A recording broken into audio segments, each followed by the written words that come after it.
My Man Jeeves. By P. G. Wodehouse. Leave it to Jeeves. Jeeves, my man, you know, is really a most extraordinary chap.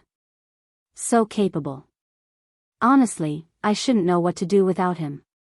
On broader lines, he's like those chappies who sit peering sadly over the marble battlements at the Pennsylvania station in the place marked Inquiries. You know the Johnnies I mean. You go up to them and say, "When's the next train for Squashville, Tennessee?" And they reply, without stopping to think, "243, track 10, change at San Francisco." And they're right every time. Well, Jeeves gives you just the same impression of omniscience. As an instance of what I mean, I remember meeting Monty Bing in Bond Street one morning, looking the last word in a gray check suit, and I felt I should never be happy till I had one like it. I dug the address of the tailors out of him, and had them working on the thing inside the hour. "Jeeves," I said that evening, "I'm getting a check suit like that one of Mr. Bing's." "Injudicious, sir," he said firmly. "It will not become you." What absolute rot. It's the soundest thing I've struck for years. Unsuitable for you, sir. Well, the long and the short of it was that the confounded thing came home, and I put it on, and when I caught sight of myself in the glass I nearly swooned. Jeeves was perfectly right. I looked a cross between a music hall comedian and a cheap bookie. Yet Monty had looked fine in absolutely the same stuff. These things are just life's mysteries, and that's all there is to it. But it isn't only that Jeeves's judgment about clothes is infallible, though, of course, that's really the main thing. The man knows everything. There was the matter of that tip on the Lincolnshire. I forget now how I got it, but it had the aspect of being the real, red-hot Tabasco. "Jeeves," I said, for I'm fond of the man, and like to do him a good turn when I can, "if you want to make a bit of money, have something on Wonder Child for the Lincolnshire." He shook his head. "I'd rather not, sir. But it's the straight goods. I'm going to put my shirt on him." "I do not recommend it, sir. The animal is not intended to win. Second place is what the stable is after." Perfect piffle, I thought, of course. How the deuce could Jeeves know anything about it? Still, you know what happened. Wonder Child led till he was breathing on the wire, and then Banana Fritter came along and nosed him out. I went straight home and rang for Jeeves. "After this," I said, "not another step for me without your advice. From now on consider yourself the brains of the establishment." "Very good, sir. I shall endeavor to give satisfaction." And he has, by Jove. I'm a bit short on brain myself. The old bean would appear to have been constructed more for ornament than for use, don't you know, but give me 5 minutes to talk the thing over with Jeeves, and I'm game to advise anyone about anything. And that's why, when Bruce Corcoran came to me with his troubles, my first act was to ring the bell and put it up to the lad with the bulging forehead. "Leave it to Jeeves," I said. I first got to know Corky when I came to New York.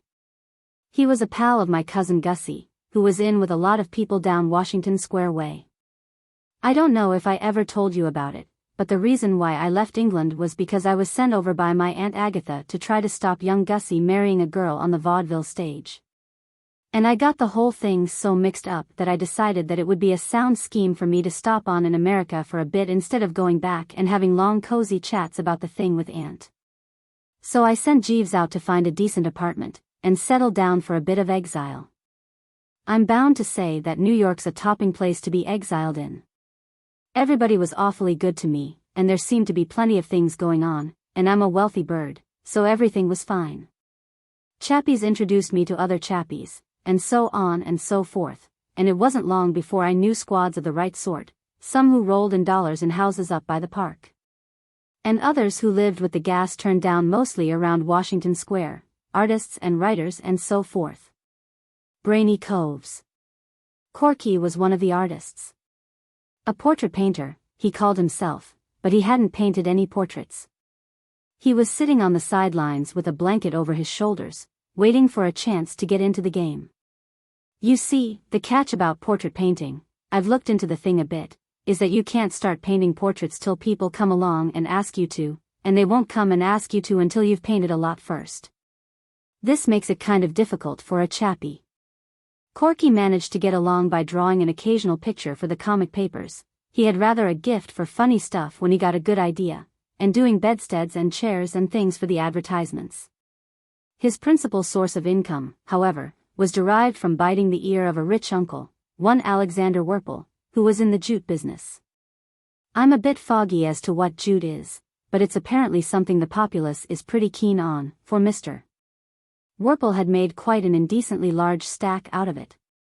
Now, a great many fellows think that having a rich uncle is a pretty soft snap, but, according to Corky, such is not the case.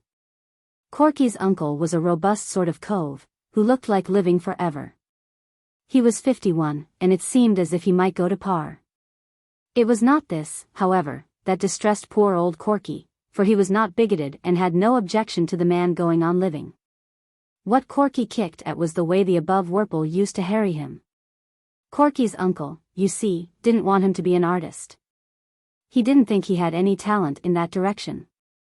He was always urging him to chuck art and go into the jute business and start at the bottom and work his way up. Jute had apparently become a sort of obsession with him. He seemed to attach almost a spiritual importance to it. And what Corky said was that, while he didn't know what they did at the bottom of the jute business, instinct told him that it was something too beastly for words.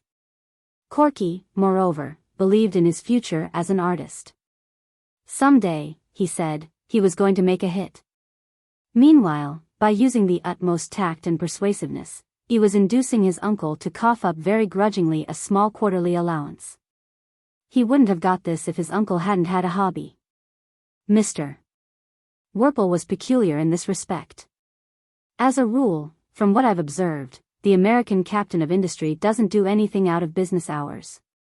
When he has put the cat out and locked up the office for the night, he just relapses into a state of coma from which he emerges only to start being a captain of industry again. But Mr. Werple in his spare time was what is known as an ornithologist. He had written a book called American Birds, and was writing another, to be called More American Birds. When he had finished that, the presumption was that he would begin a third, and keep on till the supply of American birds gave out. Corky used to go to him about once every 3 months and let him talk about American birds.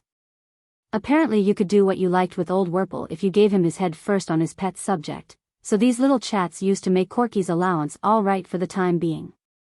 But it was pretty rotten for the poor chap. There was the frightful suspense, you see, and, apart from that, birds, except when broiled and in the society of a cold bottle, bored him stiff. To complete the character study of Mr. Werple, he was a man of extremely uncertain temper, and his general tendency was to think that Corky was a poor chump and that whatever step he took in any direction on his own account, was just another proof of his innate idiocy. I should imagine Jeeves feels very much the same about me.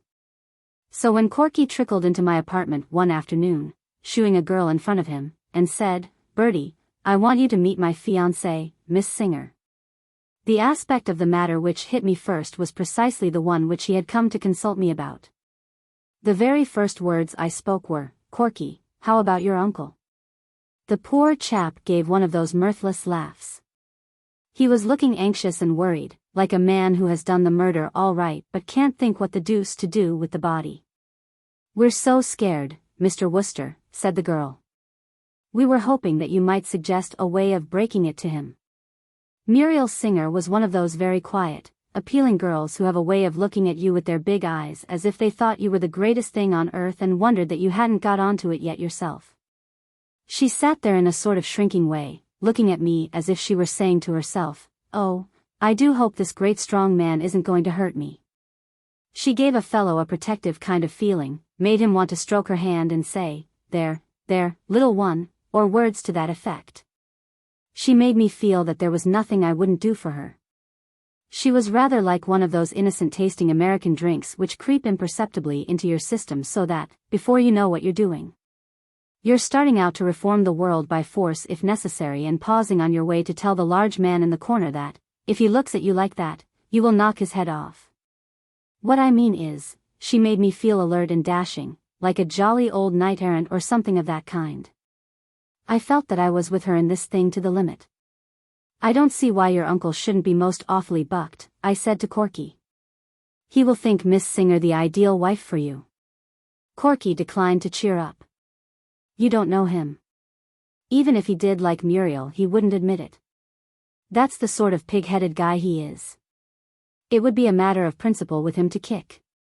All he would consider would be that I had gone and taken an important step without asking his advice, and he would raise Cain automatically. He's always done it. I strained the old bean to meet this emergency. You want to work it so that he makes Miss Singer's acquaintance without knowing that you know her. Then you come along. But how can I work it that way? I saw his point. That was the catch. There's only one thing to do, I said. What's that? Leave it to Jeeves. And I rang the bell. Sir, said Jeeves, kind of manifesting himself. One of the rummy things about Jeeves is that, unless you watch like a hawk, you very seldom see him come into a room. He's like one of those weird chappies in India who dissolve themselves into thin air and nip through space in a sort of disembodied way and assemble the parts again just where they want them.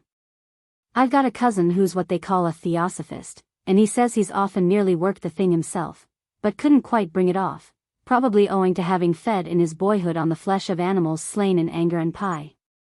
The moment I saw the man standing there, registering respectful attention, a weight seemed to roll off my mind. I felt like a lost child who spots his father in the offing. There was something about him that gave me confidence. Jeeves is a tallish man, with one of those dark, shrewd faces. His eye gleams with the light of pure intelligence. Jeeves, we want your advice. Very good, sir. I boiled down Corky's painful case into a few well-chosen words. So you see what it amount to, Jeeves. We want you to suggest some way by which Mr. Worple can make Miss Singer's acquaintance without getting on to the fact that Mr. Corcoran already knows her. Understand? Perfectly, sir. Well, try to think of something. I have thought of something already, sir. You have. The scheme I would suggest cannot fail of success, but it has what may seem to you a drawback, sir, in that it requires a certain financial outlay. He means, I translated to Corky, that he has got a pippin of an idea, but it's going to cost a bit. Naturally the poor chap's face dropped, for this seemed to dish the whole thing. But I was still under the influence of the girl's melting gaze, and I saw that this was where I started in as a knight-errant. You can count on me for all that sort of thing, Corky, I said. Only too glad. Carry on, Jeeves. I would suggest, sir, that Mr. Corcoran take advantage of Mr. Worple's attachment to ornithology. How on earth did you know that he was fond of birds? It is the way these New York apartments are constructed, sir. Quite unlike our London houses. The partitions between the rooms are of the flimsiest nature. With no wish to overhear, I have sometimes heard Mr. Corcoran expressing himself with a generous strength on the subject I have mentioned. Oh. Well? Why should not the young lady write a small volume, to be entitled, let us say, The Children's Book of American Birds, and dedicate it to Mr. Worple? A limited edition could be published at your expense, sir, and a great deal of the book would, of course, be given over to eulogistic remarks concerning Mr. Worple's own larger treatise on the same subject. I should recommend the dispatching of a presentation copy to Mr. Worple, immediately on publication, accompanied by a letter in which the young lady asks to be allowed to make the acquaintance of one to whom she owes so much. This would, I fancy, produce the desired result, but as I say, the expense involved would be considerable. I felt like the proprietor of a performing dog on the vaudeville stage when the tyke has just pulled off his trick without a hitch. I had bet on Jeeves all along, and I had known that he wouldn't let me down. It beats me sometimes why a man with his genius is satisfied to hang around pressing my clothes and whatnot. If I had half Jeeves's brain, I should have a stab at being Prime Minister or something. Jeeves, I said, that is absolutely ripping. One of your very best efforts. Thank you, sir. The girl made an objection. But I'm sure I couldn't write a book about anything. I can't even write good letters. Muriel's talents, said Corky, with a little cough, lie more in the direction of the drama, Bertie. I didn't mention it before, but one of our reasons for being a trifle nervous as to how Uncle Alexander will receive the news is that Muriel is in the chorus of that show Choose Your Exit at the Manhattan. It's absurdly unreasonable, but we both feel that that fact might increase Uncle Alexander's natural tendency to kick like a steer. I saw what he meant. Goodness knows there was fuss enough in our family when I tried to marry into musical comedy a few years ago. And the recollection of my Aunt Agatha's attitude in the matter of Gussie and the vaudeville girl was still fresh in my mind. I don't know why it is, one of these psychology sharps could explain it, I suppose, but uncles and aunts, as a class, are always dead against the drama, legitimate or otherwise. They don't seem able to stick it at any price. But Jeeves had a solution, of course. I fancy it would be a simple matter, sir, to find some impecunious author who would be glad to do the actual composition of the volume for a small fee. It is only necessary that the young lady's name should appear on the title page. That's true, said Corky. Sam Patterson would do it for $100. He writes a novelette, 3 short stories, and 10,000 words of a serial for one of the all-fiction magazines under different names every month. A little thing like this would be nothing to him. I'll get after him right away. Fine. Will that be all, sir? Said Jeeves.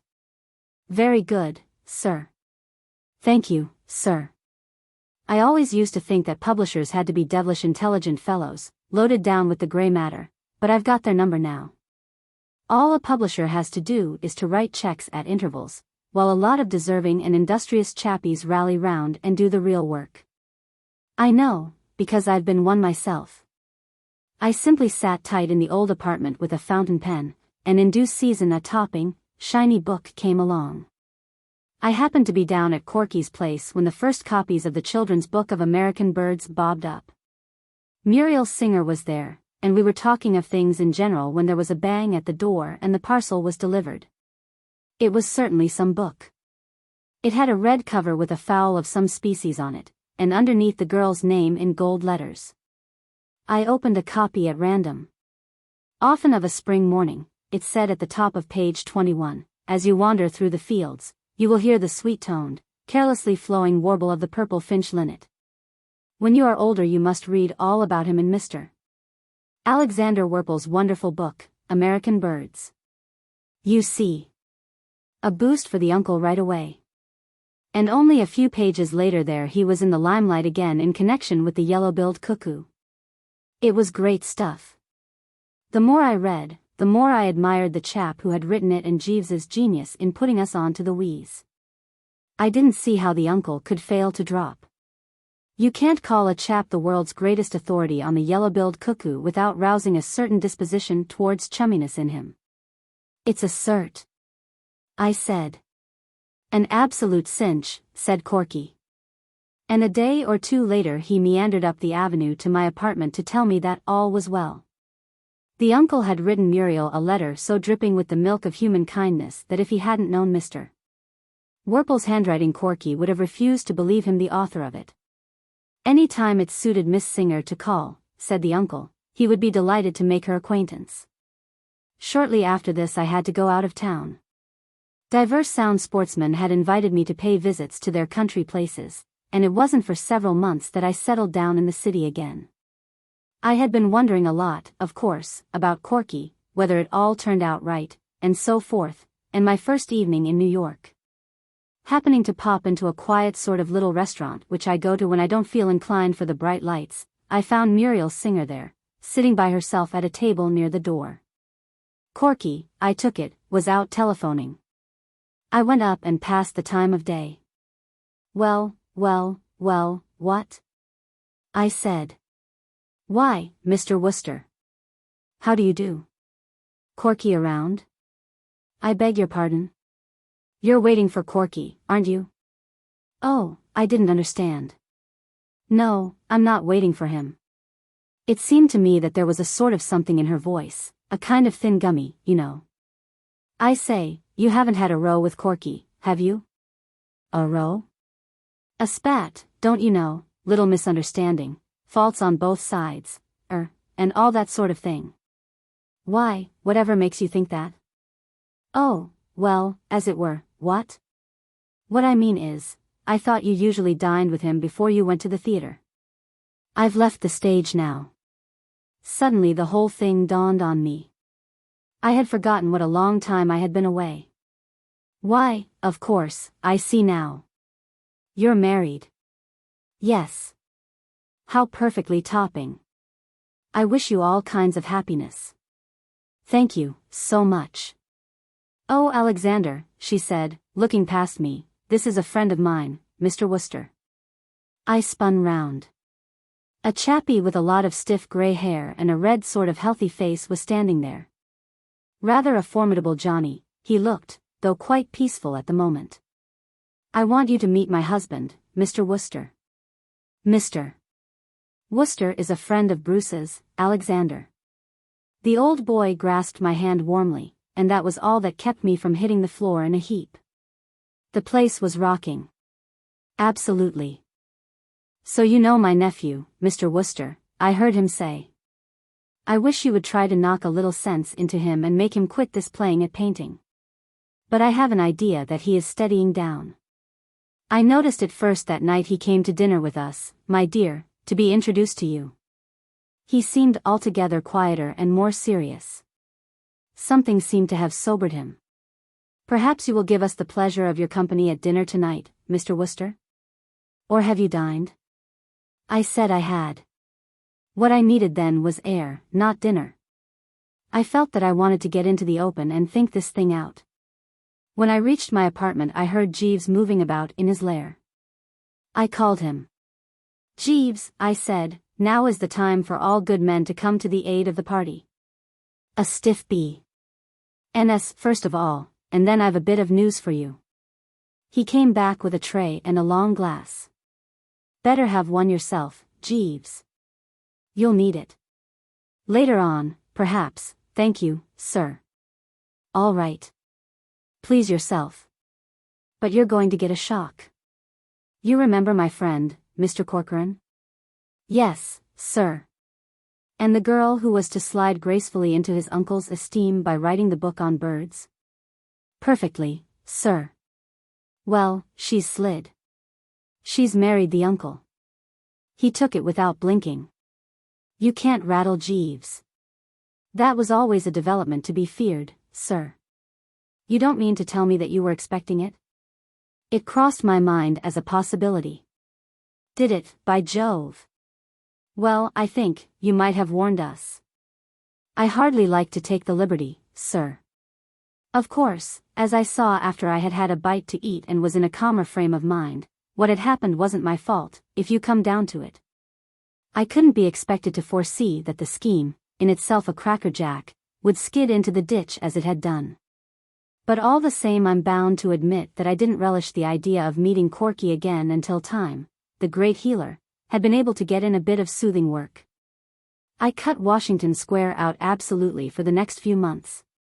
I gave it the complete miss in bulk. And then, just when I was beginning to think I might safely pop down in that direction and gather up the dropped threads, so to speak, time, instead of working the healing wheeze, went and pulled the most awful bone and put the lid on it. Opening the paper one morning, I read that Mrs. Alexander Werple had presented her husband with a son and heir. I was so darn sorry for poor old Corky that I hadn't the heart to touch my breakfast. I told Jeeves to drink it himself. I was bowled over. Absolutely. It was the limit. I hardly knew what to do. I wanted, of course, to rush down to Washington Square and grip the poor blighter silently by the hand, and then, thinking it over, I hadn't the nerve. Absent treatment seemed the touch. I gave it him in waves. But after a month or so I began to hesitate again. It struck me that it was playing it a bit low down on the poor chap, avoiding him like this just when he probably wanted his pals to surge round him most. I pictured him sitting in his lonely studio with no company but his bitter thoughts, and the pathos of it got me to such an extent that I bounded straight into a taxi and told the driver to go all out for the studio.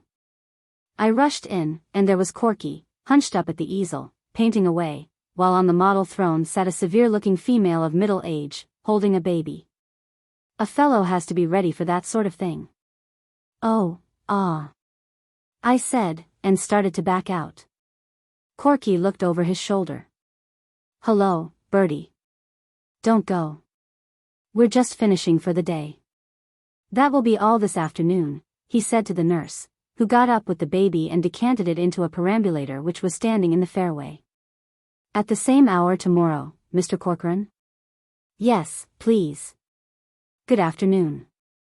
Good afternoon. Corky stood there, looking at the door, and then he turned to me and began to get it off his chest. Fortunately, he seemed to take it for granted that I knew all about what had happened, so it wasn't as awkward as it might have been. It's my uncle's idea, he said. Muriel doesn't know about it yet.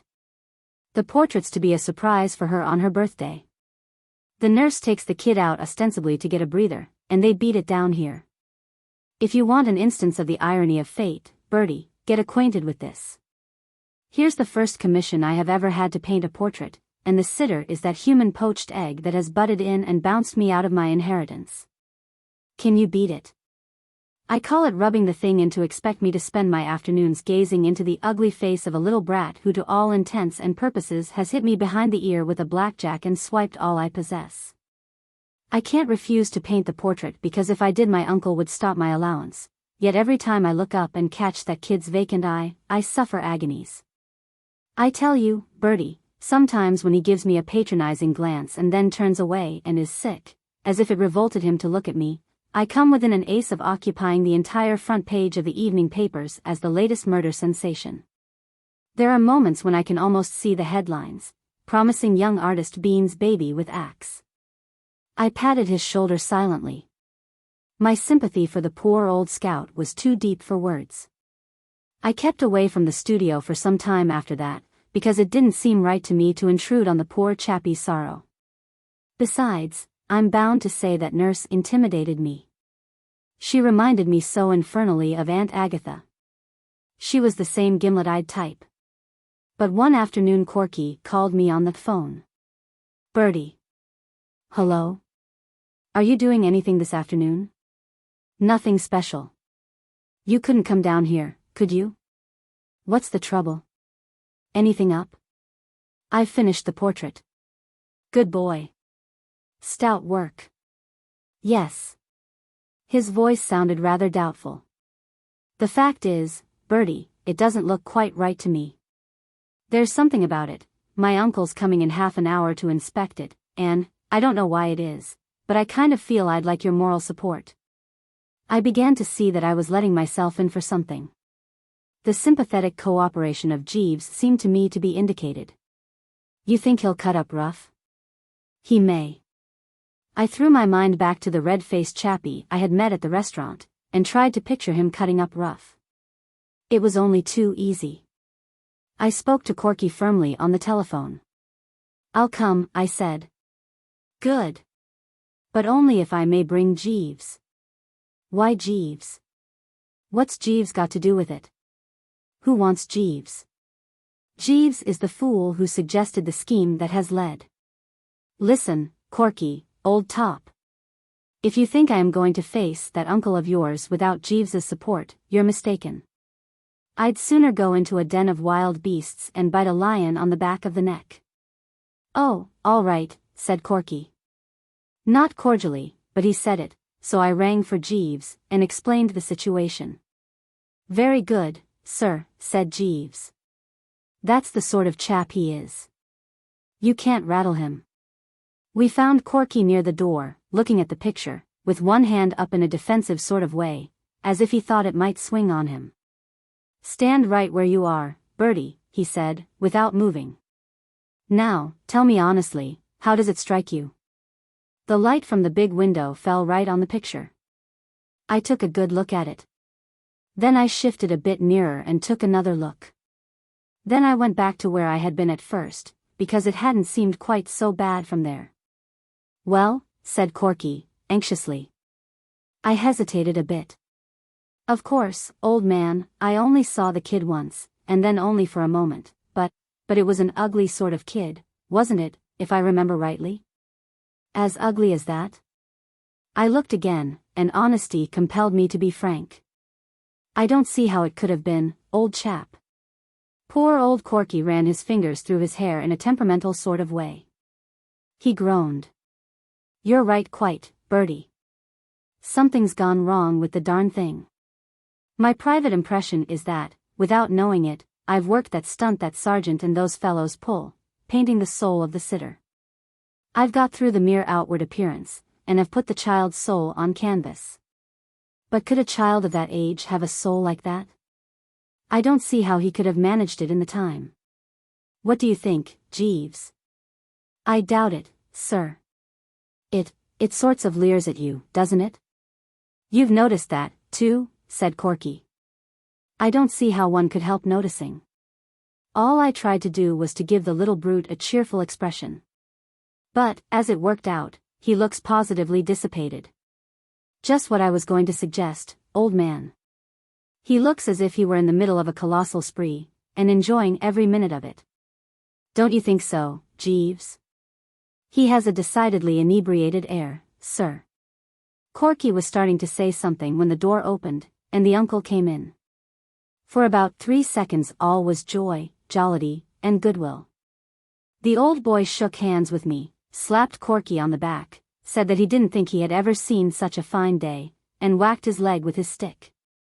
Jeeves had projected himself into the background, and he didn't notice him.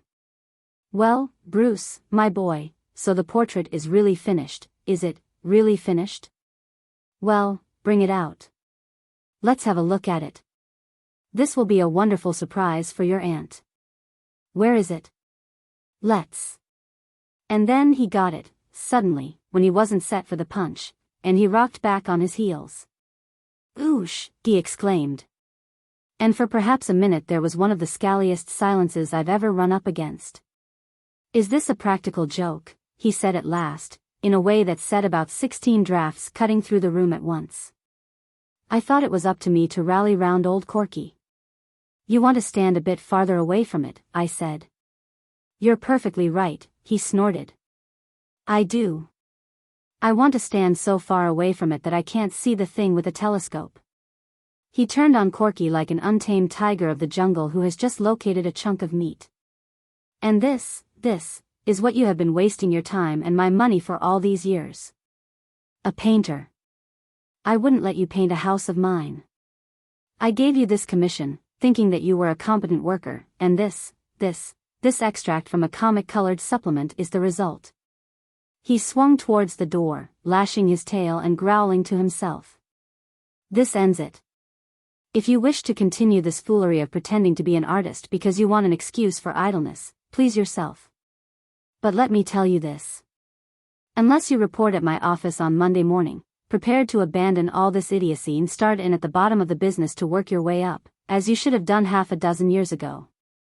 Not another cent, not another cent, not another, boosh.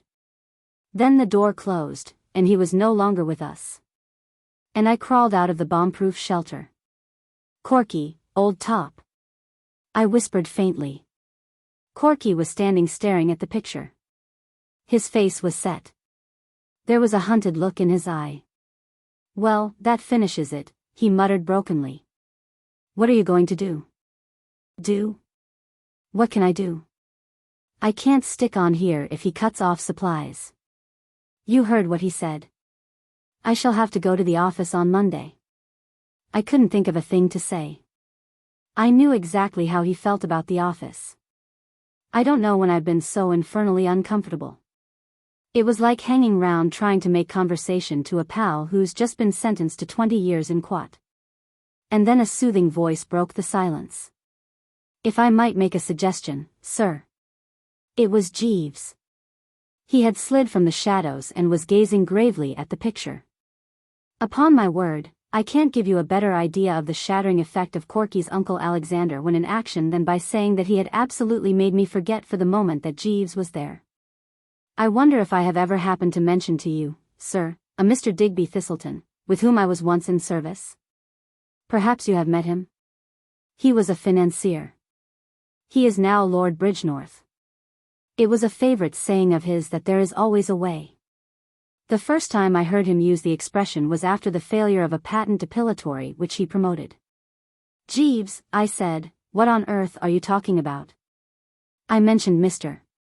Thistleton, sir, because his was in some respects a parallel case to the present one. His depilatory failed, but he did not despair. He put it on the market again under the name of Harrow, guaranteed to produce a full crop of hair in a few months.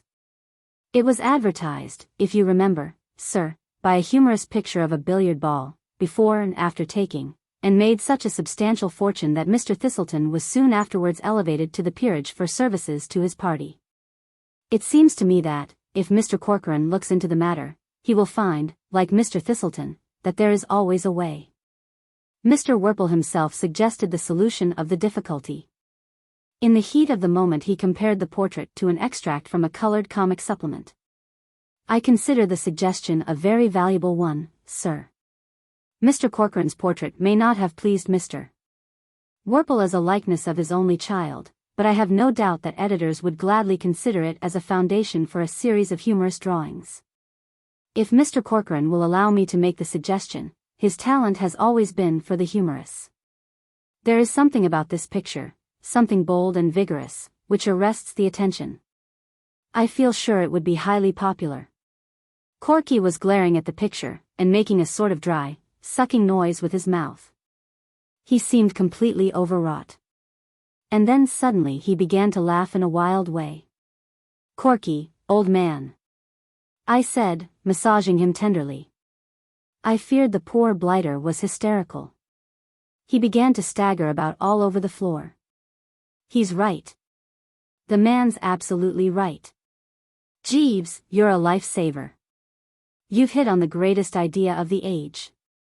Report at the office on Monday. Start at the bottom of the business. I'll buy the business if I feel like it. I know the man who runs the comic section of the Sunday Star. He'll eat this thing. He was telling me only the other day how hard it was to get a good new series. He'll give me anything I ask for a real winner like this. I've got a gold mine. Where's my hat? I've got an income for life. Where's that confounded hat? Lend me a $5, Bertie. I want to take a taxi down to Park Row." Jeeves smiled paternally. Or, rather, he had a kind of paternal muscular spasm about the mouth, which is the nearest he ever gets to smiling.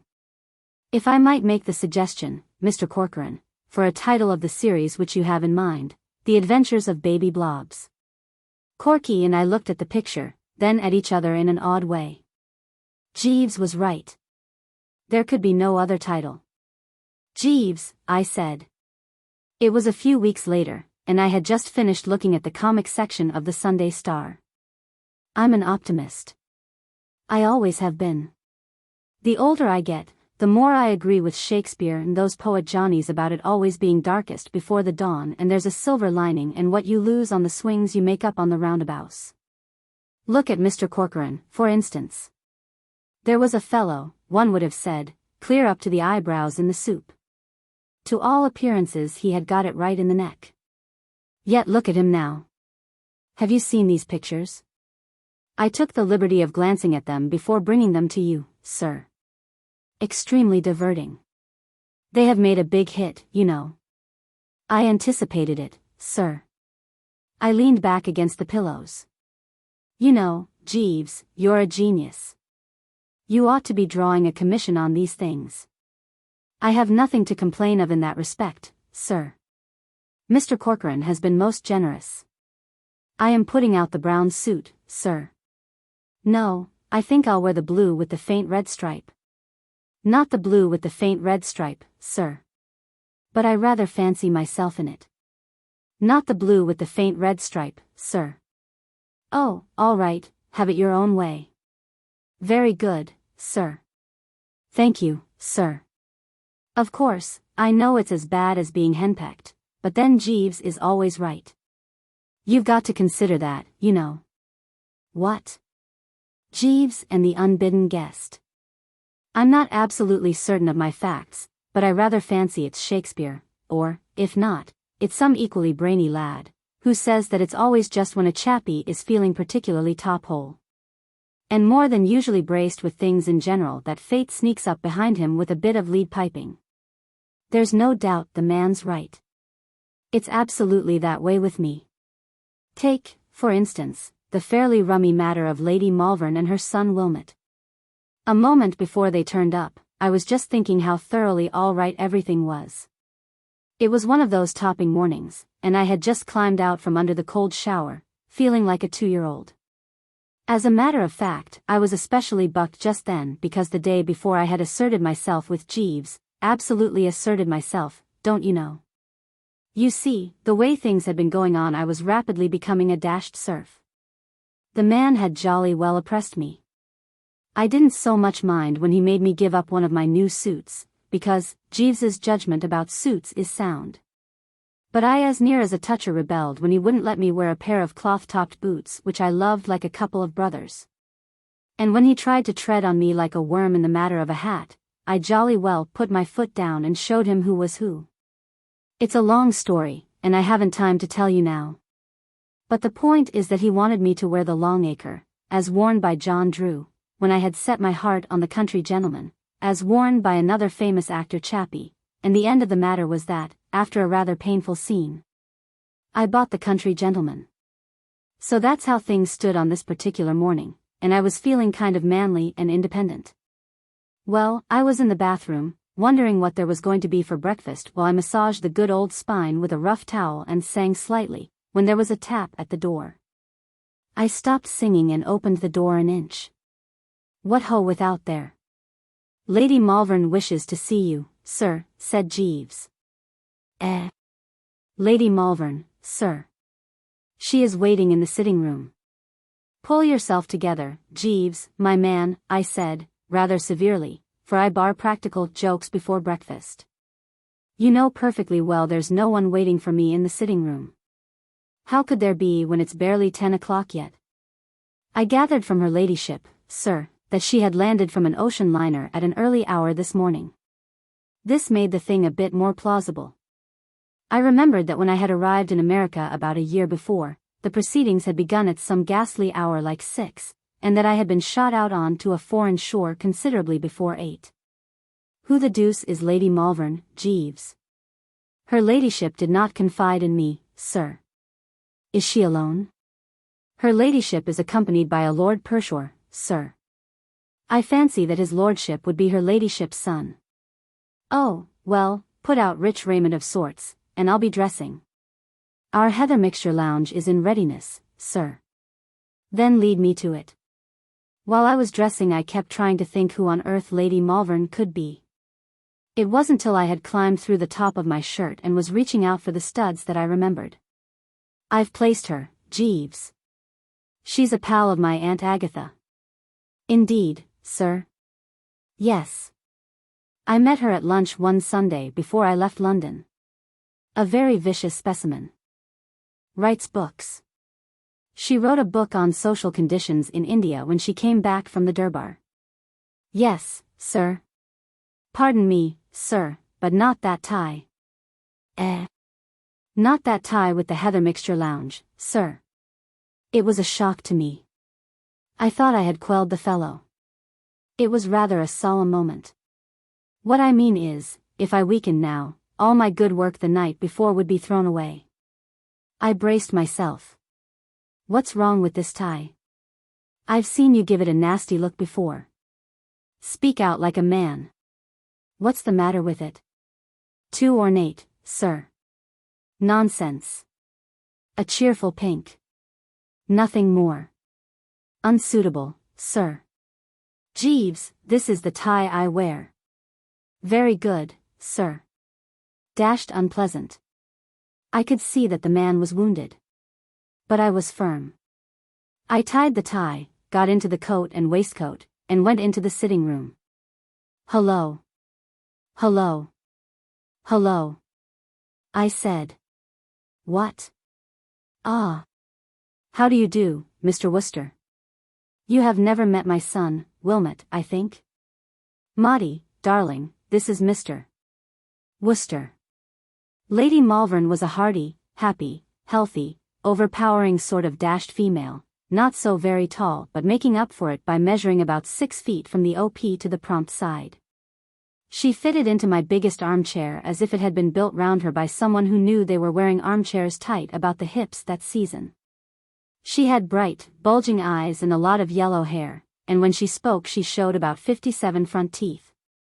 She was one of those women who kind of numb a fellow's faculties. She made me feel as if I were 10 years old and had been brought into the drawing room in my Sunday clothes to say how do you do. Altogether by no means the sort of thing a chappie would wish to find in his sitting room before breakfast.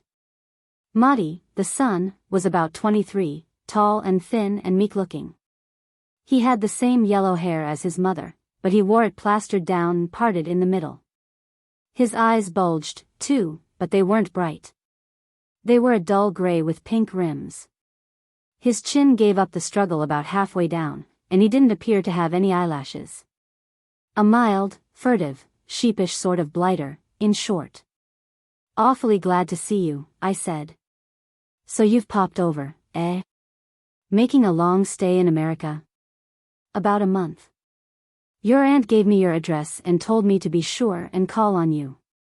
I was glad to hear this, as it showed that Aunt Agatha was beginning to come round a bit. There had been some unpleasantness a year before, when she had sent me over to New York to disentangle my cousin Gussie from the clutches of a girl on the music hall stage. When I tell you that by the time I had finished my operations, Gussie had not only married the girl but had gone on the stage himself, and was doing well, you'll understand that Aunt Agatha was upset to no small extent. I simply hadn't dared go back and face her, and it was a relief to find that time had healed the wound and all that sort of thing enough to make her tell her pals to look me up. What I mean is, much as I liked America, I didn't want to have England barred to me for the rest of my natural, and, believe me, England is a jolly sight too small for anyone to live in with Aunt Agatha, if she's really on the warpath. So I braced on hearing these kind words and smiled genially on the assemblage. "Your aunt said that you would do anything that was in your power to be of assistance to us." "Rather?" "Oh, rather. Absolutely. Thank you so much. I want you to put dear Maudie up for a little while." I didn't get this for a moment. Put him up? For my clubs? No, no. Darling Maudie is essentially a home bird. Aren't you, Maudie darling? Maudie, who was sucking the knob of his stick, uncorked himself. "Yes, mother," he said, and corked himself up again. "I should not like him to belong to clubs. I mean put him up here. Have him to live with you while I am away." These frightful words trickled out of her like honey. The woman simply didn't seem to understand the ghastly nature of her proposal. I gave Maudie the swift east to west. He was sitting with his mouth nuzzling the stick, blinking at the wall. The thought of having this planted on me for an indefinite period appalled me. Absolutely appalled me, don't you know? I was just starting to say that the shot wasn't on the board at any price, and that the first sign Maudie gave of trying to nestle into my little home I would yell for the police, when she went on, rolling placidly over me, as it were. There was something about this woman that sapped a chappie's willpower. "I am leaving New York by the midday train, as I have to pay a visit to Sing Sing prison. I am extremely interested in prison conditions in America. After that I work my way gradually across to the coast, visiting the points of interest on the journey. You see, Mr. Wooster, I am in America principally on business. No doubt you read my book, India and the Indians? My publishers are anxious for me to write a companion volume on the United States. I shall not be able to spend more than a month in the country, as I have to get back for the season, but a month should be ample. I was less than a month in India, and my dear friend Sir Roger Cremorne wrote his America from Within after a stay of only 2 weeks. I should love to take dear Maudie with me, but the poor boy gets so sick when he travels by train. I shall have to pick him up on my return. From where I sat I could see Jeeves in the dining room, laying the breakfast table. I wished I could have had a minute with him alone. I felt certain that he would have been able to think of some way of putting a stop to this woman. It will be such a relief to know that Maudie is safe with you, Mr. Wooster. I know what the temptations of a great city are. Hitherto dear Maudie has been sheltered from them. He has lived quietly with me in the country. I know that you will look after him carefully, Mr. Wooster. He will give very little trouble. She talked about the poor blighter as if he wasn't there. Not that Maudie seemed to mind. He had stopped chewing his walking stick and was sitting there with his mouth open. He is a vegetarian and a teetotaler and is devoted to reading. Give him a nice book and he will be quite contented. She got up. Thank you so much, Mr. Wooster. I don't know what I should have done without your help. Come, Maudie. We have just time to see a few of the sights before my train goes. But I shall have to rely on you for most of my information about New York, darling. Be sure to keep your eyes open and take notes of your impressions. It will be such a help. Goodbye, Mr. Wooster. I will send Maudie back early in the afternoon. They went out, and I howled for Jeeves. Jeeves! What about it? Sir? What's to be done? You heard it all, didn't you? You were in the dining room most of the time. That pill is coming to stay here. Pill, sir? The excrescence. I beg your pardon, sir. I looked at Jeeves sharply. This sort of thing wasn't like him. It was as if he were deliberately trying to give me the pip. Then I understood. The man was really upset about that tie. He was trying to get his own back. Lord Pershore will be staying here from tonight, Jeeves, I said coldly. Very good, sir. Breakfast is ready, sir. I could have sobbed into the bacon and eggs. That there wasn't any sympathy to be got out of Jeeves was what put the lid on it. For a moment I almost weakened and told him to destroy the hat and tie if he didn't like them, but I pulled myself together again. I was dashed if I was going to let Jeeves treat me like a bally one-man chain gang. But, what with brooding on Jeeves and brooding on Maudie, I was in a pretty reduced sort of state. The more I examined the situation, the more blighted it became. There was nothing I could do. If I slung Maudie out, he would report to his mother, and she would pass it on to Aunt Agatha, and I didn't like to think what would happen then. Sooner or later, I should be wanting to go back to England, and I didn't want to get there and find Aunt Agatha waiting on the quay for me with a stuffed eel skin. There was absolutely nothing for it but to put the fellow up and make the best of it. About midday Maudie's luggage arrived, and soon afterward a large parcel of what I took to be nice books. I brightened up a little when I saw it. It was one of those massive parcels and looked as if it had enough in it to keep the chappie busy for a year. I felt a trifle more cheerful, and I got my country gentleman hat and stuck it on my head, and gave the pink tie a twist, and reeled out to take a bite of lunch with one or two of the lads at a neighboring hostelry. And what with excellent browsing, sluicing, cheery conversation and what-not, the afternoon passed quite happily. By dinner time I had almost forgotten blighted Maudie's existence. I dined at the club and looked in at a show afterward, and it wasn't till fairly late that I got back to the flat. There were no signs of Maudie, and I took it that he had gone to bed. It seemed rummy to me, though, that the parcel of nice books was still there with the string and paper on it. It looked as if Maudie, after seeing Mother off at the station, had decided to call it a day. Jeeves came in with the nightly whiskey and soda. I could tell by the chappie's manner that he was still upset. Lord Pershore gone to bed, Jeeves? I asked, with reserved hauteur and what-not. No, sir.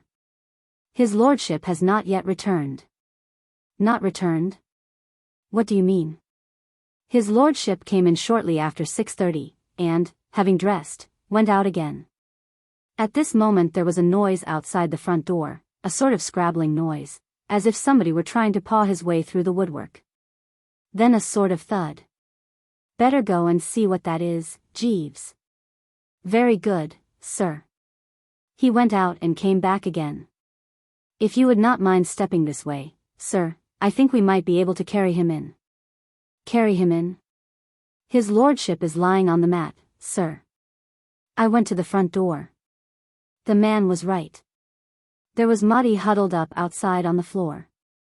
He was moaning a bit. He's had some sort of dashed fit, I said. I took another look. Jeeves. Someone's been feeding him meat. Sir. He's a vegetarian, you know.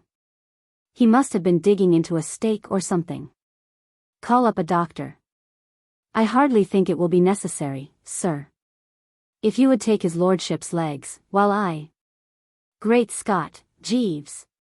You don't think, he can't be? I am inclined to think so, sir. And, by Jove, he was right. Once on the right track, you couldn't mistake it. Maudie was under the surface. It was the deuce of a shock. You never can tell, Jeeves. Very seldom, sir. Remove the eye of authority and where are you? Precisely, sir. Where is my wandering boy tonight and all that sort of thing, what? It would seem so, sir. Well, we had better bring him in, eh? Yes, sir. So we lugged him in, and Jeeves put him to bed, and I lit a cigarette and sat down to think the thing over. I had a kind of foreboding. It seemed to me that I had let myself in for something pretty rocky. Next morning, after I had sucked down a thoughtful cup of tea, I went into Maudie's room to investigate. I expected to find the fellow a wreck, but there he was, sitting up in bed, quite chirpy, reading gingery stories. What ho! I said. What ho! Said Maudie. What ho! What ho! What ho! What ho! What ho! After that it seemed rather difficult to go on with the conversation. How are you feeling this morning? I asked. Topping, replied Maudie, blithely and with abandon. I say, you know, that fellow of yours, Jeeves, you know, is a corker. I had a most frightful headache when I woke up, and he brought me a sort of rummy dark drink, and it put me right again at once. Said it was his own invention. I must see more of that lad. He seems to me distinctly one of the ones. I couldn't believe that this was the same blighter who had sat and sucked his stick the day before. You ate something that disagreed with you last night, didn't you? I said, by way of giving him a chance to slide out of it if he wanted to. But he wouldn't have it, at any price. No, he replied firmly. I didn't do anything of the kind. I drank too much.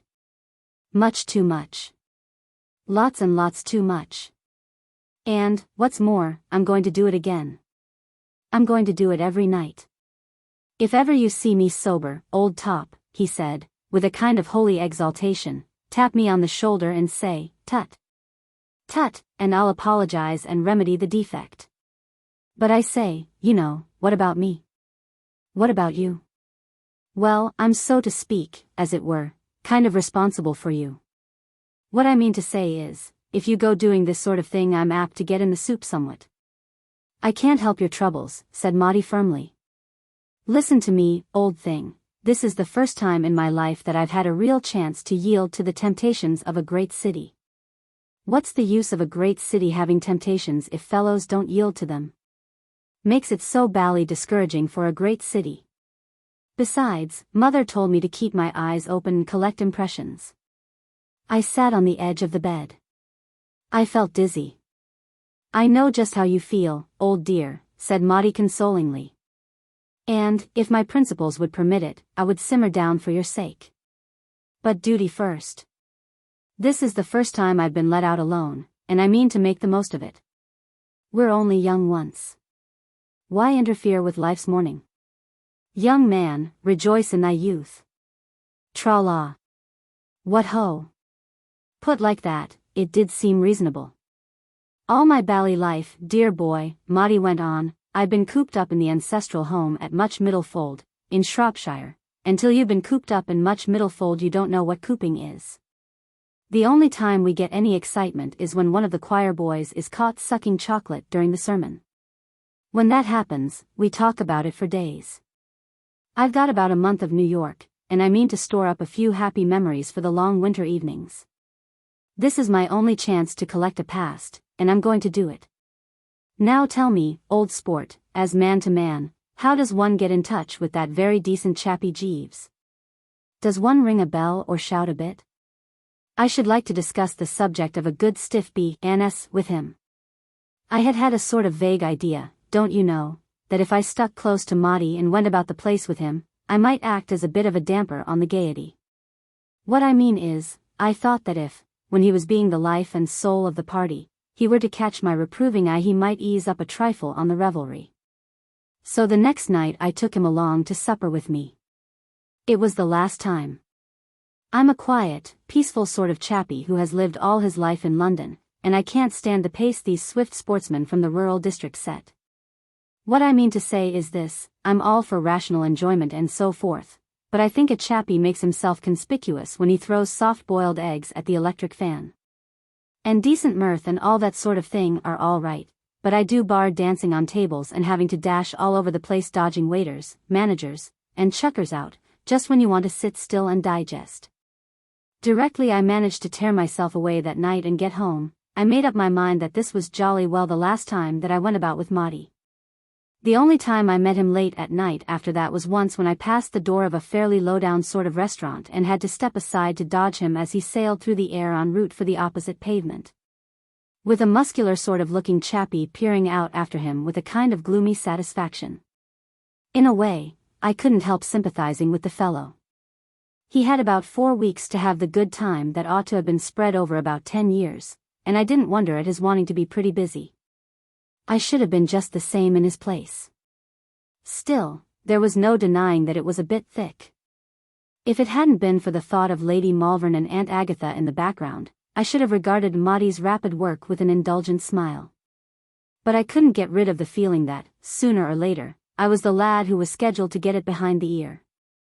And what with brooding on this prospect, and sitting up in the old flat waiting for the familiar footstep, and putting it to bed when it got there, and stealing into the sick chamber next morning to contemplate the wreckage, I was beginning to lose weight.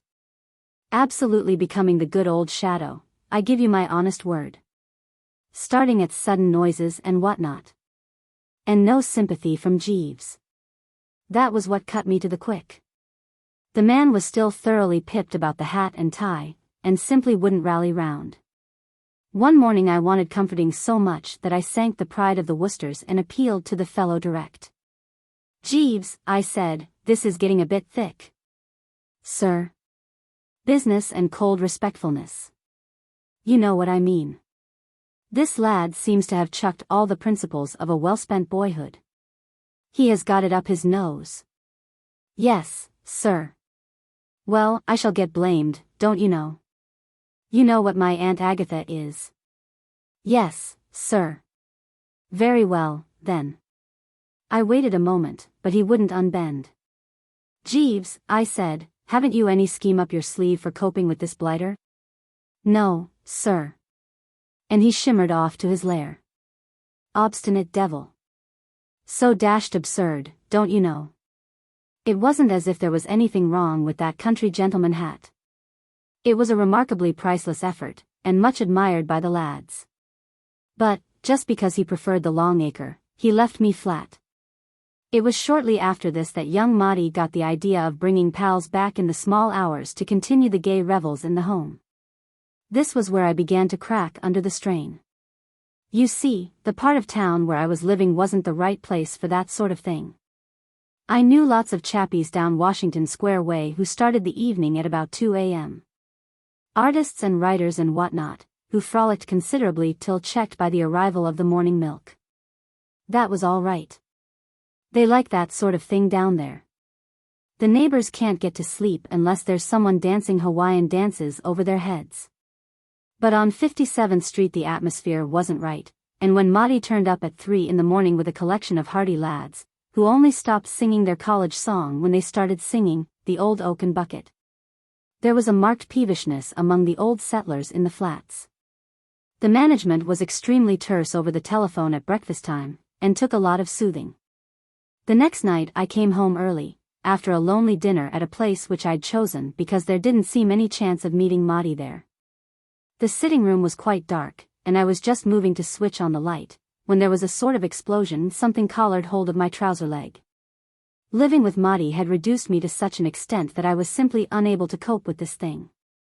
I jumped backward with a loud yell of anguish, and tumbled out into the hall just as Jeeves came out of his den to see what the matter was.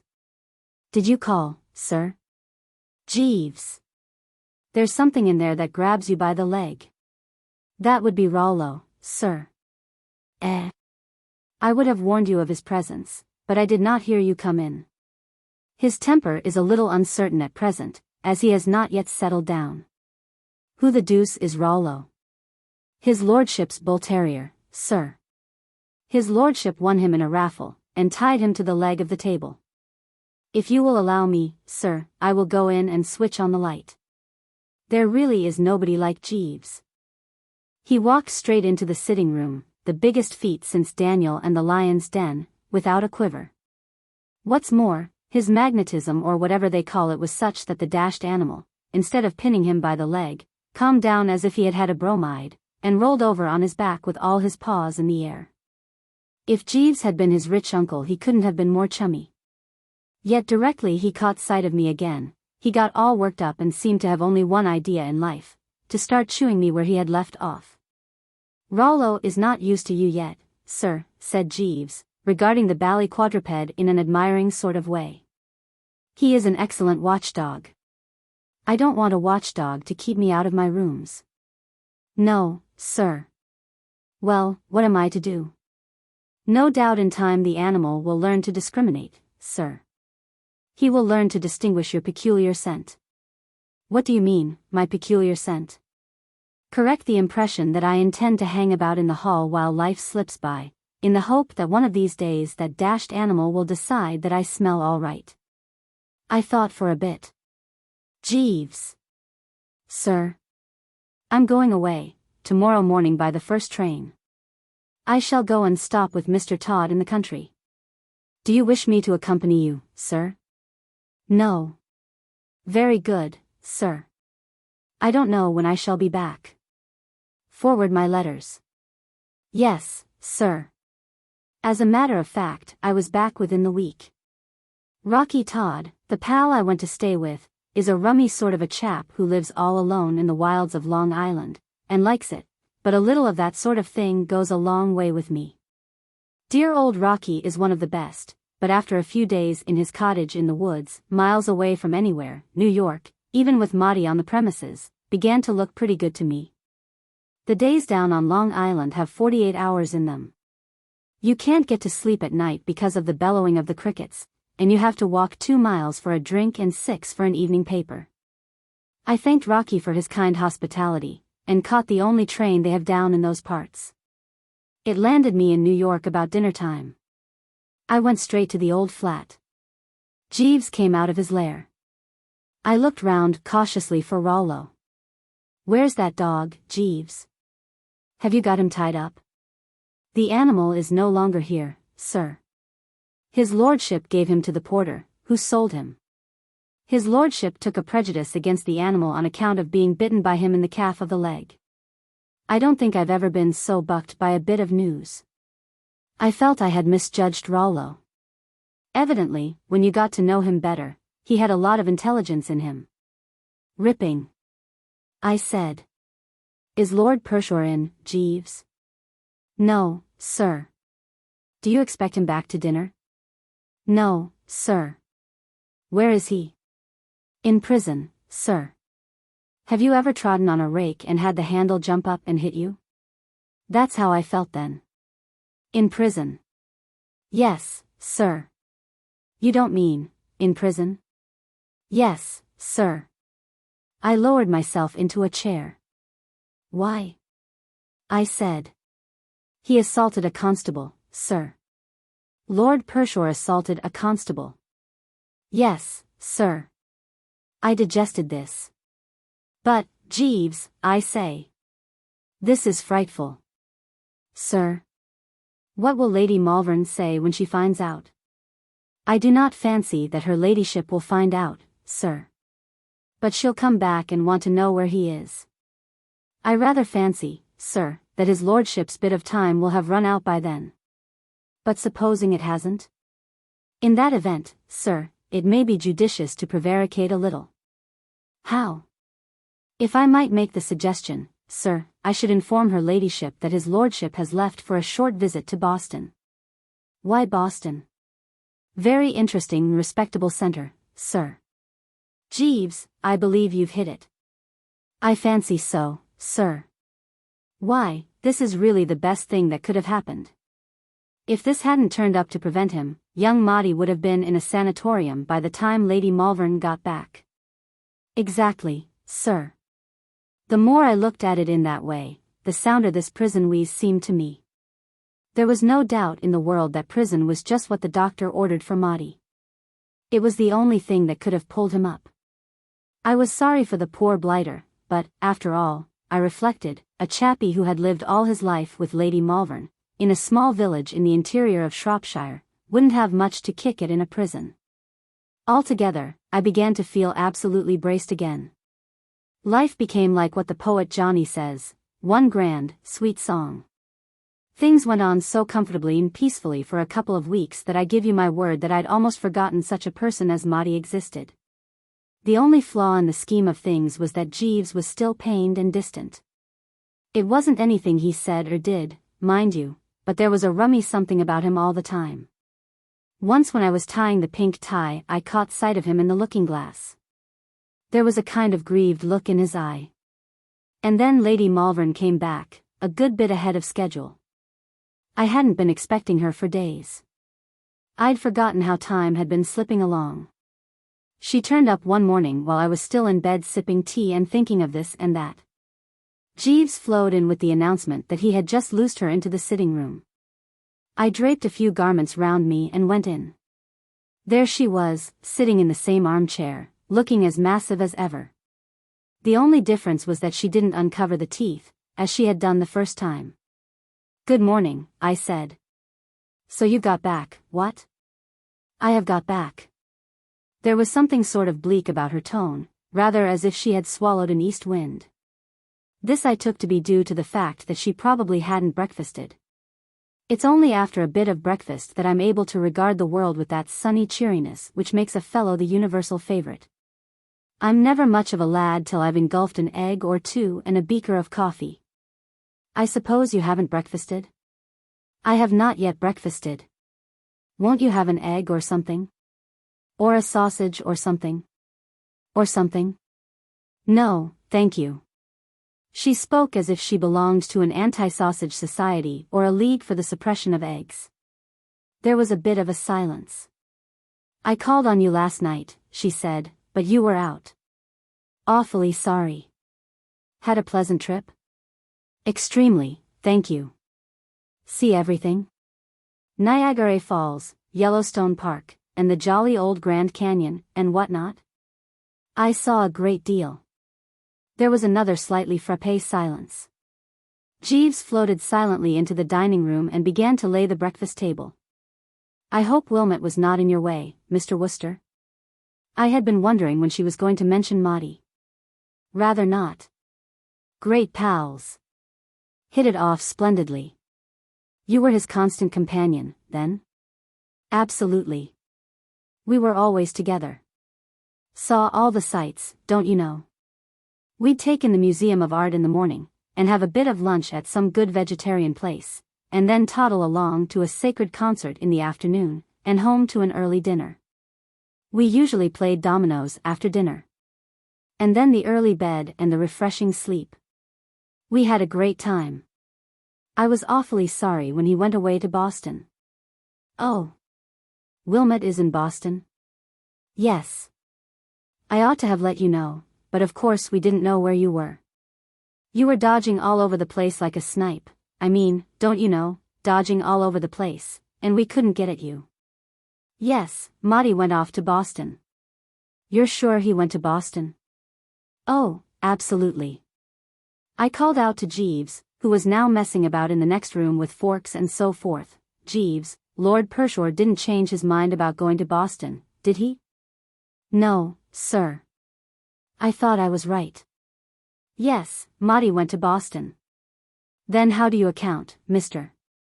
Wooster, for the fact that when I went yesterday afternoon to Blackwell's Island prison, to secure material for my book, I saw poor, dear Wilmot there, dressed in a striped suit, seated beside a pile of stones with a hammer in his hands?"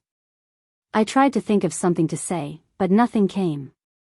A chappie has to be a lot broader about the forehead than I am to handle a jolt like this. I strained the old bean till it creaked, but between the collar and the hair parting nothing stirred. I was dumb. Which was lucky, because I wouldn't have had a chance to get any persiflage out of my system. Lady Malvern collared the conversation. She had been bottling it up, and now it came out with a rush. So this is how you have looked after my poor, dear boy, Mr. Wooster. So this is how you have abused my trust. I left him in your charge, thinking that I could rely on you to shield him from evil. He came to you innocent, unversed in the ways of the world, confiding, and used to the temptations of a large city, and you led him astray. I hadn't any remarks to make. All I could think of was the picture of Aunt Agatha drinking all this in and reaching out to sharpen the hatchet against my return. You deliberately. Far away in the misty distance a soft voice spoke. If I might explain, your ladyship. Jeeves had projected himself in from the dining room and materialized on the rug. Lady Malvern tried to freeze him with a look, but you can't do that sort of thing to Jeeves. He is look-proof. I fancy, your ladyship, that you have misunderstood Mr. Wooster, and that he may have given you the impression that he was in New York when his lordship was removed. When Mr. Wooster informed your ladyship that his lordship had gone to Boston, he was relying on the version I had given him of his lordship's movements. Mr. Wooster was away, visiting a friend in the country, at the time, and knew nothing of the matter till your ladyship informed him. Lady Malvern gave a kind of grunt. It didn't rattle Jeeves. I feared Mr.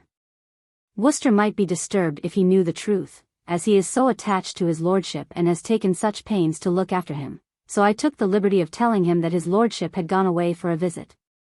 It might have been hard for Mr. Wooster to believe that his lordship had gone to prison voluntarily and from the best motives, but your ladyship, knowing him better, will readily understand. What? Lady Malvern goggled at him.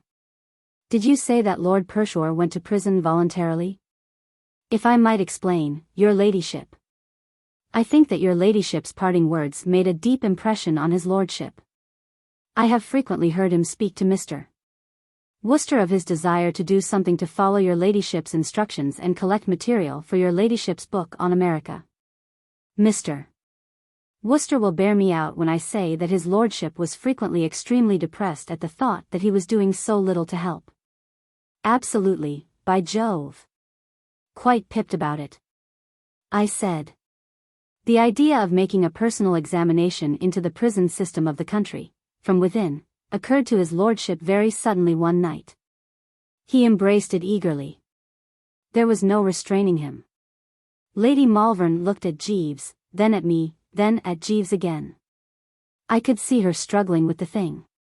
Surely, your ladyship, said Jeeves, it is more reasonable to suppose that a gentleman of his lordship's character went to prison of his own volition than that he committed some breach of the law which necessitated his arrest. Lady Malvern blinked. Then she got up. Mr. Wooster, she said, I apologize. I have done you an injustice. I should have known Wilmot better. I should have had more faith in his pure, fine spirit. Absolutely. I said. Your breakfast is ready, sir, said Jeeves. I sat down and dallied in a dazed sort of way with a poached egg. Jeeves, I said, you are certainly a lifesaver. Thank you, sir. Nothing would have convinced my Aunt Agatha that I hadn't lured that blighter into riotous living. I fancy you are right, sir. I champed my egg for a bit. I was most awfully moved, don't you know, by the way Jeeves had rallied round. Something seemed to tell me that this was an occasion that called for rich rewards. For a moment I hesitated. Then I made up my mind. Jeeves. Sir. That pink tie. Yes, sir. Burn it. Thank you, sir. And, Jeeves. Yes, sir. Take a taxi and get me that Longacre hat, as worn by John Drew. Thank you very much, sir. I felt most awfully braced. I felt as if the clouds had rolled away and all was as it used to be. I felt like one of those chappies in the novels who calls off the fight with his wife in the last chapter and decides to forget and forgive. I felt I wanted to do all sorts of other things to show Jeeves that I appreciated him. "Jeeves," I said, "it isn't enough. Is there anything else you would like?" "Yes, sir.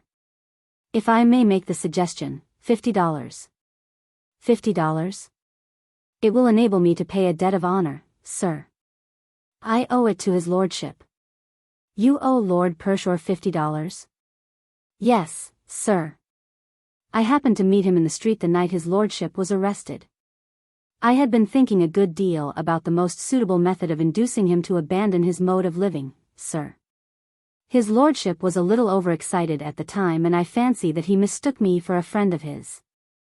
At any rate, when I took the liberty of wagering him $50 that he would not punch a passing policeman in the eye, he accepted the bet very cordially and won it. I produced my pocketbook and counted out 100. "Take this, Jeeves," I said, "50 isn't enough. Do you know, Jeeves, you absolutely stand alone." "I endeavor to give satisfaction, sir," said Jeeves. Jeeves and the hard-boiled egg. Sometimes of a morning, as I've sat in bed sucking down the early cup of tea and watched my man Jeeves flitting about the room and putting out the raiment for the day, I've wondered what the deuce I should do if the fellow ever took it into his head to leave me. It's not so bad now I'm in New York, but in London the anxiety was frightful. There used to be all sorts of attempts on the part of low blighters to sneak him away from me. Young Reggie Foljambe, to my certain knowledge, offered him double what I was giving him, and Alastair Bingham Reeves, who's got a valet who had been known to press his trousers sideways, used to look at him, when he came to see me, with a kind of glittering hungry eye which disturbed me deucedly. Bally pirates. The thing, you see, is that Jeeves is so dashed competent. You can spot it even in the way he shoves studs into a shirt. I rely on him absolutely in every crisis, and he never lets me down. And, what's more, he can always be counted on to extend himself on behalf of any pal of mine who happens to be to all appearances knee-deep in the bouillon. Take the rather rummy case, for instance, of dear old Bicky and his uncle, the hard-boiled egg. It happened after I had been in America for a few months. I got back to the flat latish one night, and when Jeeves brought me the final drink he said, "Mr. Bickersteth called to see you this evening, sir, while you were out." "Oh?" I said. "Twice, sir." He appeared a trifle agitated. "What, pipped?" "He gave that impression, sir." I sipped the whiskey. I was sorry if Bicky was in trouble, but, as a matter of fact, I was rather glad to have something I could discuss freely with Jeeves just then, because things had been a bit strained between us for some time. And it had been rather difficult to hit on anything to talk about that wasn't apt to take a personal turn. You see, I had decided, rightly or wrongly, to grow a mustache, and this had cut Jeeves to the quick. He couldn't stick the thing at any price, and I had been living ever since in an atmosphere of bally disapproval till I was getting jolly well fed up with it. What I mean is, while there's no doubt that in certain matters of dress Jeeves's judgment is absolutely sound and should be followed, it seemed to me that it was getting a bit too thick if he was going to edit my face as well as my costume. No one can call me an unreasonable chappie, and many's the time I've given in like a lamb when Jeeves has voted against one of my pet suits or ties. But when it comes to a valet staking out a claim on your upper lip, you've simply got to have a bit of the good old bulldog pluck and defy the blighter. He said that he would call again later, sir. Something must be up, Jeeves. Yes, sir. I gave the mustache a thoughtful twirl.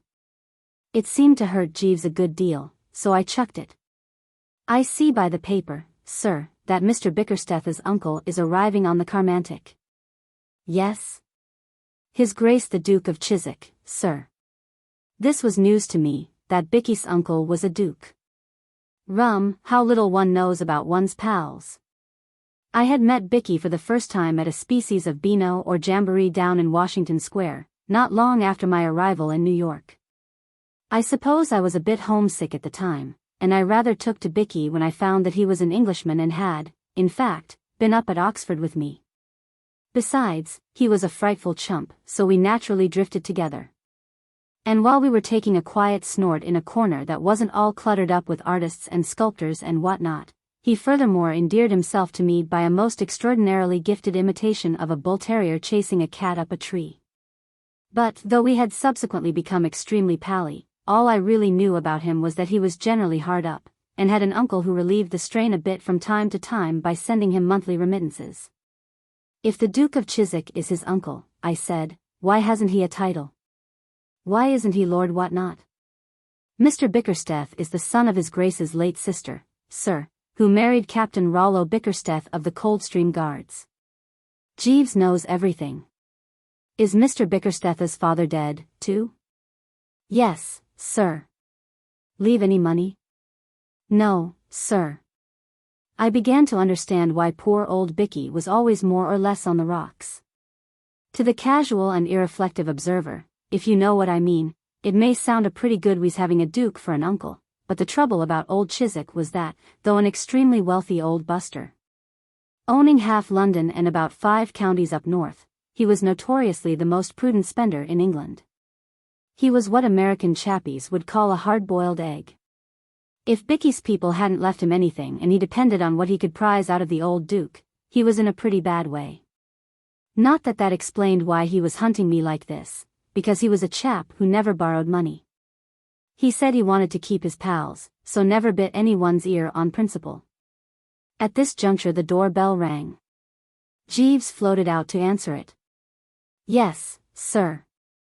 Mr. Wooster has just returned, I heard him say. And Bicky came trickling in, looking pretty sorry for himself. Hello, Bicky. I said. Jeeves told me you had been trying to get me. Jeeves, bring another glass, and let the revels commence. What's the trouble, Bicky? I'm in a hole, Bertie. I want your advice. Say on, old lad. My uncle's turning up tomorrow, Bertie. So Jeeves told me. The Duke of Chiswick, you know. So Jeeves told me. Bicky seemed a bit surprised. Jeeves seems to know everything. Rather rummily, that's exactly what I was thinking just now myself.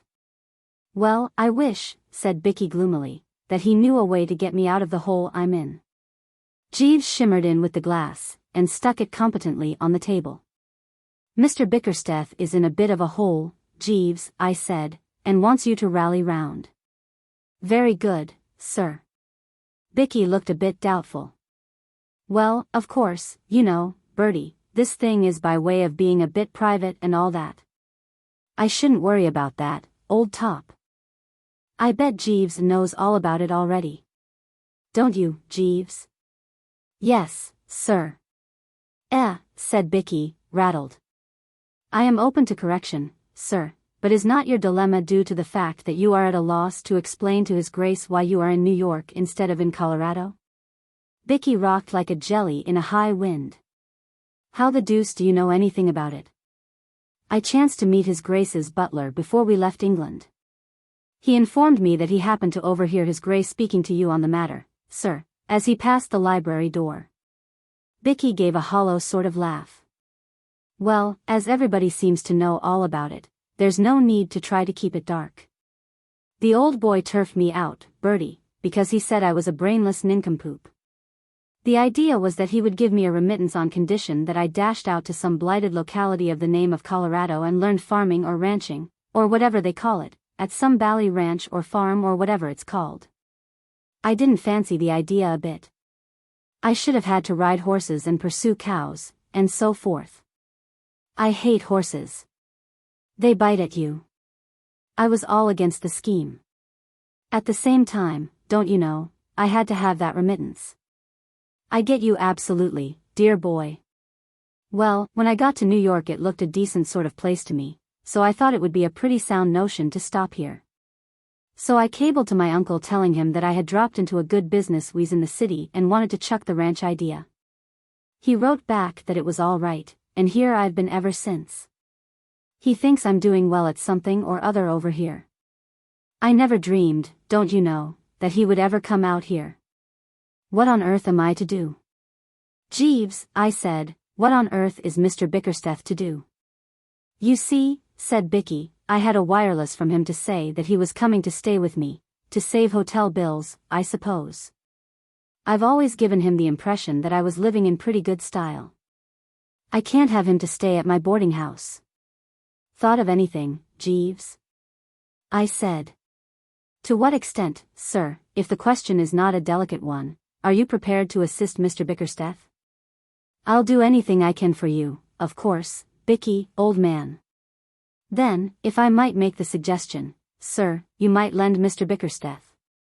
No, by Jove, said Bicky firmly. I never have touched you, Bertie, and I'm not going to start now. I may be a chump, but it's my boast that I don't owe a penny to a single soul, not counting tradesmen, of course. I was about to suggest, sir, that you might lend Mr. Bickersteth this flat. Mr. Bickersteth could give his grace the impression that he was the owner of it. With your permission I could convey the notion that I was in Mr. Bickersteth's employment, and not in yours. You would be residing here temporarily as Mr. Bickersteth's guest. His grace would occupy the second spare bedroom. I fancy that you would find this answer satisfactorily, sir. Bicky had stopped rocking himself and was staring at Jeeves in an odd sort of way. I would advocate the dispatching of a wireless message to his grace on board the vessel, notifying him of the change of address. Mr. Bickersteth could meet his grace at the dock and proceed directly here. Will that meet the situation, sir? Absolutely. Thank you, sir. Bicky followed him with his eye till the door closed. How does he do it, Bertie? He said. I'll tell you what I think it is. I believe it's something to do with the shape of his head. Have you ever noticed his head, Bertie, old man? It sort of sticks out at the back. I hopped out of bed early next morning, so as to be among those present when the old boy should arrive. I knew from experience that these ocean liners fetch up at the dock at a deucedly ungodly hour. It wasn't much after 9 by the time I'd dressed and had my morning tea and was leaning out of the window, watching the street for Bicky and his uncle. It was one of those jolly, peaceful mornings that make a chappie wish he'd got a soul or something, and I was just brooding on life in general when I became aware of the dickens of a spade in progress down below. A taxi had driven up, and an old boy in a top hat had got out and was kicking up a frightful row about the fare. As far as I could make out, he was trying to get the cab chappie to switch from New York to London prices, and the cab chappie had apparently never heard of London before, and didn't seem to think a lot of it now. The old boy said that in London the trip would have set him back 8 pence, and the cabbie said he should worry. I called to Jeeves. The Duke has arrived, Jeeves. Yes, sir. That'll be him at the door now. Jeeves made a long arm and opened the front door, and the old boy crawled in, looking licked to a splinter. How do you do, sir? I said, bustling up and being the ray of sunshine. Your nephew went down to the dock to meet you, but you must have missed him. My name's Wooster, don't you know? Great pal of Bicky's, and all that sort of thing. I'm staying with him, you know. Would you like a cup of tea? Jeeves, bring a cup of tea. Old Chiswick had sunk into an armchair and was looking about the room. Does this luxurious flat belong to my nephew Francis? Absolutely. It must be terribly expensive. Pretty well, of course. Everything costs a lot over here, you know. He moaned. Jeeves filtered in with the tea. Old Chiswick took a stab at it to restore his tissues, and nodded. A terrible country, Mr. Wooster. A terrible country. Nearly 8 shillings for a short cab drive. Iniquitous. He took another look round the room. It seemed to fascinate him. Have you any idea how much my nephew pays for this flat, Mr. Wooster? About $200 a month, I believe. What? £40 a month. I began to see that, unless I made the thing a bit more plausible, the scheme might turn out a frost. I could guess what the old boy was thinking. He was trying to square all this prosperity with what he knew of poor old Bicky. And one had to admit that it took a lot of squaring, for dear old Bicky, though a stout fellow and absolutely unrivaled as an imitator of bull terriers and cats, was in many ways one of the most pronounced fatheads that ever pulled on a suit of gents' underwear. I suppose it seems rummy to you, I said, but the fact is New York often bucks chappies up and makes them show a flash of speed that you wouldn't have imagined them capable of. It sort of develops them. Something in the air, don't you know? I imagine that Bicky in the past, when you knew him, may have been something of a chump, but it's quite different now. Devilish efficient sort of chappy, and looked on in commercial circles as quite the nib. I am amazed. What is the nature of my nephew's business, Mr. Wooster? Oh, just business, don't you know? The same sort of thing Carnegie and Rockefeller and all these coves do, you know. I slid for the door. Awfully sorry to leave you, but I've got to meet some of the lads elsewhere. Coming out of the lift, I met Bicky bustling in from the street. Hello, Bertie. I missed him. Has he turned up? He's upstairs now, having some tea. What does he think of it all? He's absolutely rattled. Ripping. I'll be toddling up, then. Toodaloo, Bertie, old man. See you later. Pip pip, Bicky, dear boy. He trotted off, full of merriment and good cheer, and I went off to the club to sit in the window and watch the traffic coming up one way and going down the other. It was latish in the evening when I looked in at the flat to dress for dinner. Where's everybody, Jeeves? I said, finding no little feet pattering about the place. Gone out?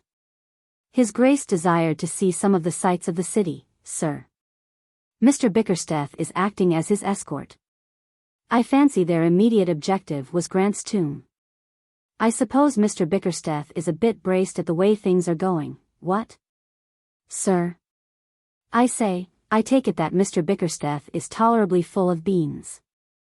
Not altogether, sir. What's his trouble now? The scheme which I took the liberty of suggesting to Mr. Bickersteth and yourself has, unfortunately, not answered entirely satisfactorily, sir. Surely the Duke believes that Mr. Bickersteth is doing well in business, and all that sort of thing? Exactly, sir.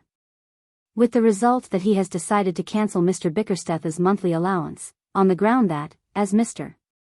Bickersteth is doing so well on his own account, he no longer requires pecuniary assistance. Great Scott, Jeeves. This is awful. Somewhat disturbing, sir. I never expected anything like this. I confess I scarcely anticipated the contingency myself, sir. I suppose it bowled the poor blighter over absolutely? Mr. Bickersteth appeared somewhat taken aback, sir. My heart bled for Bicky. We must do something, Jeeves. Yes, sir. Can you think of anything? Not at the moment, sir. There must be something we can do. It was a maxim of one of my former employers, sir, as I believe I mentioned to you once before, the present Lord Bridgenorth, that there is always a way. I remember his lordship using the expression on the occasion. He was then a business gentleman and had not yet received his title, when a patent hair restorer which he chanced to be promoting failed to attract the public. He put it on the market under another name as a depilatory, and amassed a substantial fortune. I have generally found his lordship's aphorism based on sound foundations. No doubt we shall be able to discover some solution of Mr. Bickersteth's difficulty, sir. Well, have a stab at it, Jeeves. I will spare no pains, sir. I went and dressed sadly. It will show you pretty well how pipped I was when I tell you that I near as a toucher put on a white tie with a dinner jacket. I sallied out for a bit of food more to pass the time than because I wanted it. It seemed brutal to be wading into the bill of fare with poor old Bicky headed for the breadline.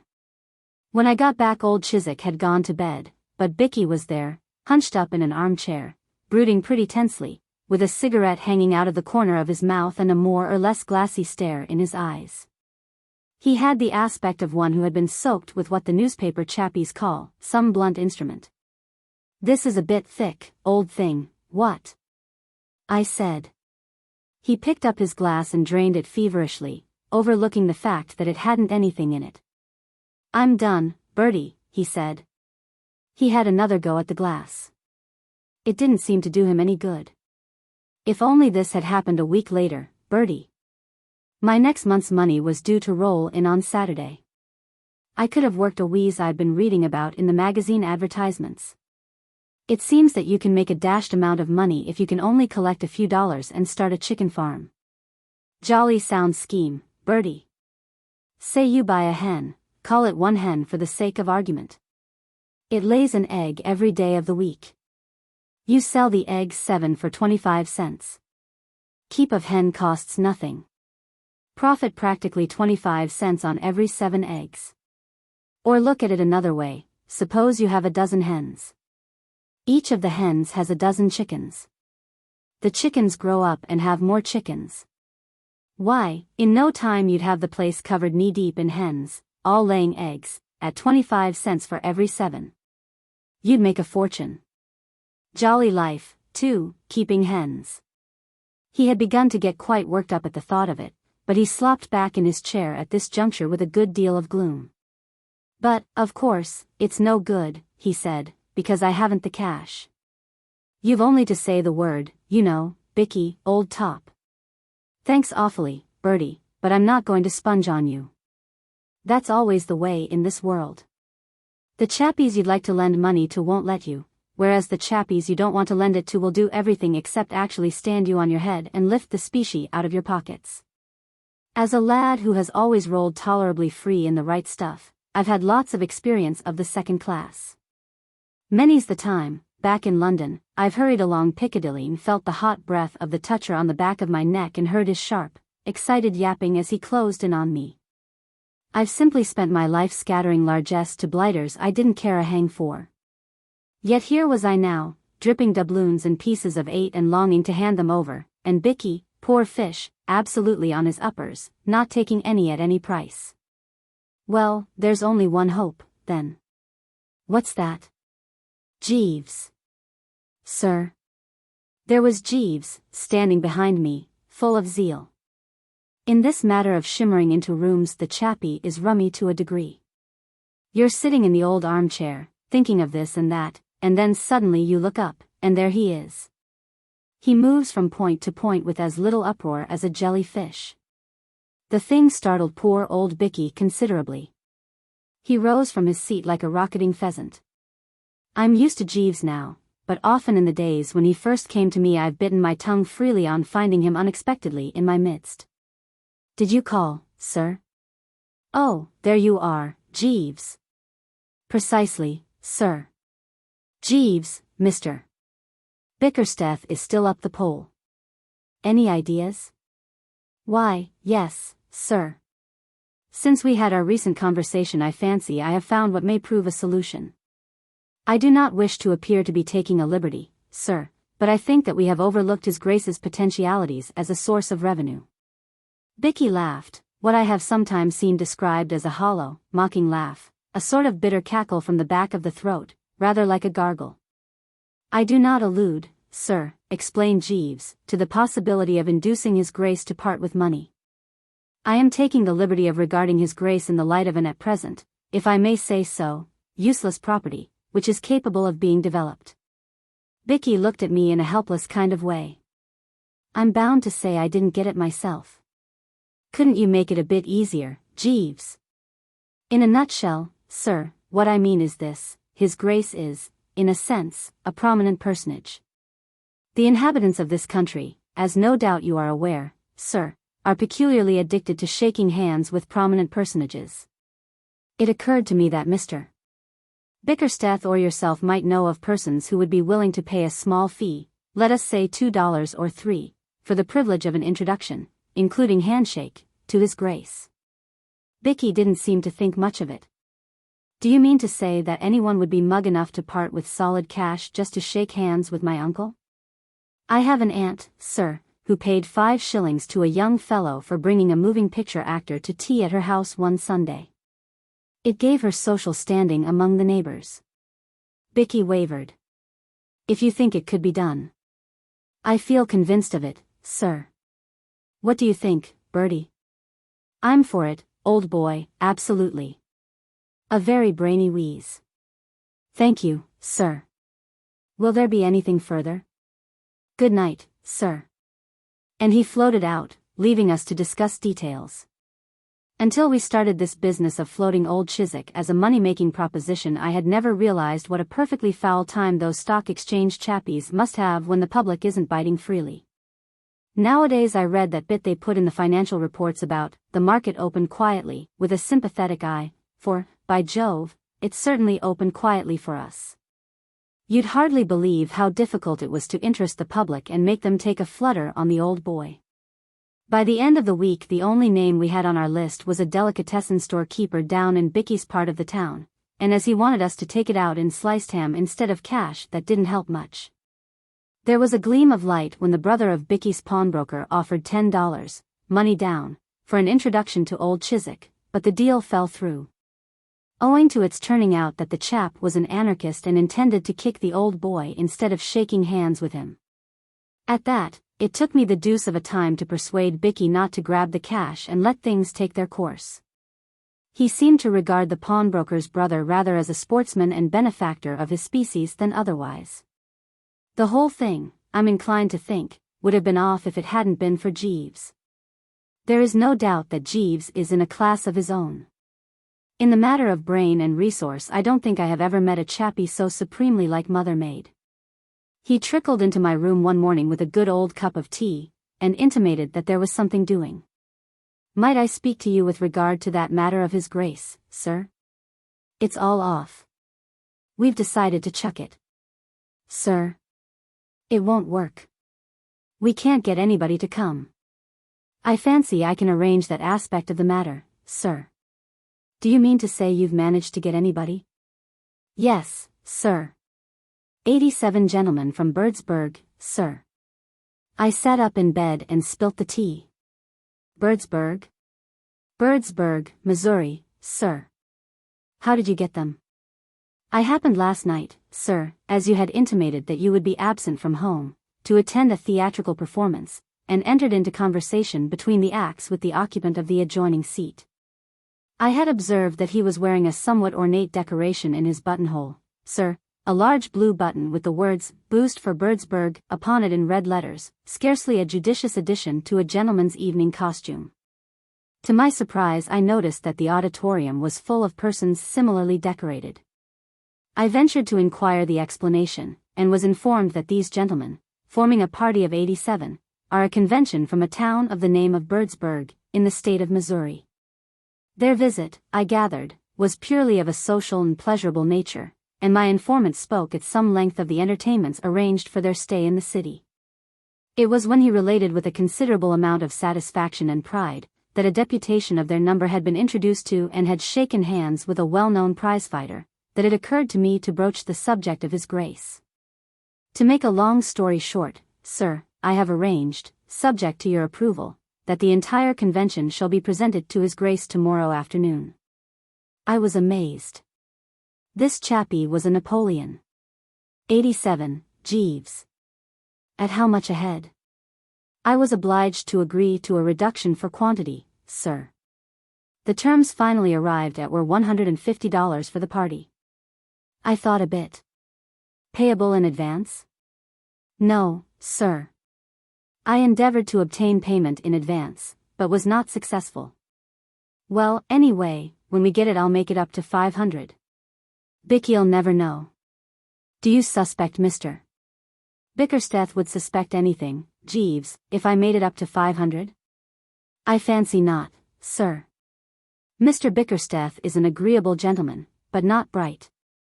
All right, then. After breakfast run down to the bank and get me some money. Yes, sir. You know, you're a bit of a marvel, Jeeves. Thank you, sir. Right-o. Very good, sir. When I took dear old Bickie aside in the course of the morning and told him what had happened he nearly broke down. He tottered into the sitting room and buttonholed old Chiswick, who was reading the comic section of the morning paper with a kind of grim resolution. "Uncle," he said, "are you doing anything special tomorrow afternoon? I mean to say, I've asked a few of my pals in to meet you, don't you know?" The old boy cocked a speculative eye at him. "There will be no reporters among them?" "Reporters? Rather not." "Why?" "I refuse to be badgered by reporters." There were a number of adhesive young men who endeavored to elicit from me my views on America while the boat was approaching the dock. I will not be subjected to this persecution again. That'll be absolutely all right, Uncle. There won't be a newspaper man in the place. In that case, I shall be glad to make the acquaintance of your friends. You'll shake hands with them and so forth? I shall naturally order my behavior according to the accepted rules of civilized intercourse. Bicky thanked him heartily and came off to lunch with me at the club, where he babbled freely of hens, incubators, and other rotten things. After mature consideration, we had decided to unleash the Birdsburg contingent on the old boy 10 at a time. Jeeves brought his theater pal round to see us, and we arranged the whole thing with him. A very decent chappie, but rather inclined to collar the conversation and turn it in the direction of his hometown's new water supply system. We settled that, as an hour was about all he would be likely to stand, each gang should consider itself entitled to 7 minutes of the Duke's society by Jeeves's stopwatch. And that when their time was up, Jeeves should slide into the room and cough meaningly. Then we parted with what I believe are called mutual expressions of goodwill, the Birdsburg chappie extending a cordial invitation to us all to pop out some day and take a look at the new water supply system, for which we thanked him. Next day the deputation rolled in. The first shift consisted of the cove we had met and 9 others almost exactly like him in every respect. They all looked deuced keen and businesslike, as if from youth up they had been working in the office and catching the boss's eye and whatnot. They shook hands with the old boy with a good deal of apparent satisfaction, all except one chappie, who seemed to be brooding about something, and then they stood off and became chatty. "What message have you for Birdsburg, Duke?" asked our pal. The old boy seemed a bit rattled. "I have never been to Birdsburg." The chappie seemed pained. "You should pay it a visit," he said. "The most rapidly growing city in the country. Boost for Birdsburg. Boost for Birdsburg," said the other chappies reverently. The chappie who had been brooding suddenly gave tongue. Say. He was a stout sort of well-fed cove with one of those determined chins and a cold eye. The assemblage looked at him. "As a matter of business," said the chappie, "mind you, I'm not questioning anybody's good faith, but, as a matter of strict business, I think this gentleman here ought to put himself on record before witnesses as stating that he really is a duke." "What do you mean, sir?" cried the old boy, getting purple. "No offense, simply business. I'm not saying anything, mind you, but there's one thing that seems kind of funny to me. This gentleman here says his name's Mr. Bickersteth, as I understand it. Well, if you're the Duke of Chiswick, why isn't he Lord Percy something? I've read English novels, and I know all about it. This is monstrous. Now don't get hot under the collar. I'm only asking. I've a right to know. You're going to take our money, so it's only fair that we should see that we get our money's worth." The water supply cove chipped in. "You're quite right, Sims. I overlooked that when making the agreement. You see, gentlemen, as businessmen we've a right to reasonable guarantees of good faith. We are paying Mr. Bickersteth here $150 for this reception, and we naturally want to know." Old Chiswick gave Bicky a searching look. Then he turned to the water supply chappie. He was frightfully calm. "I can assure you that I know nothing of this," he said, quite politely. "I should be grateful if you would explain." "Well, we arranged with Mr.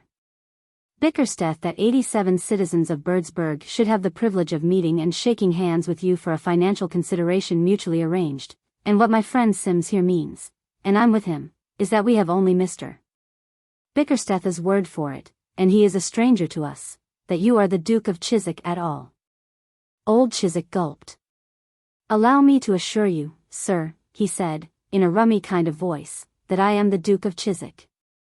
"Then that's all right," said the chappie heartily. "That was all we wanted to know. Let the thing go on." "I am sorry to say," said old Chiswick, "that it cannot go on. I am feeling a little tired. I fear I must ask to be excused. But there are 77 of the boys waiting round the corner at this moment, Duke, to be introduced to you. I fear I must disappoint them. But in that case the deal would have to be off. That is a matter for you and my nephew to discuss. The chappie seemed troubled. You really won't meet the rest of them? No. Well, then, I guess we'll be going. They went out, and there was a pretty solid silence. Then old Chiswick turned to Bicky. Well? Bicky didn't seem to have anything to say. Was it true what that man said? Yes, uncle. What do you mean by playing this trick? Bicky seemed pretty well knocked out, so I put in a word. I think you'd better explain the whole thing, Bicky, old top. Bicky's Adam's apple jumped about a bit, then he started. You see, you had cut off my allowance, uncle, and I wanted a bit of money to start a chicken farm. I mean to say it's an absolute cert if you once get a bit of capital. You buy a hen, and it lays an egg every day of the week, and you sell the eggs, say, 7 for 25 cents. Keep of hens cost nothing. Profit practically. What is all this nonsense about hens? You led me to suppose you were a substantial businessman. Old Bicky rather exaggerated, sir, I said, helping the chappie out. The fact is, the poor old lad is absolutely dependent on that remittance of yours, and when you cut it off, don't you know, he was pretty solidly in the soup, and had to think of some way of closing in on a bit of the ready pretty quick. That's why we thought of this handshaking scheme. Old Chiswick foamed at the mouth. So you have lied to me. You have deliberately deceived me as to your financial status. Poor old Bicky didn't want to go to that ranch, I explained. He doesn't like cows and horses, but he rather thinks he would be hot stuff among the hens. All he wants is a bit of capital. Don't you think it would be rather a wheeze if you were to? After what has happened? After this deceit and foolery? Not a penny. But. Not a penny. There was a respectful cough in the background. If I might make a suggestion, sir? Jeeves was standing on the horizon, looking devilish brainy. Go ahead, Jeeves. I said. I would merely suggest, sir, that if Mr. Bickersteth is in need of a little ready money, and is at a loss to obtain it elsewhere, he might secure the sum he requires by describing the occurrences of this afternoon for the Sunday issue of one of the more spirited and enterprising newspapers. By Jove! I said. By George, said Bicky. Great heavens, said old Chiswick. Very good, sir, said Jeeves. Bicky turned to old Chiswick with a gleaming eye. Jeeves is right. I'll do it. The Chronicle would jump at it. They eat that sort of stuff. Old Chiswick gave a kind of moaning howl. I absolutely forbid you, Francis, to do this thing. That's all very well, said Bicky, wonderfully braced, but if I can't get the money any other way. Wait.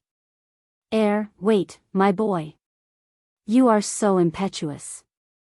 We might arrange something. I won't go to that bally ranch.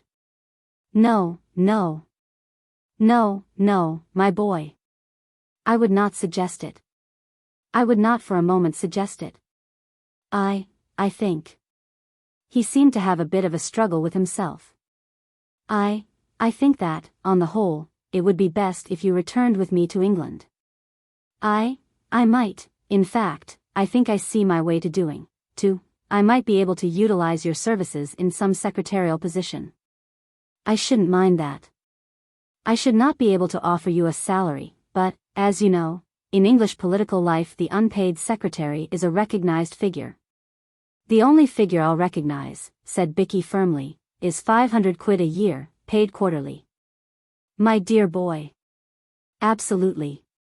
But your recompense, my dear Francis, would consist in the unrivaled opportunities you would have, as my secretary, to gain experience, to accustom yourself to the intricacies of political life, in fact. You would be in an exceedingly advantageous position. 500 a year, said Bicky, rolling it round his tongue. Why, that would be nothing to what I could make if I started a chicken farm. It stands to reason. Suppose you have a dozen hens. Each of the hens has a dozen chickens. After a bit the chickens grow up and have a dozen chickens each themselves, and then they all start laying eggs. There's a fortune in it. You can get anything you like for eggs in America. Chappies keep them on ice for years and years, and don't sell them till they fetch about $1 a whirl. You don't think I'm going to chuck a future like this for anything under 500 goblins a year, what? A look of anguish passed over old Chiswick's face, then he seemed to be resigned to it. Very well, my boy, he said. What said Bicky. All right, then. Jeeves, I said. Bicky had taken the old boy off to dinner to celebrate, and we were alone. Jeeves, this has been one of your best efforts. Thank you, sir. It beats me how you do it. Yes, sir. The only trouble is you haven't got much out of it, what? I fancy Mr. Bickersteth intends, I judge from his remarks, to signify his appreciation of anything I have been fortunate enough to do to assist him, at some later date when he is in a more favorable position to do so. It isn't enough, Jeeves. Sir. It was a wrench, but I felt it was the only possible thing to be done. Bring my shaving things. A gleam of hope shone in the chappie's eye, mixed with doubt. You mean, sir? And shave off my mustache. There was a moment's silence. I could see the fellow was deeply moved. Thank you very much indeed, sir, he said, in a low voice, and popped off. Absent treatment. I want to tell you all about dear old Bobby Cardew. It's a most interesting story.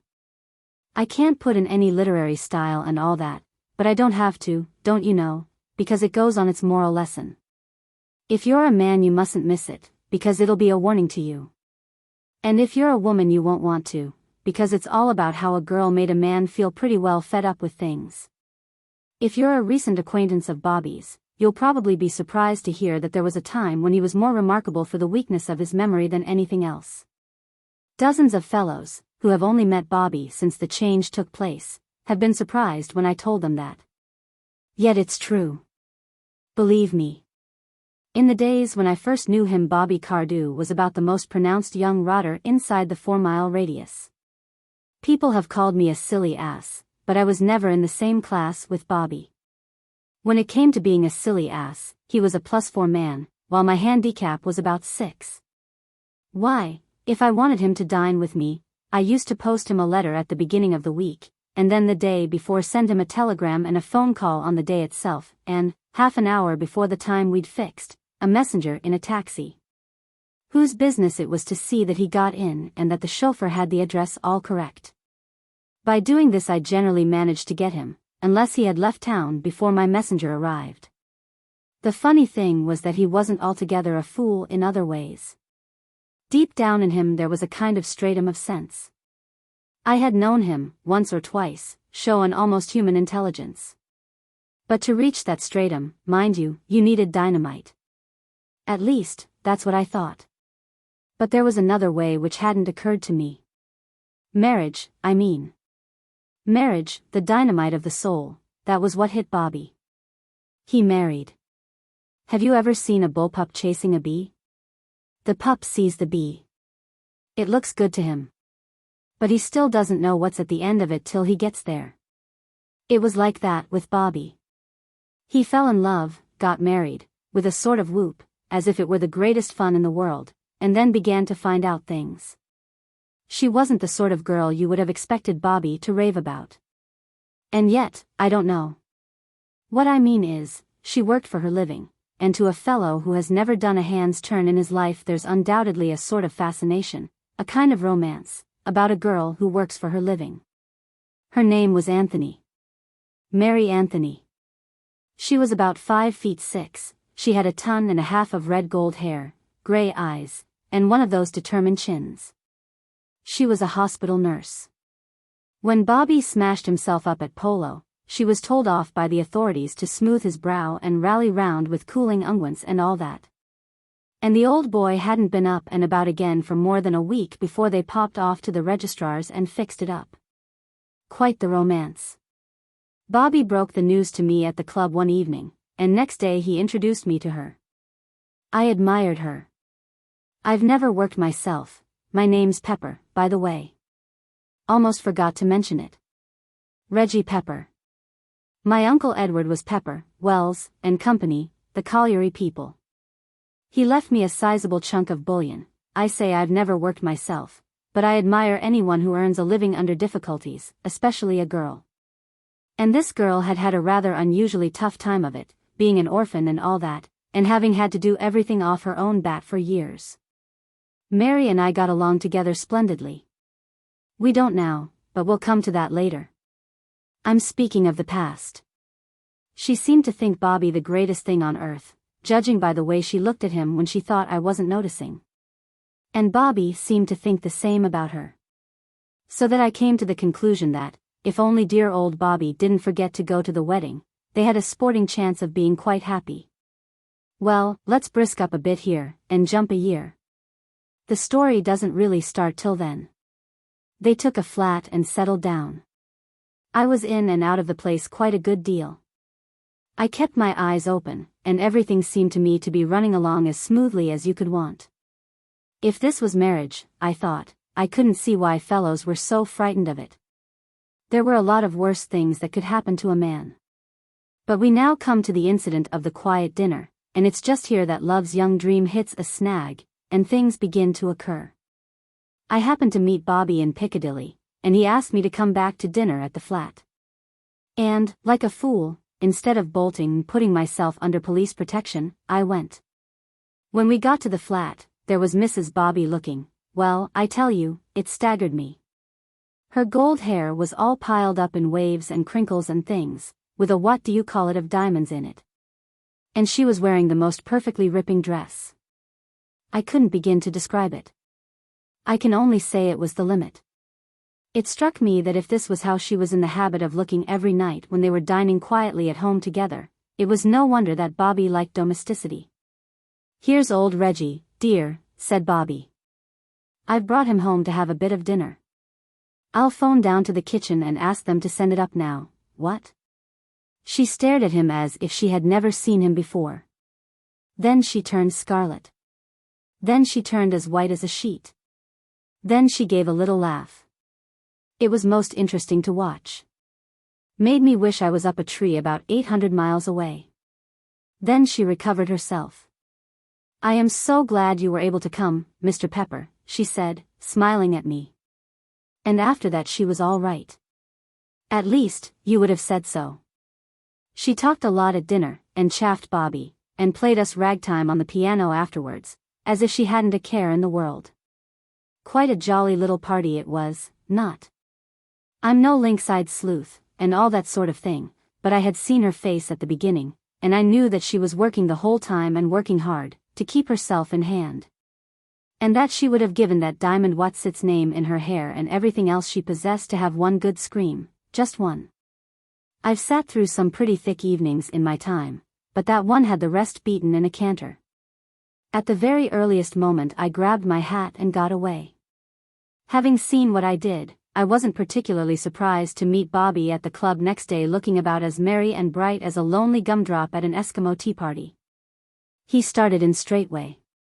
He seemed glad to have someone to talk to about it. "Do you know how long I've been married?" he said. I didn't exactly. "About a year, isn't it?" "Not about a year," he said sadly. "Exactly a year, yesterday." Then I understood. I saw light, a regular flash of light. Yesterday was the anniversary of the wedding. I'd arranged to take Mary to the Savoy, and on to Covent Garden. She particularly wanted to hear Caruso. I had the ticket for the box in my pocket. Do you know, all through dinner I had a kind of rummy idea that there was something I'd forgotten, but I couldn't think what. Till your wife mentioned it. He nodded. "She mentioned it," he said thoughtfully. "I didn't ask for details. Women with hair and chins like Mary's may be angels most of the time, but, when they take off their wings for a bit, they aren't half-hearted about it. To be absolutely frank, old top," said poor old Bobbie, in a broken sort of way, "my stock's pretty low at home. There didn't seem much to be done. I just lit a cigarette and sat there." He didn't want to talk. Presently he went out. I stood at the window of our upper smoking room, which looks out onto Piccadilly, and watched him. He walked slowly along for a few yards, stopped, then walked on again, and finally turned into a jeweler's. Which was an instance of what I meant when I said that deep down in him there was a certain stratum of sense. It was from now on that I began to be really interested in this problem of Bobbie's married life. Of course, one's always mildly interested in one's friends' marriages, hoping they'll turn out well and all that, but this was different. The average man isn't like Bobbie, and the average girl isn't like Mary. It was that old business of the immovable mass and the irresistible force. There was Bobbie, ambling gently through life, a dear old chap in 100 ways, but undoubtedly a chump of the first water. And there was Mary, determined that he shouldn't be a chump. And nature, mind you, on Bobbie's side. When nature makes a chump like dear old Bobbie, she's proud of him, and doesn't want her handiwork disturbed. She gives him a sort of natural armor to protect him against outside interference. And that armor is shortness of memory. Shortness of memory keeps a man a chump, when, but for it, he might cease to be one. Take my case, for instance. I'm a chump. Well, if I had remembered half the things people have tried to teach me during my life, my size and hats would be about number 9. But I didn't. I forgot them. And it was just the same with Bobbie. For about a week, perhaps a bit more, the recollection of that quiet little domestic evening bucked him up like a tonic. Elephants, I read somewhere, are champions at the memory business, but they were fools to Bobbie during that week. But, bless you, the shock wasn't nearly big enough. It had dinted the armor, but it hadn't made a hole in it. Pretty soon he was back at the old game. It was pathetic, don't you know? The poor girl loved him, and she was frightened. It was the thin edge of the wedge, you see, and she knew it. A man who forgets what day he was married, when he's been married 1 year, will forget, at about the end of the 4th, that he's married at all. If she meant to get him in hand at all, she had got to do it now, before he began to drift away. I saw that clearly enough, and I tried to make Bobbie see it, when he was by way of pouring out his troubles to me one afternoon. I can't remember what it was that he had forgotten the day before, but it was something she had asked him to bring home for her. It may have been a book. "It's such a little thing to make a fuss about," said Bobbie. "And she knows that it's simply because I've got such an infernal memory about everything. I can't remember anything. Never could." He talked on for a while, and, just as he was going, he pulled out a couple of sovereigns. "Oh, by the way," he said. "What's this for?" I asked, though I knew. "I owe it you." "How's that?" I said. "Why, that bet on Tuesday. In the billiard room. Murray and Brown were playing 100 up, and I gave you 2 to 1 that Brown would win, and Murray beat him by 20 odd. So you do remember some things?" I said. He got quite excited. Said that if I thought he was the sort of rotter who forgot to pay when he lost a bet, it was pretty rotten of me after knowing him all these years, and a lot more like that. "Subside, laddie," I said. Then I spoke to him like a father. "What you've got to do, my old college chum," I said, "is to pull yourself together, and jolly quick, too. As things are shaping, you're due for a nasty knock before you know what's hit you. You've got to make an effort. Don't say you can't. This 2 quid business shows that, even if your memory is rocky, you can remember some things. What you've got to do is to see that wedding anniversaries and so on are included in the list. It may be a brain strain, but you can't get out of it." "I suppose you're right," said Bobbie. "But it beats me why she thinks such a lot of these rotten little dates. What's it matter if I forgot what day we were married on, or what day she was born on, or what day the cat had the measles? She knows I love her just as much as if I were a memorizing freak at the halls." "That's not enough for a woman," I said. "They want to be shown. Bear that in mind, and you're all right. Forget it, and there'll be trouble." He chewed the knob of his stick. "Women are frightfully rummy," he said gloomily. "You should have thought of that before you married one," I said. I don't see that I could have done any more. I had put the whole thing in a nutshell for him. You would have thought he'd have seen the point, and that it would have made him brace up and get a hold on himself. But no. Off he went again in the same old way. I gave up arguing with him. I had a good deal of time on my hands, but not enough to amount to anything when it was a question of reforming dear old Bobbie by argument. If you see a man asking for trouble, and insisting on getting it, the only thing to do is to stand by and wait till it comes to him. After that you may get a chance. But till then there's nothing to be done. But I thought a lot about him. Bobbie didn't get into the soup all at once. Weeks went by, and months, and still nothing happened. Now and then he'd come into the club with a kind of cloud on his shining morning face, and I'd know that there had been doings in the home. But it wasn't till well on in the spring that he got the thunderbolt just where he had been asking for it, in the thorax. I was smoking a quiet cigarette one morning in the window looking out over Piccadilly, and watching the buses and motors going up one way and down the other. Most interesting it is. I often do it, when in rushed Bobbie, with his eyes bulging and his face the color of an oyster, waving a piece of paper in his hand. "Reggie," he said. "Reggie, old top, she's gone." "Gone?" I said. "Who?" "Mary, of course." "Gone." "Left me." "Gone." "Where?" I said. Silly question. Perhaps you're right. Anyhow, dear old Bobbie nearly foamed at the mouth. "Where?" "How should I know where?" "Here, read this." He pushed the paper into my hand. It was a letter. "Go on," said Bobbie. "Read it." So I did. It certainly was quite a letter. There was not much of it, but it was all to the point. This is what it said. "My dear Bobbie, I am going away. When you care enough about me to remember to wish me many happy returns on my birthday, I will come back. My address will be Box 341, London Morning News." I read it twice, then I said, "Well, why don't you?" "Why don't I what?" "Why don't you wish her many happy returns?" It doesn't seem much to ask. But she says on her birthday. "Well, when is her birthday?" "Can't you understand?" said Bobbie. "I've forgotten." "Forgotten?" I said. "Yes," said Bobbie. "Forgotten." "How do you mean, forgotten?" I said. "Forgotten whether it's the 20th or the 21st, or what?" "How near do you get to it?" "I know it came somewhere between the 1st of January and the 31st of December. That's how near I get to it." "Think." "Think? What's the use of saying think? Think I haven't thought?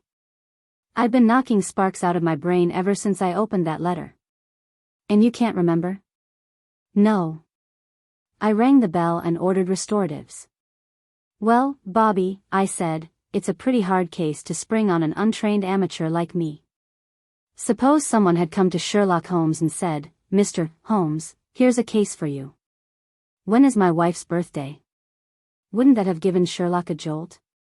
However, I know enough about the game to understand that a fellow can't shoot off his deductive theories unless you start him with a clue, so rouse yourself out of that pop-eyed trance and come across with 2 or 3. For instance, can't you remember the last time she had a birthday? What sort of weather was it? That might fix the month." Bobbie shook his head. "It was just ordinary weather, as near as I can recollect." "Warm?" "Warmish." "Or cold?" "Well, fairly cold, perhaps." "I can't remember." I ordered 2 more of the same. They seemed indicated in the young detective's manual. "You're a great help, Bobbie," I said. "An invaluable assistant. One of those indispensable adjuncts without which no home is complete." Bobbie seemed to be thinking.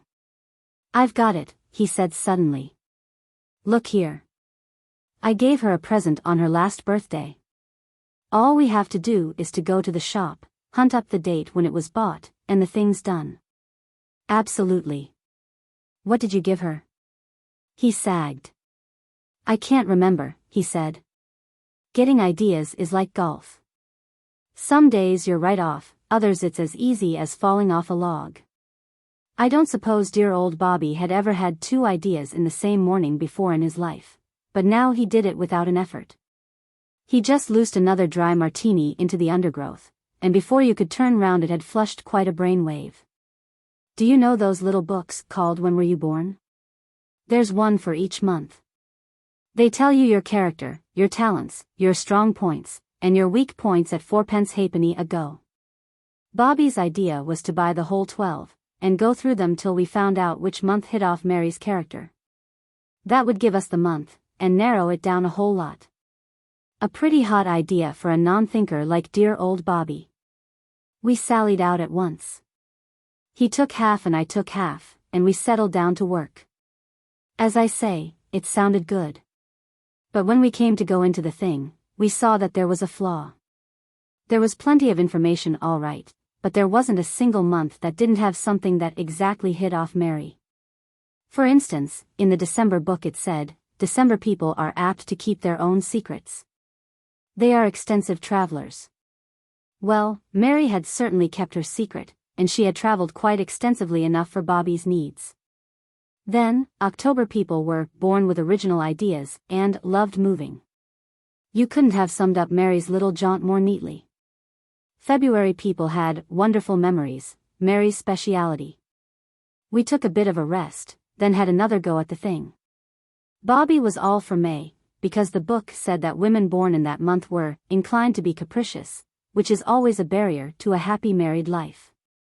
But I plumped for February, because February women are unusually determined to have their own way, are very earnest, and expect a full return in their companion or mates. Which he owned was about as like Mary as anything could be. In the end he tore the books up, stamped on them, burnt them, and went home. It was wonderful what a change the next few days made in dear old Bobbie. Have you ever seen that picture, The Soul's Awakening? It represents a flapper of sorts gazing in a startled sort of way into the middle distance with a look in her eyes that seems to say, surely that is George's step I hear on the mat. Can this be love? Well, Bobbie had a soul's awakening too. I don't suppose he had ever troubled to think in his life before, not really think. But now he was wearing his brain to the bone. It was painful in a way, of course, to see a fellow human being so thoroughly in the soup, but I felt strongly that it was all for the best. I could see as plainly as possible that all these brainstorms were improving Bobbie out of knowledge. When it was all over he might possibly become a rotter again of a sort, but it would only be a pale reflection of the rotter he had been. It bore out the idea I had always had that what he needed was a real good jolt. I saw a great deal of him these days. I was his best friend, and he came to me for sympathy. I gave it him, too, with both hands, but I never failed to hand him the moral lesson when I had him weak. One day he came to me as I was sitting in the club, and I could see that he had had an idea. He looked happier than he had done in weeks. Reggie, he said, I'm on the trail. This time I'm convinced that I shall pull it off. I've remembered something of vital importance. Yes? I said. I remember distinctly, he said, that on Mary's last birthday we went together to the Colosseum. How does that hit you? It's a fine bit of memorizing, I said, but how does it help? Why, they change the program every week there. Ah. I said. Now you are talking. And the week we went one of the turns was Professor Someone's Terpsichorean cats. I recollect them distinctly. Now, are we narrowing it down, or aren't we? Reggie, I'm going round to the Colosseum this minute, and I'm going to dig the date of those Terpsichorean cats out of them, if I have to use a crowbar. So that got him within 6 days, for the management treated us like brothers. Brought out the archives, and ran agile fingers over the pages till they treed the cats in the middle of May. I told you it was May, said Bobbie. Maybe you'll listen to me another time. If you've any sense, I said, there won't be another time. And Bobbie said that there wouldn't. Once you get your memory on the run, it parts as if it enjoyed doing it. I had just got off to sleep that night when my telephone bell rang. It was Bobbie, of course. He didn't apologize. Reggie, he said, I've got it now for certain. It's just come to me. We saw those Terpsichorean cats at a matinee, old man. Yes? I said. Well, don't you see that brings it down to 2 days? It must have been either Wednesday the 7th or Saturday the 10th. Yes, I said, if they didn't have daily matinees at the Coliseum. I heard him give a sort of howl. Bobbie, I said. My feet were freezing, but I was fond of him. Well? I've remembered something too. It's this. The day you went to the Coliseum I lunched with you both at the Ritz. You had forgotten to bring any money with you, so you wrote a check. But I'm always writing checks. You are. But this was for a tenner, and made out to the hotel. Hunt up your checkbook and see how many checks for £10 payable to the Ritz Hotel you wrote out between May the 5th and May the 10th. He gave a kind of gulp. Reggie, he said, you're a genius. I've always said so. I believe you've got it. Hold the line. Presently he came back again. Hello, he said. I'm here, I said. It was the 8th. Reggie, old man, Topping, I said. Good night. It was working along into the small hours now, but I thought I might as well make a night of it and finish the thing up, so I rang up an hotel near the Strand. Put me through to Mrs. Cardew, I said. It's late, said the man at the other end. And getting later every minute, I said. Buck along, laddie. I waited patiently. I had missed my beauty sleep, and my feet had frozen hard, but I was past regrets. What is the matter? Said Mary's voice. My feet are cold, I said. But I didn't call you up to tell you that particularly. I've just been chatting with Bobbie, Mrs. Cardew. Oh. Is that Mr. Pepper? Yes. He's remembered it, Mrs. Cardew.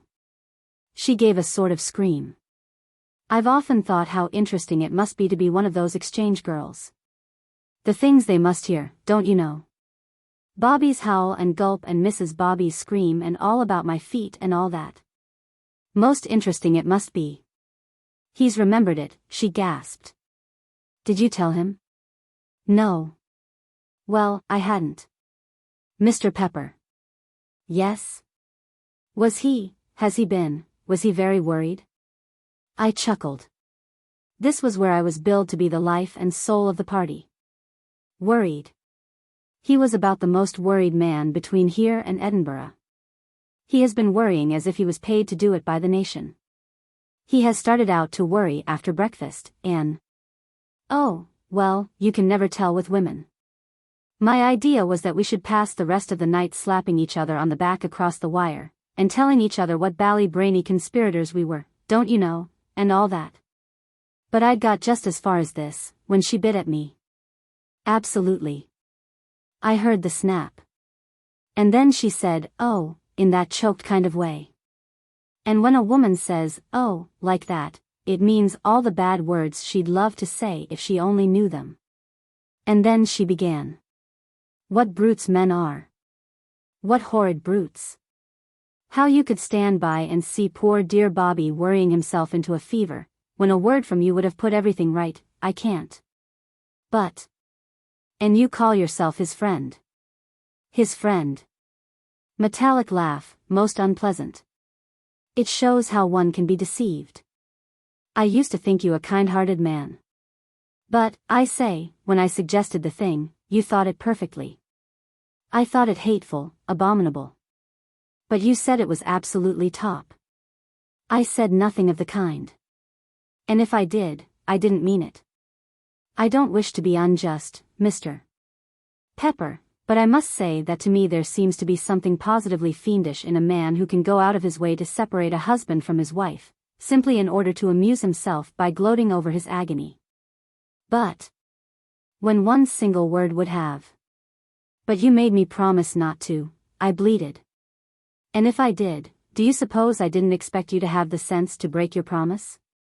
I had finished. I had no further observations to make. I hung up the receiver, and crawled into bed. I still see Bobbie when he comes to the club, but I do not visit the old homestead. He is friendly, but he stopped short of issuing invitations. I ran across Mary at the academy last week, and her eyes went through me like a couple of bullets through a pat of butter. And as they came out the other side, and I limped off to piece myself together again, there occurred to me the simple epitaph which, when I am no more, I intend to have inscribed on my tombstone. It was this: he was a man who acted from the best motives. There is one born every minute. Helping Freddie. I don't want to bore you, don't you know, and all that sort of rot, but I must tell you about dear old Freddie Meadows. I'm not a flyer at literary style, and all that, but I'll get some writer chappie to give the thing a wash and brush up when I've finished, so that'll be all right. Dear old Freddie, don't you know, has been a dear old pal of mine for years and years. So when I went into the club one morning and found him sitting alone in a dark corner, staring glassily at nothing, and generally looking like the last rose of summer, you can understand I was quite disturbed about it. As a rule, the old rotter is the life and soul of our set. Quite the little lump of fun, and all that sort of thing. Jimmy Pinkerton was with me at the time. Jimmy's a fellow who writes plays, a deuced brainy sort of fellow, and between us we set to work to question the poor pop-eyed chappie, until finally we got at what the matter was. As we might have guessed, it was a girl. He had had a quarrel with Angela West, the girl he was engaged to, and she had broken off the engagement. What the row had been about he didn't say, but apparently she was pretty well fed up. She wouldn't let him come near her, refused to talk on the phone, and sent back his letters unopened. I was sorry for poor old Freddie. I knew what it felt like. I was once in love myself with a girl called Elizabeth Shulbred, and the fact that she couldn't stand me at any price will be recorded in my autobiography. I knew the thing for Freddie. Change of scene is what you want, old scout, I said. Come with me to Marvis Bay. I've taken a cottage there. Jimmy's coming down on the 24th. Will be a cozy party. He's absolutely right, said Jimmy. Change of scene's the thing. I knew a man. Girl refused him. Man went abroad. 2 months later girl wired him, come back. Muriel. Man started to write out a reply, suddenly found that he couldn't remember girl's surname, so never answered at all. But Freddie wouldn't be comforted. He just went on looking as if he had swallowed his last sixpence. However, I got him to promise to come to Marvis Bay with me. He said he might as well be there as anywhere. Do you know Marvis Bay? It's in Dorsetshire. It isn't what you'd call a fiercely exciting spot, but it has its good points. You spend the day there bathing and sitting on the sands, and in the evening you stroll out on the shore with the gnats. At 9 o'clock you rub ointment on the wounds and go to bed. It seemed to suit poor old Freddie. Once the moon was up and the breeze sighing in the trees, you couldn't drag him from that beach with a rope. He became quite a popular pet with the gnats. They'd hang round waiting for him to come out, and would give perfectly good strollers the miss in bulk just so as to be in good condition for him. Yes, it was a peaceful sort of life, but by the end of the first week I began to wish that Jimmy Pinkerton had arranged to come down earlier, for as a companion Freddie, poor old chap, wasn't anything to write home to mother about. When he wasn't chewing a pipe and scowling at the carpet, he was sitting at the piano, playing The Rosary with one finger. He couldn't play anything except The Rosary, and he couldn't play much of that. Somewhere round about the third bar a fuse would blow out, and he'd have to start all over again. He was playing it as usual one morning when I came in from bathing. Reggie, he said, in a hollow voice, looking up, I've seen her. Seen her? I said. What, Miss West? I was down at the post office, getting the letters, and we met in the doorway. She cut me. He started The Rosary again, and side-slipped in the second bar. Reggie, he said, you ought never to have brought me here. I must go away. Go away? I said. Don't talk such rot. This is the best thing that could have happened. This is where you come out strong. She cut me. Never mind. Be a sportsman. Have another dash at her. She looked clean through me. Of course she did. But don't mind that. Put this thing in my hands. I'll see you through. Now, what you want, I said, is to place her under some obligation to you. What you want is to get her timidly thanking you. What you want. But what's she going to thank me timidly for? I thought for a moment. Look out for a chance and save her from drowning, I said. I can't swim, said Freddie. That was Freddie all over, don't you know? A dear old chap in 1,000 ways, but no help to a fellow, if you know what I mean. He cranked up the piano once more and I sprinted for the open. I strolled out onto the sands and began to think this thing over. There was no doubt that the brain work had got to be done by me. Dear old Freddie had his strong qualities. He was top hole at polo, and in happier days I've heard him give an imitation of cats fighting in a backyard that would have surprised you. But apart from that, he wasn't a man of enterprise. Well, don't you know, I was rounding some rocks, with my brain whirring like a dynamo, when I caught sight of a blue dress, and, by Jove, it was the girl. I had never met her, but Freddie had 16 photographs of her sprinkled round his bedroom, and I knew I couldn't be mistaken. She was sitting on the sand, helping a small, fat child build a castle. On a chair close by was an elderly lady reading a novel. I heard the girl call her aunt. So, doing the Sherlock Holmes business, I deduced that the fat child was her cousin. It struck me that if Freddie had been there he would probably have tried to work up some sentiment about the kid on the strength of it. Personally, I couldn't manage it. I don't think I ever saw a child who made me feel less sentimental. He was one of those round, bulging kids. After he had finished the castle he seemed to get bored with life, and began to whimper. The girl took him off to where a fellow was selling sweets at a stall. And I walked on. Now, fellows, if you ask them, will tell you that I'm a chump. Well, I don't mind. I admit it. I am a chump. All the Peppers have been chumps. But what I do say is that every now and then, when you'd least expect it, I get a pretty hot brainwave. And that's what happened now. I doubt if the idea that came to me then would have occurred to a single one of any dozen of the brainiest chappies you care to name. It came to me on my return journey. I was walking back along the shore, when I saw the fat kid meditatively smacking a jellyfish with a spade. The girl wasn't with him. In fact, there didn't seem to be anyone in sight. I was just going to pass on when I got the brainwave. I thought the whole thing out in a flash, don't you know?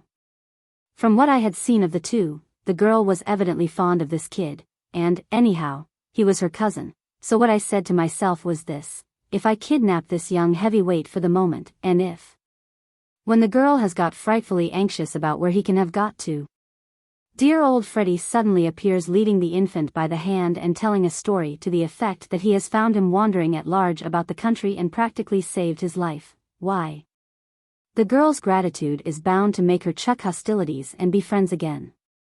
So I gathered in the kid and made off with him. All the way home I pictured that scene of reconciliation. I could see it so vividly, don't you know, that, by George, it gave me quite a choky feeling in my throat. Freddie, dear old chap, was rather slow at getting on to the fine points of the idea. When I appeared, carrying the kid, and dumped him down in our sitting room, he didn't absolutely effervesce with joy, if you know what I mean. The kid had started to bellow by this time, and poor old Freddie seemed to find it rather trying. "Stop it," he said. "Do you think nobody's got any troubles except you? What the deuce is all this, Reggie?" The kid came back at him with a yell that made the window rattle. I raced to the kitchen and fetched a jar of honey. It was the right stuff. The kid stopped bellowing and began to smear his face with the stuff. "Well?" said Freddie, when silence had set in. I explained the idea. After a while it began to strike him. "You're not such a fool as you look, sometimes, Reggie," he said handsomely. "I'm bound to say this seems pretty good." And he disentangled the kid from the honey jar and took him out, to scour the beach for Angela. I don't know when I've felt so happy. I was so fond of dear old Freddie that to know that he was soon going to be his old bright self again made me feel as if somebody had left me about £1,000,000. I was leaning back in a chair on the veranda, smoking peacefully, when down the road I saw the old boy returning, and, by George, the kid was still with him. And Freddie looked as if he hadn't a friend in the world. "Hello," I said. "Couldn't you find her?" "Yes, I found her," he replied, with one of those bitter, hollow laughs. "Well, then?" Freddie sank into a chair and groaned. "This isn't her cousin, you idiot," he said. "He's no relation at all. He's just a kid she happened to meet on the beach." She had never seen him before in her life. "What? Who is he, then?" "I don't know." "Oh, Lord, I've had a time. Thank goodness you'll probably spend the next few years of your life in Dartmoor for kidnapping. That's my only consolation. I'll come and jeer at you through the bars." "Tell me all, old boy," I said. It took him a good long time to tell the story, for he broke off in the middle of nearly every sentence to call me names, but I gathered gradually what had happened. She had listened like an iceberg while he told the story he had prepared, and then, well, she didn't actually call him a liar, but she gave him to understand in a general sort of way that if he and Dr. Cook ever happened to meet and started swapping stories, it would be about the biggest duel on record. And then he had crawled away with the kid, licked to a splinter. "And mind, this is your affair," he concluded. "I'm not mixed up in it at all. If you want to escape your sentence, you'd better go and find the kid's parents and return him before the police come for you. By Jove, till I started to tramp the place with this infernal kid, I never had a notion it would have been so deuced difficult to restore a child to its anxious parents. It's a mystery to me how kidnappers ever get caught. I searched Marvis Bay like a bloodhound, but nobody came forward to claim the infant. You'd have thought, from the lack of interest in him, that he was stopping there all by himself in a cottage of his own.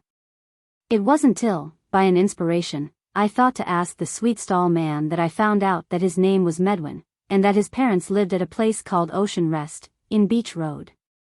I shot off there like an arrow and knocked at the door. Nobody answered. I knocked again. I could hear movements inside, but nobody came. I was just going to get to work on that knocker in such a way that the idea would filter through into these people's heads that I wasn't standing there just for the fun of the thing, when a voice from somewhere above shouted, "Hi." I looked up and saw a round, pink face, with gray whiskers east and west of it, staring down from an upper window. "Hi," it shouted again. "What the deuce do you mean by hi?" I said. "You can't come in," said the face. "Hello, is that Toodles?" "My name is not Toodles, and I don't want to come in," I said. "Are you Mr. Medwin?" "I've brought back your son." "I see him." "Peep-bo, Toodles." "Dada can see, oh. The face disappeared with a jerk. I could hear voices. The face reappeared. "Hi." I churned the gravel madly. "Do you live here?" said the face. "I'm staying here for a few weeks." "What's your name?" "Pepper." "But Pepper? Any relation to Edward Pepper, the colliery owner?" "My uncle." "But I used to know him well. Dear old Edward Pepper. I wish I was with him now." "I wish you were," I said. He beamed down at me. "This is most fortunate," he said. "We were wondering what we were to do with Toodles. You see, we have the mumps here. My daughter Boodles has just developed mumps. Toodles must not be exposed to the risk of infection. We could not think what we were to do with him. It was most fortunate your finding him. He strayed from his nurse. I would hesitate to trust him to the care of a stranger, but you are different. Any nephew of Edward Pepper's has my implicit confidence. You must take Toodles to your house. It will be an ideal arrangement. I have written to my brother in London to come and fetch him. He may be here in a few days." "May." "He is a busy man, of course, but he should certainly be here within a week. Till then Toodles can stop with you." "It is an excellent plan. Very much obliged to you. Your wife will like Toodles." "I haven't got a wife," I yelled, but the window had closed with a bang, as if the man with the whiskers had found a germ trying to escape, don't you know, and had headed it off just in time. I breathed a deep breath and wiped my forehead. The window flew up again. Hi. A package weighing about a ton hit me on the head and burst like a bomb. Did you catch it? Said the face, reappearing. Dear me, you missed it. Never mind. You can get it at the grocer's. Ask for Bailey's granulated breakfast chips. Toodles takes them for breakfast with a little milk. Be certain to get Bailey's. My spirit was broken, if you know what I mean. I accepted the situation. Taking Toodles by the hand, I walked slowly away. Napoleon's retreat from Moscow was a picnic by the side of it. As we turned up the road, we met Freddie's Angela. The sight of her had a marked effect on the kid Toodles. He pointed at her and said, "Wah." The girl stopped and smiled. I loosed the kid, and he ran to her. "Well, baby," she said, bending down to him. "So father found you again, did he? Your little son and I made friends on the beach this morning," she said to me. This was the limit. Coming on top of that interview with the whiskered lunatic, it so utterly unnerved me, don't you know? That she had nodded goodbye and was halfway down the road before I caught up with my breath enough to deny the charge of being the infant's father. I hadn't expected dear old Freddie to sing with joy when he found out what had happened, but I did think he might have shown a little more manly fortitude. He leaped up, glared at the kid, and clutched his head. He didn't speak for a long time, but, on the other hand, when he began he did not leave off for a long time. He was quite emotional, dear old boy. It beat me where he could have picked up such expressions. "Well," he said, when he had finished, "say something." Heavens. "Man, why don't you say something?" "You don't give me a chance, old top," I said soothingly. "What are you going to do about it?" "What can we do about it? We can't spend our time acting as nurses to this exhibit." He got up. "I'm going back to London," he said. "Freddie." I cried. "Freddie, old man." My voice shook. "Would you desert a pal at a time like this?" "I would. This is your business, and you've got to manage it." "Freddie," I said, "you've got to stand by me. You must. Do you realize that this child has to be undressed, and bathed, and dressed again? You wouldn't leave me to do all that single-handed?" "Freddie, old scout, we were at school together. Your mother likes me. You owe me a tenner." He sat down again. "Oh, well," he said resignedly. "Besides, old top," I said, "I did it all for your sake, don't you know?" He looked at me in a curious way. "Reggie," he said, in a strained voice, "one moment. I'll stand a good deal, but I won't stand for being expected to be grateful." Looking back at it, I see that what saved me from Coney Hatch in that crisis was my bright idea of buying up most of the contents of the local sweet shop. By serving out sweets to the kid practically incessantly, we managed to get through the rest of that day pretty satisfactorily. At 8 o'clock he fell asleep in a chair, and, having undressed him by unbuttoning every button in sight and, where there were no buttons, pulling till something gave, we carried him up to bed. Freddie stood looking at the pile of clothes on the floor, and I knew what he was thinking. To get the kid undressed had been simple, a mere matter of muscle. But how were we to get him into his clothes again? I stirred the pile with my foot. There was a long linen arrangement which might have been anything. Also a strip of pink flannel which was like nothing on earth. We looked at each other and smiled wanly. But in the morning I remembered that there were children at the next bungalow but one. We went there before breakfast and borrowed their nurse. Women are wonderful, by George they are. She had that kid dressed and looking fit for anything in about 8 minutes. I showered wealth on her, and she promised to come in morning and evening. I sat down to breakfast almost cheerful again. It was the first bit of silver lining there had been to the cloud up to date. "And after all," I said, "there's lots to be said for having a child about the house, if you know what I mean. Kind of cozy and domestic, what?" Just then the kid upset the milk over Freddie's trousers, and when he had come back after changing his clothes he began to talk about what a much maligned man King Herod was. The more he saw of Toodles, he said, the less he wondered at those impulsive views of his on infanticide. 2 days later Jimmy Pinkerton came down. Jimmy took one look at the kid, who happened to be howling at the moment, and picked up his portmanteau. "For me," he said, "the hotel. I can't write dialogue with that sort of thing going on. Whose work is this? Which of you adopted this little treasure?" I told him about Mr. Medwin and the mumps. Jimmy seemed interested. "I might work this up for the stage," he said. "It wouldn't make a bad situation for Act 2 of a farce." "Farce?" snarled poor old Freddie. "Rather. Curtain of Act 1 on hero, a well-meaning, half-baked sort of idiot just like, that is to say, a well-meaning, half-baked sort of idiot, kidnapping the child. Second act, his adventures with it. I'll rough it out tonight. Come along and show me the hotel, Reggie." As we went I told him the rest of the story, the Angela part. He laid down his portmanteau and looked at me like an owl through his glasses. "What?" he said. "Why, hang it, this is a play, ready-made. It's the old tiny-hand business. Always safe stuff. Parted lovers. Lisping child. Reconciliation over the little cradle. It's big. Child, center girl Elsie, Freddie, upstage, by the piano. Can Freddie play the piano? He can play a little of The Rosary with one finger." Jimmy shook his head. "No, we shall have to cut out the soft music. But the rest's all right. Look here." He squatted in the sand. "This stone is the girl. This bit of seaweed's the child. This nutshell is Freddie." Dialogue leading up to child's line. Child speaks like, "Boofer lady, does IOO love data? Business of outstretched hands.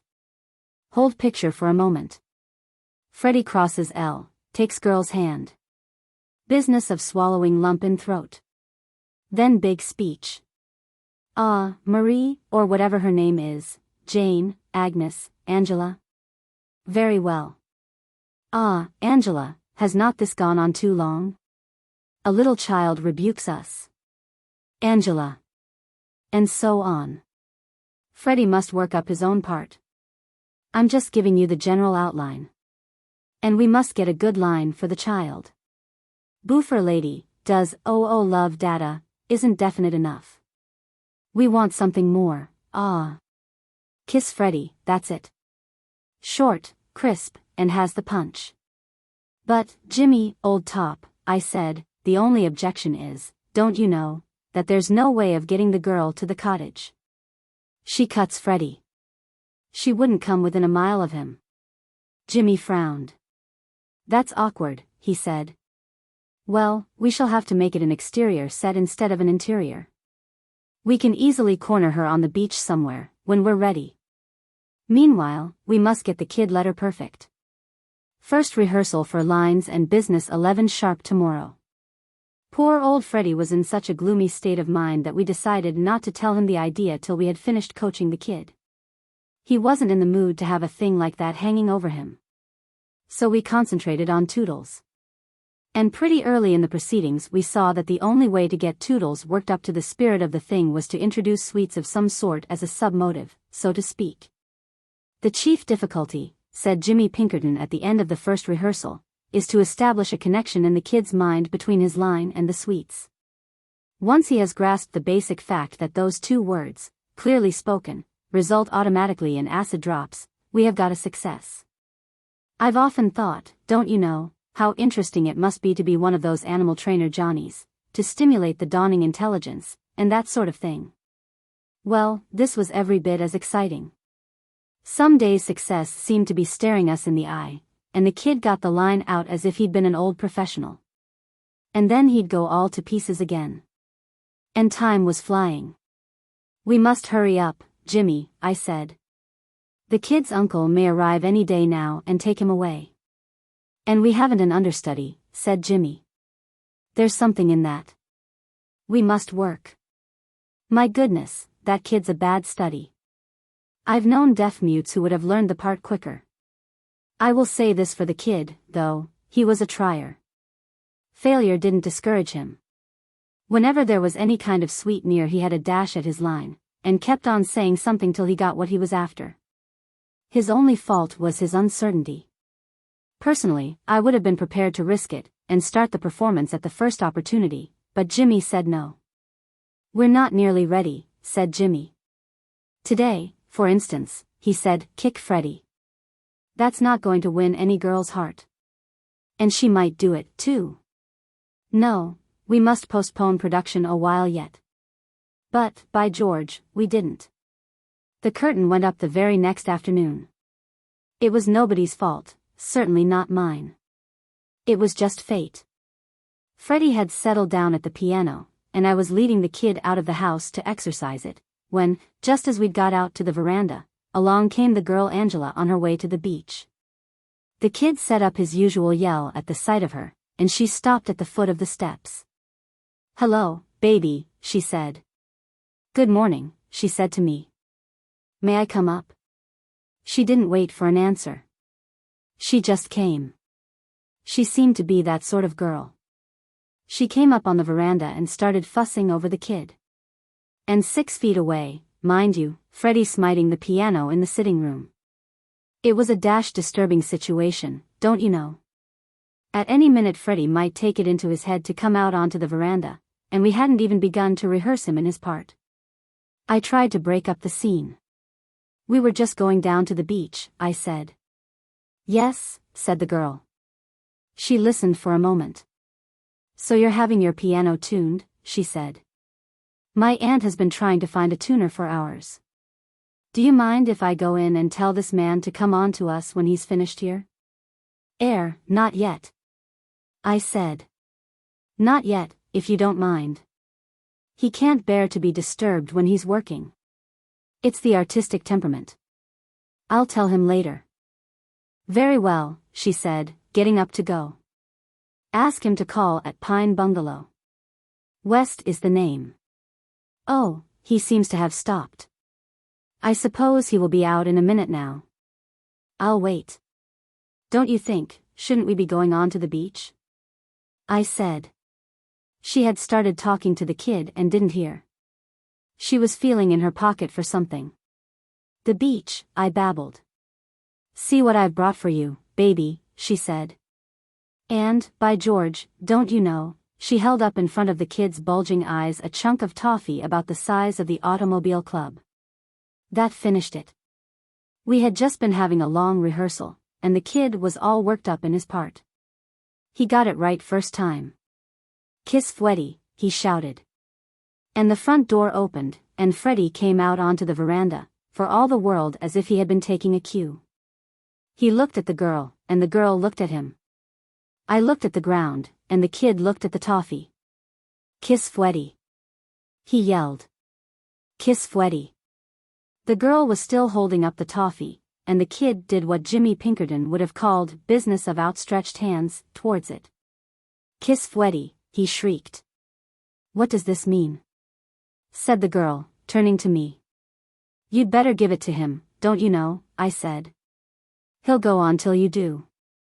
She gave the kid his toffee, and he subsided. Poor old Freddie still stood there gaping, without a word. "What does it mean?" said the girl again. Her face was pink, and her eyes were sparkling in the sort of way, don't you know, that makes a fellow feel as if he hadn't any bones in him, if you know what I mean.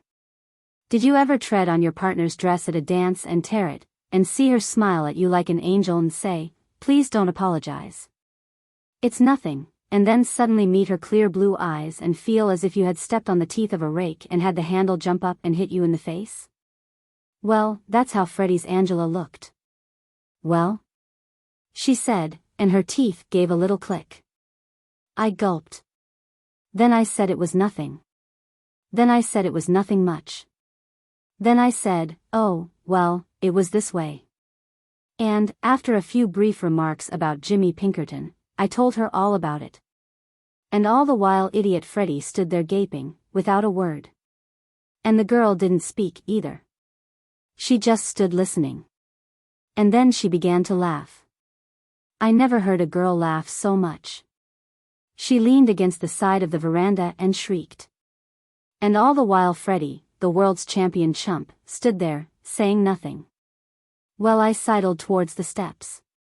I had said all I had to say, and it seemed to me that about here the stage direction exit was written in my part. I gave poor old Freddie up in despair. If only he had said a word, it might have been all right. But there he stood, speechless. What can a fellow do with a fellow like that? Just out of sight of the house I met Jimmy Pinkerton. "Hello, Reggie," he said. "I was just coming to you. Where's the kid? We must have a big rehearsal today." "No good," I said sadly. "It's all over. The thing's finished. Poor dear old Freddie has made an ass of himself and killed the whole show." "Tell me," said Jimmy. I told him. "Fluffed in his lines, did he?" said Jimmy, nodding thoughtfully. "It's always the way with these amateurs. We must go back at once. Things look bad, but it may not be too late," he said as we started. Even now a few well-chosen words from a man of the world, and... Great Scott! I cried. Look!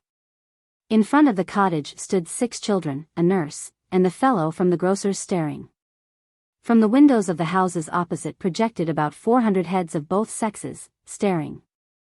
Down the road came galloping 5 more children, a dog, 3 men, and a boy, about to stare.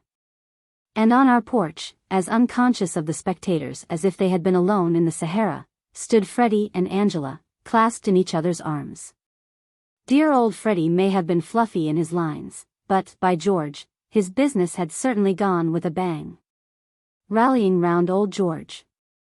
I think one of the rummiest affairs I was ever mixed up with, in the course of a lifetime devoted to butting into other people's business, was that affair of George Lattaker at Monte Carlo. I wouldn't bore you, don't you know, for the world, but I think you ought to hear about it. We had come to Monte Carlo on the yacht Circe, belonging to an old sportsman of the name of Marshall. Among those present were myself, my man Vowles, a Mrs. Vanderlei, her daughter Stella, Mrs. Vanderley's maid Pilbeam, and George. George was a dear old pal of mine. In fact, it was I who had worked him into the party. You see, George was due to meet his uncle Augustus, who was scheduled, George having just reached his 25th birthday, to hand over to him a legacy left by one of George's aunts, for which he had been trustee. The aunt had died when George was quite a kid. It was a date that George had been looking forward to, for, though he had a sort of income, an income, after all, is only an income, whereas a chunk of goblins is a pile. George's uncle was in Monte Carlo, and had written George that he would come to London and unbelt, but it struck me that a far better plan was for George to go to his uncle at Monte Carlo instead. Kill 2 birds with 1 stone, don't you know? Fix up his affairs and have a pleasant holiday simultaneously. So George had tagged along, and at the time when the trouble started we were anchored in Monaco harbor, and Uncle Augustus was due next day. Looking back, I may say that, so far as I was mixed up in it, the thing began at 7 o'clock in the morning, when I was aroused from a dreamless sleep by the dickens of a scrap in progress outside my stateroom door. The chief ingredients were a female voice that sobbed and said, "Oh, Harold," and a male voice, raised in anger, as they say, which after considerable difficulty, I identified as Vowles's. I hardly recognized it. In his official capacity Vowles talks exactly like you'd expect a statue to talk, if it could. In private, however, he evidently relaxed to some extent, and to have that sort of thing going on in my midst at that hour was too much for me. "Vowles!" I yelled. Spion Cop ceased with a jerk. There was silence, then sobs diminishing in the distance, and finally a tap at the door. Vowles entered with that impressive, "My lord the carriage waits" look which is what I pay him for. You wouldn't have believed he had a drop of any sort of emotion in him. "Vowles," I said, "are you under the delusion that I'm going to be Queen of the May? You've called me early all right. It's only just 7. I understood you to summon me, sir. I summoned you to find out why you were making that infernal noise outside. I owe you an apology, sir. I am afraid that in the heat of the moment I raised my voice. It's a wonder you didn't raise the roof. Who was that with you?" Miss Pilbeam, sir, Mrs. Vanderley's maid. What was all the trouble about? I was breaking our engagement, sir. I couldn't help gaping. Somehow one didn't associate vowels with engagements.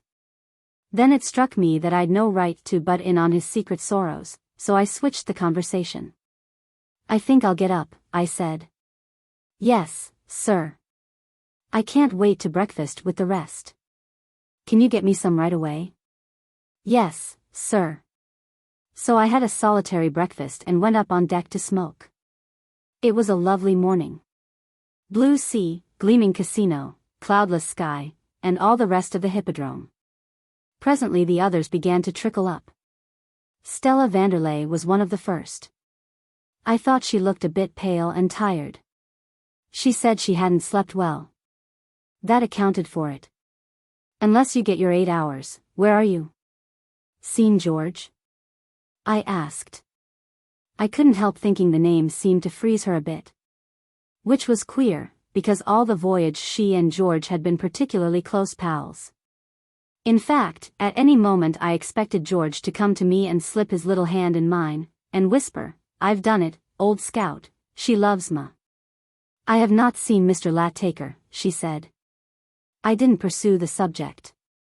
George's stock was apparently low that AM. The next item in the day's program occurred a few minutes later when the morning papers arrived. Mrs. Vanderley opened hers and gave a scream. "The poor, dear prince," she said. "What a shocking thing," said old Marshall. "I knew him in Vienna," said Mrs. Vanderley. "He waltzed divinely." Then I got at mine and saw what they were talking about. The paper was full of it. It seemed that late the night before His Serene Highness the Prince of Saxe-Burglenitz, I always wonder why they call these chaps serene, had been murderously assaulted in a dark street on his way back from the casino to his yacht. Apparently he had developed the habit of going about without an escort, and some roughneck, taking advantage of this, had laid for him and slugged him with considerable vim. The prince had been found lying pretty well beaten up and insensible in the street by a passing pedestrian, and had been taken back to his yacht, where he still lay unconscious. "This is going to do somebody no good," I said. "What do you get for slugging a Serene Highness? I wonder if they'll catch the fellow." Later, read old Marshall, the pedestrian who discovered His Serene Highness proves to have been Mr. Denman Sturgis, the eminent private investigator. Mr. Sturgis has offered his services to the police, and is understood to be in possession of a most important clue. That's the fellow who had charge of that kidnapping case in Chicago. If anyone can catch the man, he can. About 5 minutes later, just as the rest of them were going to move off to breakfast, a boat hailed us and came alongside. A tall, thin man came up the gangway. He looked round the group, and fixed on old Marshall as the probable owner of the yacht. "Good morning," he said. "I believe you have a Mr. Lat-Taker on board, Mr. George Lat-Taker?" "Yes," said Marshall. "He's down below. Want to see him?" "Whom shall I say?" "He would not know my name." "I should like to see him for a moment on somewhat urgent business." "Take a seat. He'll be up in a moment. Reggie, my boy, go and hurry him up." I went down to George's stateroom. "George, old man," I shouted. No answer. I opened the door and went in. The room was empty. What's more, the bunk hadn't been slept in. I don't know when I've been more surprised. I went on deck. "He isn't there," I said. "Not there," said old Marshall. "Where is he, then?" "Perhaps he's gone for a stroll ashore. But he'll be back soon for breakfast. You'd better wait for him." "Have you breakfasted?" "No." "Then will you join us?" The man said he would, and just then the gong went and they trooped down, leaving me alone on deck. I sat smoking and thinking, and then smoking a bit more, when I thought I heard somebody call my name in a sort of hoarse whisper. I looked over my shoulder, and, by Jove, there at the top of the gangway in evening dress, dusty to the eyebrows and without a hat, was dear old George. "Great Scott!" I cried. "SH," he whispered. "Anyone about?" They're all down at breakfast. He gave a sigh of relief, sank into my chair, and closed his eyes. I regarded him with pity. The poor old boy looked a wreck. I said, touching him on the shoulder. He leaped out of the chair with a smothered yell. Did you do that? What did you do it for? What's the sense of it? How do you suppose you can ever make yourself popular if you go about touching people on the shoulder? My nerves are sticking a yard out of my body this morning, Reggie. Yes, old boy. I did a murder last night. What? It's the sort of thing that might happen to anybody.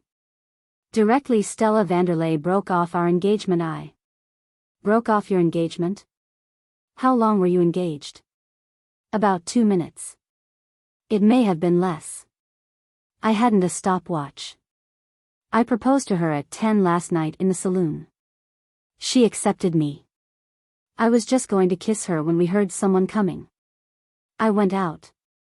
Coming along the corridor was that infernal what's-her-name, Mrs. Vanderlei's maid, Pilbeam. Have you ever been accepted by the girl you love, Reggie? Never. I've been refused dozens. Then you won't understand how I felt. I was off my head with joy. I hardly knew what I was doing. I just felt I had to kiss the nearest thing handy. I couldn't wait. It might have been the ship's cat. It wasn't. It was Pilbeam. You kissed her? I kissed her.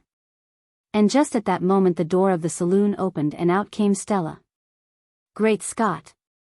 Exactly what I said. It flashed across me that to Stella, dear girl, not knowing the circumstances, the thing might seem a little odd. It did. She broke off the engagement, and I got out the dinghy and rowed off. I was mad. I didn't care what became of me. I simply wanted to forget. I went ashore. It's just on the cards that I may have drowned my sorrows a bit. Anyhow, I don't remember a thing, except that I can recollect having the deuce of a scrap with somebody in a dark street and somebody falling, and myself legging it for all I was worth. I woke up this morning in the casino gardens. I've lost my hat. I dived for the paper. Read, I said. It's all there. He read. Good heavens, he said. You didn't do a thing to his serene nibs, did you? Reggie, this is awful. Cheer up. They say he'll recover. That doesn't matter. It does to him. He read the paper again. It says they've a clue. They always say that. But, my hat. My hat. I must have dropped it during the scrap. This man, Denman Sturgis, must have found it. It had my name in it. George, I said, you mustn't waste time. Oh. He jumped a foot in the air. Don't do it, he said, irritably. Don't bark like that. What's the matter? The man. What man? A tall, thin man with an eye like a gimlet. He arrived just before you did. He's down in the saloon now, having breakfast. He said he wanted to see you on business, and wouldn't give his name. I didn't like the look of him from the first. It's this fellow Sturgis. It must be. No. I feel it. I'm sure of it. Had he a hat? Of course he had a hat. Fool. I mean mine. Was he carrying a hat? By Jove, he was carrying a parcel. George, old scout, you must get a move on. You must light out if you want to spend the rest of your life out of prison. Slugging a Serene Highness is lèse-majesté. It's worse than hitting a policeman. You haven't got a moment to waste. But I haven't any money. Reggie, old man, lend me a tenner or something. I must get over the frontier into Italy at once. I'll wire my uncle to meet me in. Look out, I cried, there's someone coming. He dived out of sight just as Vowles came up the companionway, carrying a letter on a tray. What's the matter? I said. What do you want? I beg your pardon, sir. I thought I heard Mr. Lattaker's voice. A letter has arrived for him. He isn't here. No, sir. Shall I remove the letter? No, give it to me. I'll give it to him when he comes. Very good, sir. Oh, Vowels. Are they all still at breakfast? The gentleman who came to see Mr. Lattaker? Still hard at it? He is at present occupied with a kippered herring, sir. Ah. That's all, Vowels. Thank you, sir. He retired. I called to George, and he came out. Who was it? Only Vowels. He brought a letter for you. They're all at breakfast still. The sleuth's eating kippers. That'll hold him for a bit. Full of bones. He began to read his letter. He gave a kind of grunt of surprise at the first paragraph. Well, I'm hanged, he said, as he finished. Reggie, this is a queer thing. What's that? He handed me the letter, and directly I started in on it I saw why he had grunted. This is how it ran. My dear George, I shall be seeing you tomorrow, I hope. But I think it is better, before we meet, to prepare you for a curious situation that has arisen in connection with the legacy which your father inherited from your Aunt Emily, and which you are expecting me, as trustee, to hand over to you. Now that you have reached your 25th birthday. You have doubtless heard your father speak of your twin brother Alfred, who was lost or kidnapped, which was never ascertained, when you were both babies. When no news was received of him for so many years, it was supposed that he was dead. Yesterday, however, I received a letter purporting that he had been living all this time in Buenos Aires as the adopted son of a wealthy South American, and has only recently discovered his identity. He states that he is on his way to meet me, and will arrive any day now. Of course, like other claimants, he may prove to be an impostor, but meanwhile his intervention will, I fear, cause a certain delay before I can hand over your money to you. It will be necessary to go into a thorough examination of credentials, etc., and this will take some time. But I will go fully into the matter with you when we meet. Your affectionate uncle, Augustus ARBUTT. I read it through twice, and the second time I had one of those ideas I do sometimes get, though admittedly a chump of the premier class. I have seldom had such a thoroughly corking brainwave. Why, old top, I said, this lets you out. Lets me out of half the darned money, if that's what you mean. If this chap's not an impostor, and there's no earthly reason to suppose he is, though I've never heard my father say a word about him, we shall have to split the money. Aunt Emily's will left the money to my father, or, failing him, his offspring. I thought that meant me, but apparently there are a crowd of us. I call it rotten work, springing unexpected offspring on a fellow at the 11th hour like this. Why, you chump, I said, it's going to save you. This lets you out of your spectacular dash across the frontier. All you've got to do is to stay here and be your brother Alfred. It came to me in a flash. He looked at me in a kind of dazed way. You ought to be in some sort of a home, Reggie. Ass. I cried. Don't you understand? Have you ever heard of twin brothers who weren't exactly alike? Who's to say you aren't Alfred if you swear you are? Your uncle will be there to back you up that you have a brother Alfred. And Alfred will be there to call me a liar. He won't. It's not as if you had to keep it up for the rest of your life. It's only for an hour or two, till we can get this detective off the yacht. We sail for England tomorrow morning. At last the thing seemed to sink into him. His face brightened. Why, I really do believe it would work, he said. Of course it would work. If they want proof, show them your mole. I'll swear George hadn't one. And as Alfred I should get a chance of talking to Stella and making things all right for George. Reggie, old top, you're a genius. No, no. You are. Well, it's only sometimes.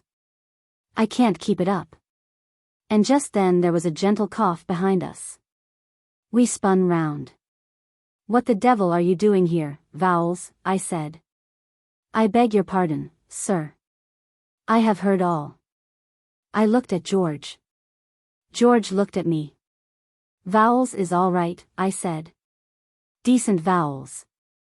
Vowels wouldn't give us away, would you, vowels? Yes, sir. You would? Yes, sir.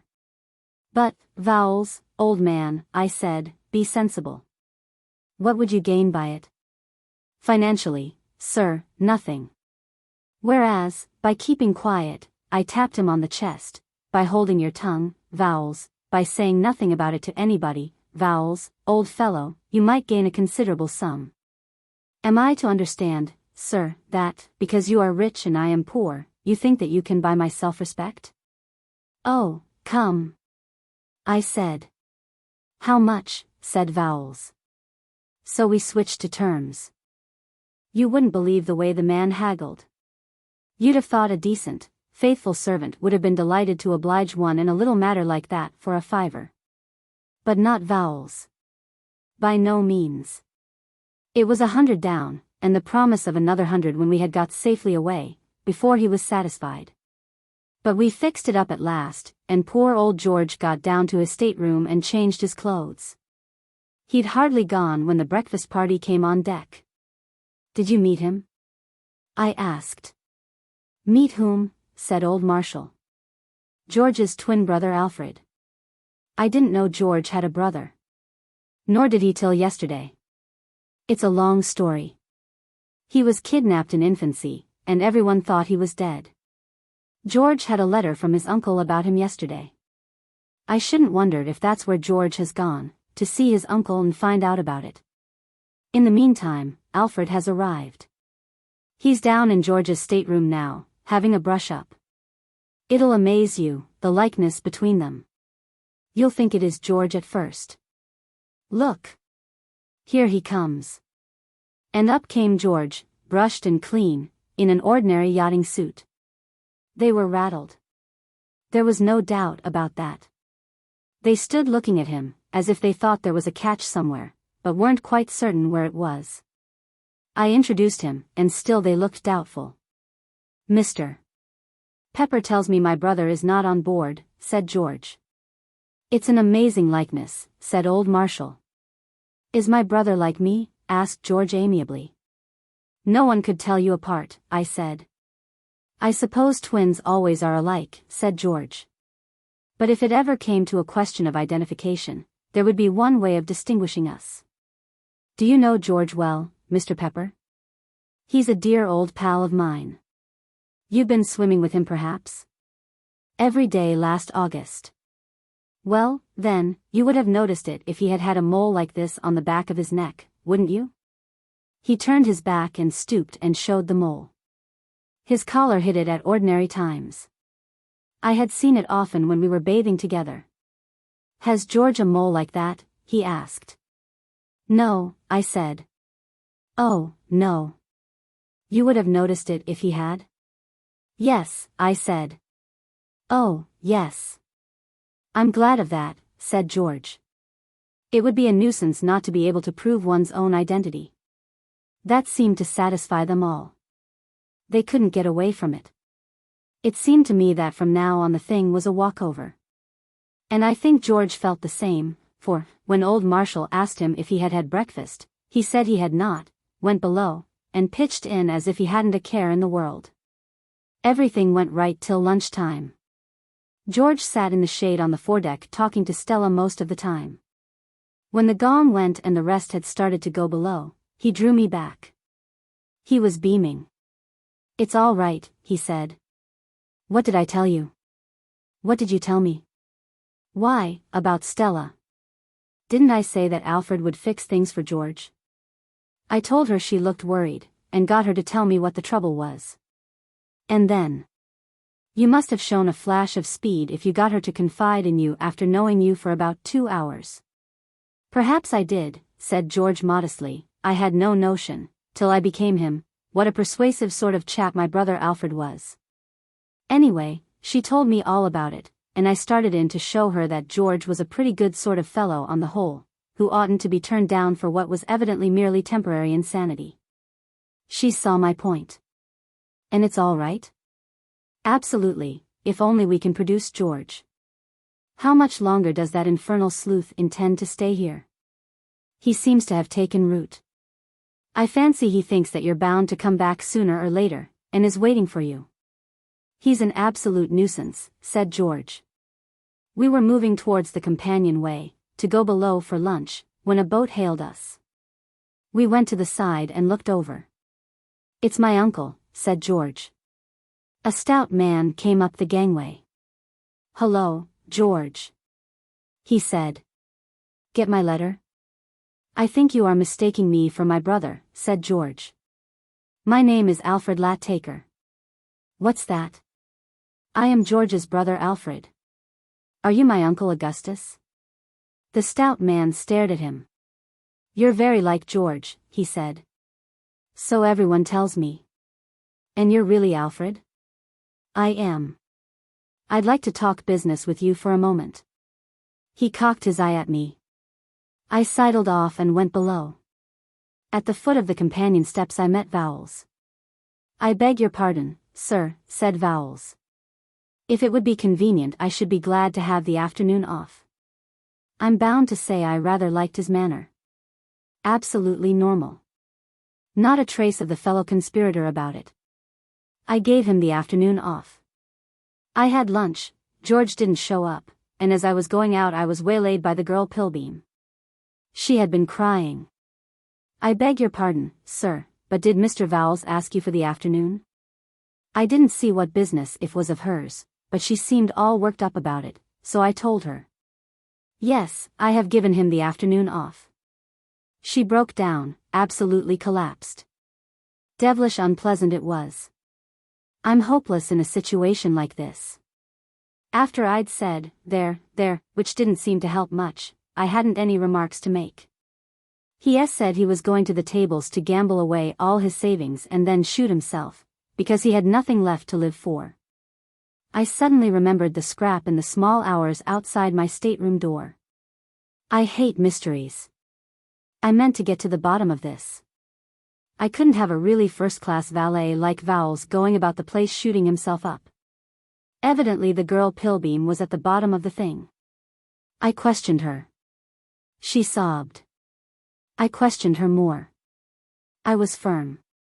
And eventually she yielded up the facts. Vowles had seen George kiss her the night before, that was the trouble. Things began to piece themselves together. I went up to interview George. There was going to be another job for persuasive Alfred. Vowles's mind had got to be eased as Stella's had been. I couldn't afford to lose a fellow with his genius for preserving a trouser crease. I found George on the foredeck. What is it Shakespeare or somebody says about some fellow's face being sicklied o'er with the pale cast of care? George's was like that. He looked green. Finished with your uncle? I said. He grinned a ghostly grin. There isn't any uncle, he said. There isn't any Alfred. And there isn't any money. Explain yourself, old top, I said. It won't take long. The old crook has spent every penny of the trust money. He's been at it for years, ever since I was a kid. When the time came to cough up, and I was due to see that he did it, he went to the tables in the hope of a run of luck, and lost the last remnant of the stuff. He had to find a way of holding me for a while and postponing the squaring of accounts while he got away, and he invented this twin brother business. He knew I should find out sooner or later, but meanwhile he would be able to get off to South America, which he has done. He's on his way now. You let him go? What could I do? I can't afford to make a fuss with that man Sturgis around. I can't prove there's no Alfred when my only chance of avoiding prison is to be Alfred.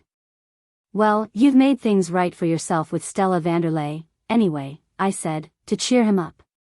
What's the good of that now? I've hardly any money and no prospects. How can I marry her? I pondered. It looks to me, old top, I said at last, as if things were in a bit of a mess. You've guessed it, said poor old George. I spent the afternoon musing on life. If you come to think of it, what a queer thing life is. So unlike anything else, don't you know, if you see what I mean. At any moment you may be strolling peacefully along, and all the time life's waiting around the corner to fetch you one. You can't tell when you may be going to get it. It's all dashed puzzling. Here was poor old George, as well-meaning a fellow as ever stepped, getting swatted all over the ring by the hand of fate. Why? That's what I asked myself. Just life, don't you know? That's all there was about it. It was close on 6 o'clock when our third visitor of the day arrived. We were sitting on the afterdeck in the cool of the evening, old Marshall, Denman Sturgis, Mrs. Vanderlei, Stella, George, and I, when he came up. We had been talking of George, and old Marshall was suggesting the advisability of sending out search parties. He was worried. So was Stella Vanderlei. So, for that matter, were George and I, only not for the same reason. We were just arguing the thing out when the visitor appeared. He was a well-built, stiff sort of fellow. He spoke with a German accent. "Mr. Marshall," he said. "I am Count Fritz von Kosslin, equerry to His Serene Highness." He clicked his heels together and saluted, "the Prince of Saxe-Burg-Lanitz." Mrs. Vanderlei jumped up. "Why, Count," she said, "what ages since we met in Vienna? You remember?" Could I ever forget? And the charming Miss Stella, she is well, I suppose not. "Stella, you remember Count Fritz?" Stella shook hands with him. "And how is the poor, dear prince?" asked Mrs. Vanderlei. "What a terrible thing to have happened. I rejoice to say that my high-born master is better. He has regained consciousness and is sitting up and taking nourishment." "That's good," said old Marshall. "In a spoon only," sighed the Count. "Mr. Marshall, with your permission I should like a word with Mr. Sturgis." "Mr. who?" The gimlet-eyed sportsman came forward. "I am Denman Sturgis, at your service."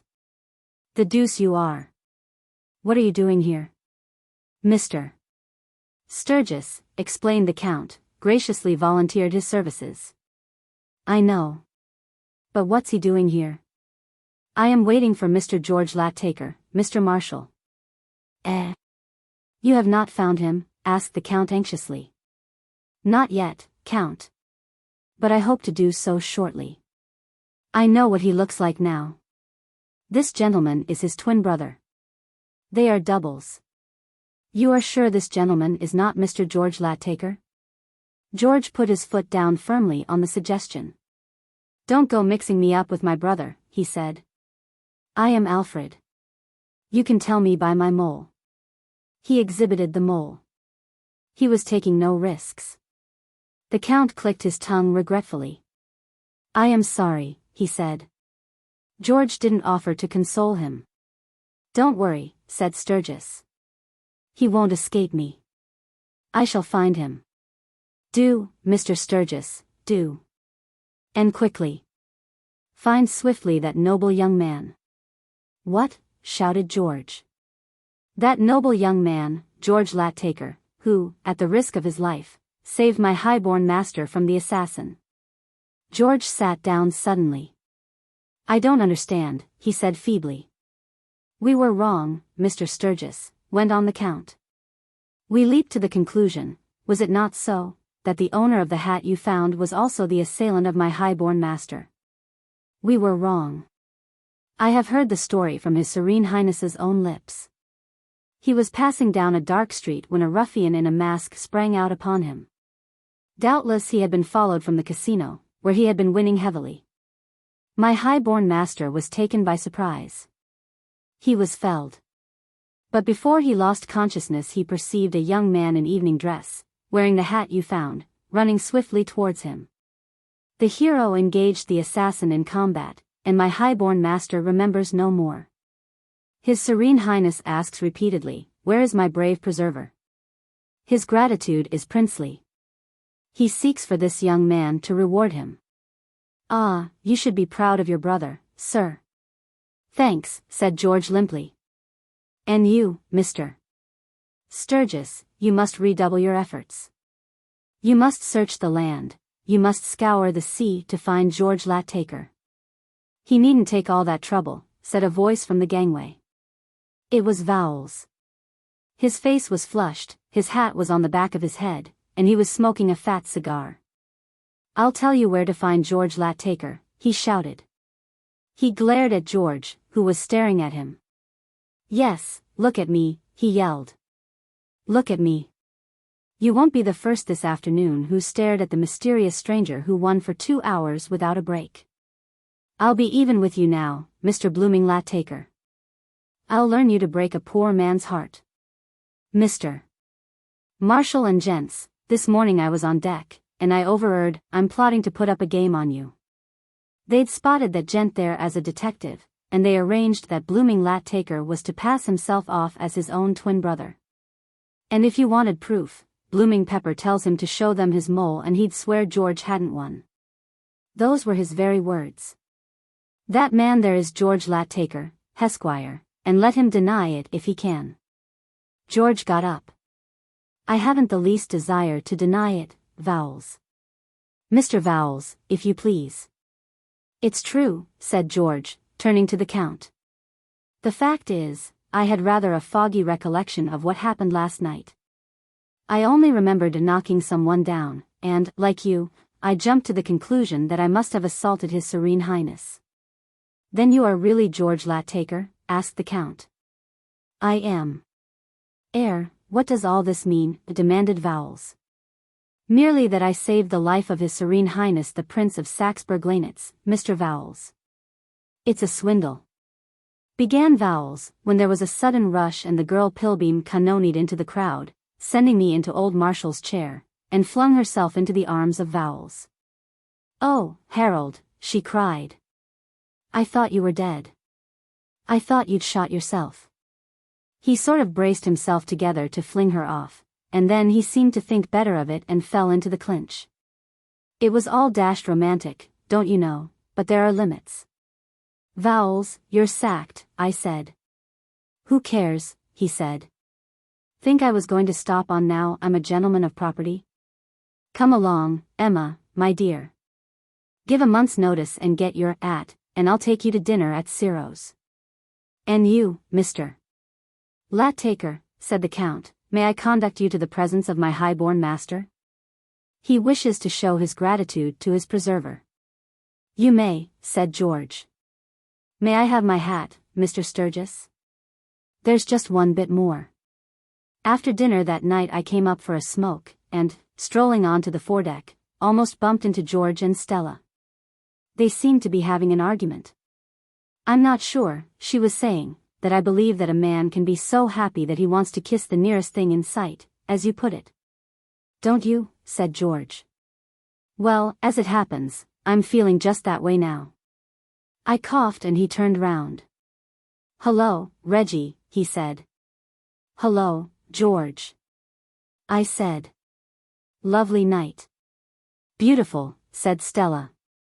"The moon," I said. "Ripping," said George. "Lovely," said Stella. "And look at the reflection of the stars on the..." George caught my eye. "Pop off," he said. I popped. Doing Clarence a bit of good. Have you ever thought about, and, when I say thought about, I mean really carefully considered the question of, the coolness, the cheek, or, if you prefer it, the gall with which woman, as a sex, fairly bursts? I have, by Jove. But then I've had it thrust on my notice, by George, in a way I should imagine has happened to pretty few fellows. And the limit was reached by that business of the Yeardsley Venus. To make you understand the full what-do-you-call-it of the situation, I shall have to explain just how matters stood between Mrs. Yeardsley and myself. When I first knew her she was Elizabeth Shoulbred. Old Worcestershire family, pots of money. Pretty as a picture. Her brother Bill was at Oxford with me. I loved Elizabeth Shoulbred. I loved her, don't you know?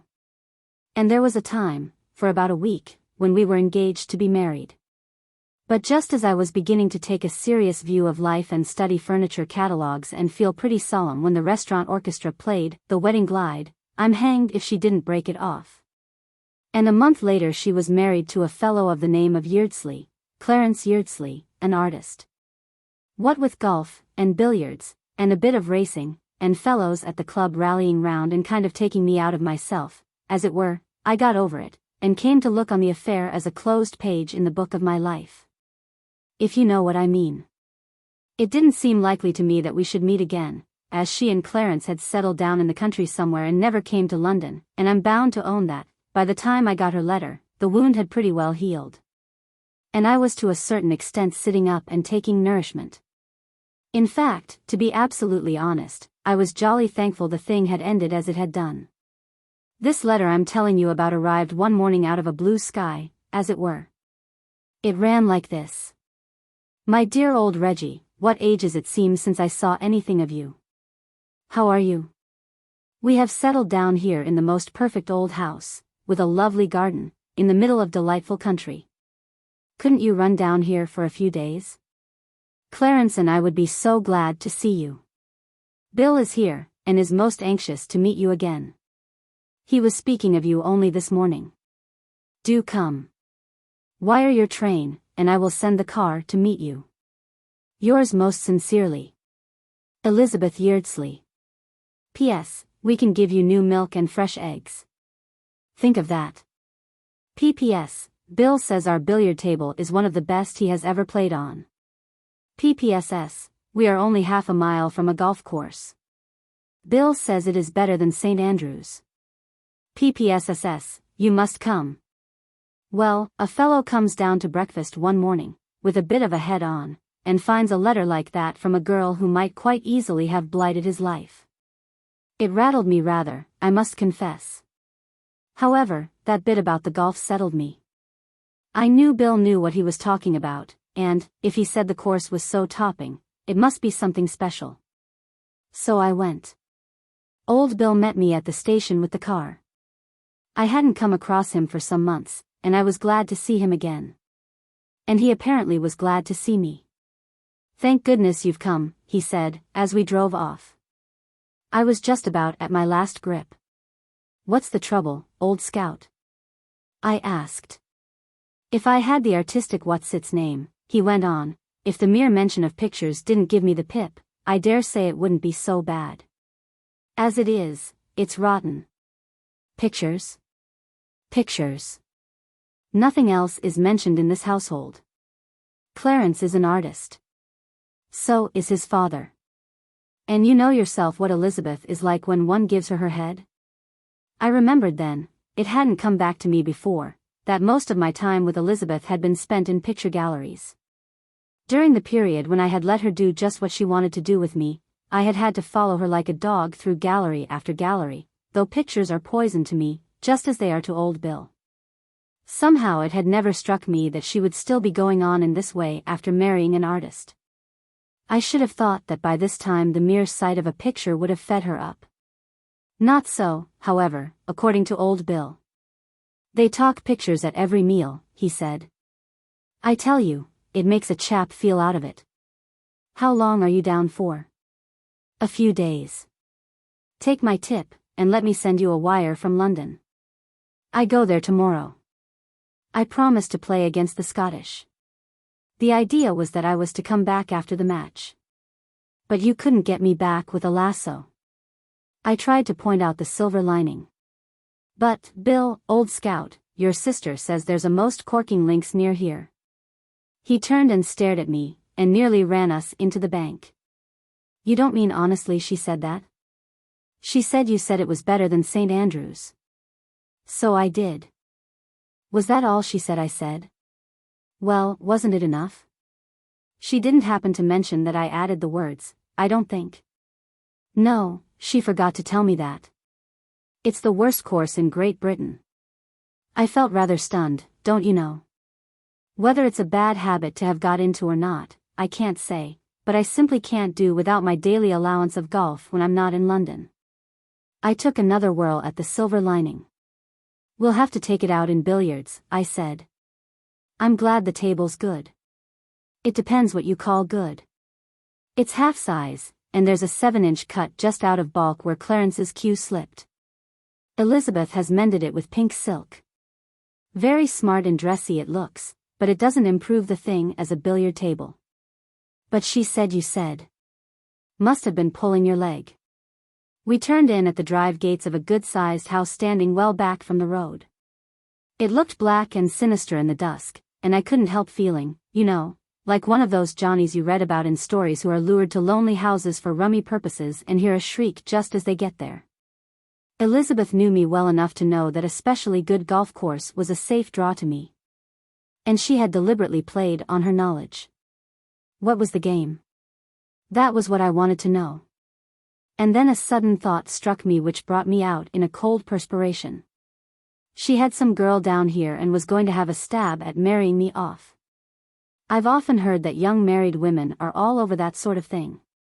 Certainly she had said there was nobody at the house but Clarence and herself and Bill and Clarence's father, but a woman who could take the name of St. Andrews in vain as she had done wouldn't be likely to stick at a trifle.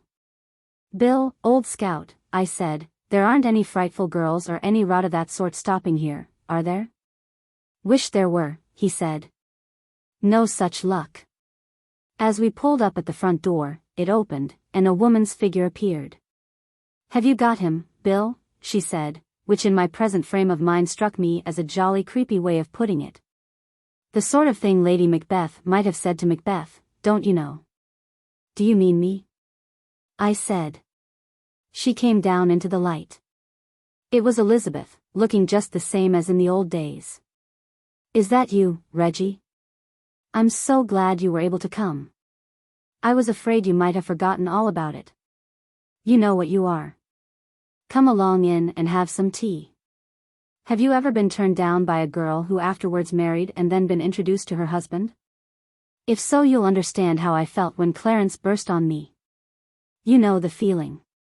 First of all, when you hear about the marriage, you say to yourself, I wonder what he's like. Then you meet him and think, there must be some mistake. She can't have preferred this to me. That's what I thought, when I set eyes on Clarence. He was a little thin, nervous-looking chappie of about 35. His hair was getting grey at the temples and straggly on top. He wore pince-nez, and he had a drooping mustache. I'm no Bombardier Wells myself, but in front of Clarence I felt quite a nut. And Elizabeth, mind you, is one of those tall, splendid girls who look like princesses. Honestly, I believe women do it out of pure cussedness. How do you do, Mr. Pepper? Hark! Can you hear a mewing cat? Said Clarence. All in one breath, don't you know? I said. A mewing cat. I feel sure I hear a mewing cat. Listen. While we were listening, the door opened, and a white-haired old gentleman came in. He was built on the same lines as Clarence, but was an earlier model. I took him correctly, to be Mr. Yeardsley, Sr. Elizabeth introduced us. Father, said Clarence, did you meet a mewing cat outside? I feel positive I heard a cat mewing. No, said the father, shaking his head, no mewing cat. I can't bear mewing cats, said Clarence. A mewing cat gets on my nerves. A mewing cat is so trying, said Elizabeth. I dislike mewing cats, said old Mr. Yeardsley. That was all about mewing cats for the moment. They seemed to think they had covered the ground satisfactorily, and they went back to pictures. We talked pictures steadily till it was time to dress for dinner. At least, they did. I just sort of sat around. Presently the subject of picture robberies came up. Somebody mentioned the Mona Lisa, and then I happened to remember seeing something in the evening paper, as I was coming down in the train, about some fellow somewhere having had a valuable painting pinched by burglars the night before. It was the first time I had had a chance of breaking into the conversation with any effect, and I meant to make the most of it. The paper was in the pocket of my overcoat in the hall. I went and fetched it. Here it is, I said. A Romney belonging to Sir Bellamy Palmer. They all shouted, what, exactly at the same time, like a chorus. Elizabeth grabbed the paper. Let me look. Yes. Late last night burglars entered the residence of Sir Bellamy Palmer, Dryden Park, Midford, Hants. Why, that's near here, I said. I passed through Midford. Dryden Park is only 2 miles from this house, said Elizabeth. I noticed her eyes were sparkling. Only 2 miles, she said. It might have been us. It might have been the Venus. Old Mr. Yeardsley bounded in his chair. The Venus, he cried. They all seemed wonderfully excited. My little contribution to the evening's chat had made quite a hit. Why I didn't notice it before I don't know, but it was not till Elizabeth showed it to me after dinner that I had my first look at the Yeardsley Venus. When she led me up to it and switched on the light, it seemed impossible that I could have sat right through dinner without noticing it. But then, at meals, my attention is pretty well riveted on the foodstuffs. Anyway, it was not till Elizabeth showed it to me that I was aware of its existence. She and I were alone in the drawing room after dinner. Old Yeardsley was writing letters in the morning room, while Bill and Clarence were rollicking on the half-size billiard table with the pink silk tapestry effects. All, in fact, was joy, jollity, and song, so to speak, when Elizabeth, who had been sitting wrapped in thought for a bit, bent towards me and said, "Reggie." And the moment she said it I knew something was going to happen. You know that what do you call it you get sometimes? Well, I got it then. What oh? I said nervously. Reggie, she said, I want to ask a great favor of you. Yes? She stooped down and put a log on the fire, and went on, with her back to me. Do you remember, Reggie, once saying you would do anything in the world for me? There. That's what I meant when I said that about the cheek of woman as a sex. What I mean is, after what had happened, you'd have thought she would have preferred to let the dead past bury its dead, and all that sort of thing, what? Mind you, I had said I would do anything in the world for her. I admit that. But it was a distinctly pre-Clarence remark.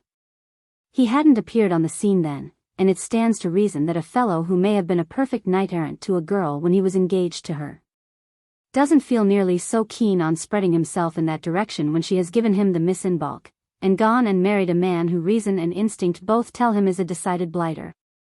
I couldn't think of anything to say but, oh, yes. There's something you can do for me now, which will make me everlastingly grateful. Yes, I said. Do you know, Reggie, she said suddenly, that only a few months ago Clarence was very fond of cats?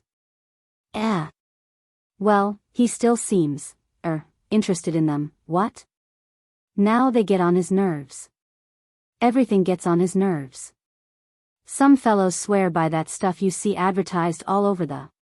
No, that wouldn't help him. He doesn't need to take anything. He wants to get rid of something. I don't quite follow. Get rid of something? The Venus, said Elizabeth. She looked up and caught my bulging eye. You saw the Venus, she said. Not that I remember. Well, come into the dining room. We went into the dining room, and she switched on the lights. There, she said.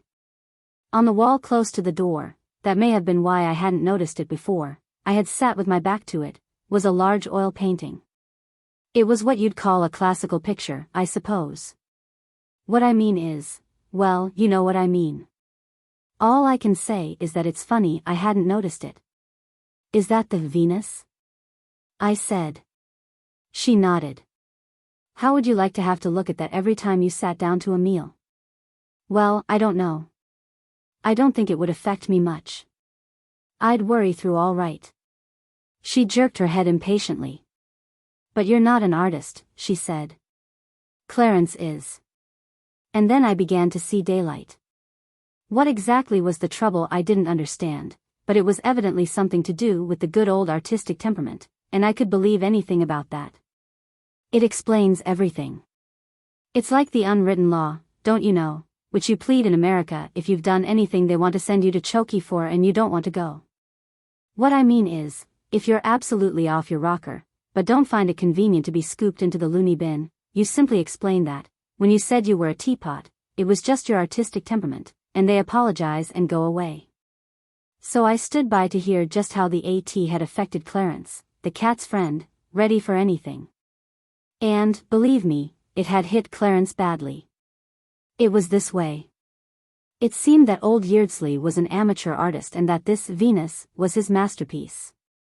He said so, and he ought to have known. Well, when Clarence married, he had given it to him, as a wedding present, and had hung it where it stood with his own hands. All right so far, what? But mark the sequel. Temperamental Clarence, being a professional artist and consequently some streets ahead of the dad at the game, saw flaws in the Venus. He couldn't stand it at any price. He didn't like the drawing. He didn't like the expression of the face. He didn't like the coloring. In fact, it made him feel quite ill to look at it. Yet, being devoted to his father and wanting to do anything rather than give him pain, he had not been able to bring himself to store the thing in the cellar. And the strain of confronting the picture 3 times a day had begun to tell on him to such an extent that Elizabeth felt something had to be done. Now you see, she said. In a way, I said. But don't you think it's making rather heavy weather over a trifle? Oh, can't you understand? Look. Her voice dropped as if she was in church, and she switched on another light. It shone on the picture next to old Yeardsley's. There, she said. Clarence painted that. She looked at me expectantly, as if she were waiting for me to swoon, or yell, or something. I took a steady look at Clarence's effort. It was another classical picture. It seemed to me very much like the other one. Some sort of art criticism was evidently expected of me, so I made a dash at it. Venus? I said. Mark you, Sherlock Holmes would have made the same mistake. On the evidence, I mean. No, Jock and Spring, she snapped. She switched off the light. I see you don't understand even now. You never had any taste about pictures. When we used to go to the galleries together, you would far rather have been at your club. This was so absolutely true, that I had no remark to make. She came up to me, and put her hand on my arm. I'm sorry, Reggie. I didn't mean to be cross. Only I do want to make you understand that Clarence is suffering. Suppose, well, let us take the case of a great musician. Suppose a great musician had to sit and listen to a cheap vulgar tune, the same tune, day after day, day after day, wouldn't you expect his nerves to break? Well, it's just like that with Clarence. Now you see. Yes, but what? Surely I've put it plainly enough? Yes. But what I mean is, where do I come in? What do you want me to do? I want you to steal the Venus. I looked at her. You want me to? Steal it. Reggie. Her eyes were shining with excitement. Don't you see? It's Providence. When I asked you to come here, I had just got the idea. I knew I could rely on you. And then, by a miracle, this robbery of the Romney takes place at a house not 2 miles away. It removes the last chance of the poor old man suspecting anything and having his feelings hurt. Why, it's the most wonderful compliment to him. Think. One night thieves steal a splendid Romney, the next the same gang take his Venus. It will be the proudest moment of his life. Do it tonight, Reggie. I'll give you a sharp knife. You simply cut the canvas out of the frame, and it's done. But one moment, I said. I'd be delighted to be of any use to you, but in a purely family affair like this, wouldn't it be better, in fact, how about tackling old Bill on the subject? I have asked Bill already. Yesterday. He refused. But if I'm caught? You can't be. All you have to do is to take the picture, open one of the windows, leave it open, and go back to your room. It sounded simple enough. And as to the picture itself, when I've got it? Burn it. I'll see that you have a good fire in your room. But. She looked at me. She always did have the most wonderful eyes. Reggie, she said, nothing more. Just Reggie. She looked at me. Well, after all, if you see what I mean, the days that are no more, don't you know? Auld Lang Syne, and all that sort of thing. You follow me? All right, I said. I'll do it. I don't know if you happen to be one of those Johnnies who are steeped in crime, and so forth, and think nothing of pinching diamond necklaces. If you're not, you'll understand that I felt a lot less keen on the job I'd taken on when I sat in my room, waiting to get busy, than I had done when I promised to tackle it in the dining room. On paper it all seemed easy enough, but I couldn't help feeling there was a catch somewhere, and I've never known time pass slower. The kickoff was scheduled for 1 o'clock in the morning, when the household might be expected to be pretty sound asleep, but at 1:45 I couldn't stand it any longer. I lit the lantern I had taken from Bill's bicycle, took a grip of my knife, and slunk downstairs. The first thing I did on getting to the dining room was to open the window. I had half a mind to smash it, so as to give an extra bit of local color to the affair, but decided not to on account of the noise. I had put my lantern on the table, and was just reaching out for it, when something happened. What it was for the moment I couldn't have said. It might have been an explosion of some sort or an earthquake. Some solid object caught me a frightful whack on the chin. Sparks and things occurred inside my head, and the next thing I remember is feeling something wet and cold splash into my face, and hearing a voice that sounded like Old Bill say, "Feeling better now?" I sat up. The lights were on, and I was on the floor, with Old Bill kneeling beside me with a soda siphon. "What happened?" I said. "I'm awfully sorry, old man," he said. "I hadn't a notion it was you. I came in here, and saw a lantern on the table, and the window open and a chap with a knife in his hand, so I didn't stop to make inquiries. I just let go at his jaw for all I was worth." "What on earth do you think you're doing? Were you walking in your sleep?" "It was Elizabeth," I said. "Why, you know all about it. She said she had told you." "You don't mean the picture? You refused to take it on, so she asked me." "Reggie, old man," he said. "I'll never believe what they say about repentance again. It's a fool's trick and upsets everything. If I hadn't repented, and thought it was rather rough on Elizabeth not to do a little thing like that for her, and come down here to do it after all, you wouldn't have stopped that sleep producer with your chin." "I'm sorry." "Me, too," I said, giving my head another shake to make certain it was still on. "Are you feeling better now?" "Better than I was. But that's not saying much. Would you like some more soda water?" "No." "Well, how about getting this job finished and going to bed? And let's be quick about it too. You made a noise like a ton of bricks when you went down just now, and it's on the cards some of the servants may have heard. Toss you who carves. Heads. Tails it is," he said, uncovering the coin. "Up you get. I'll hold the light. Don't spike yourself on that sword of yours." It was as easy a job as Elizabeth had said. Just 4 quick cuts, and the thing came out of its frame like an oyster. I rolled it up. Old Bill had put the lantern on the floor and was at the sideboard, collecting whiskey, soda, and glasses. "We've got a long evening before us," he said. "You can't burn a picture of that size in one chunk. You'd set the chimney on fire. Let's do the thing comfortably. Clarence can't grudge us the stuff. We've done him a bit of good this trip. Tomorrow'll be the maddest, merriest day of Clarence's glad new year. On we go." We went up to my room, and sat smoking and yarning away and sipping our drinks, and every now and then cutting a slice off the picture and shoving it in the fire till it was all gone.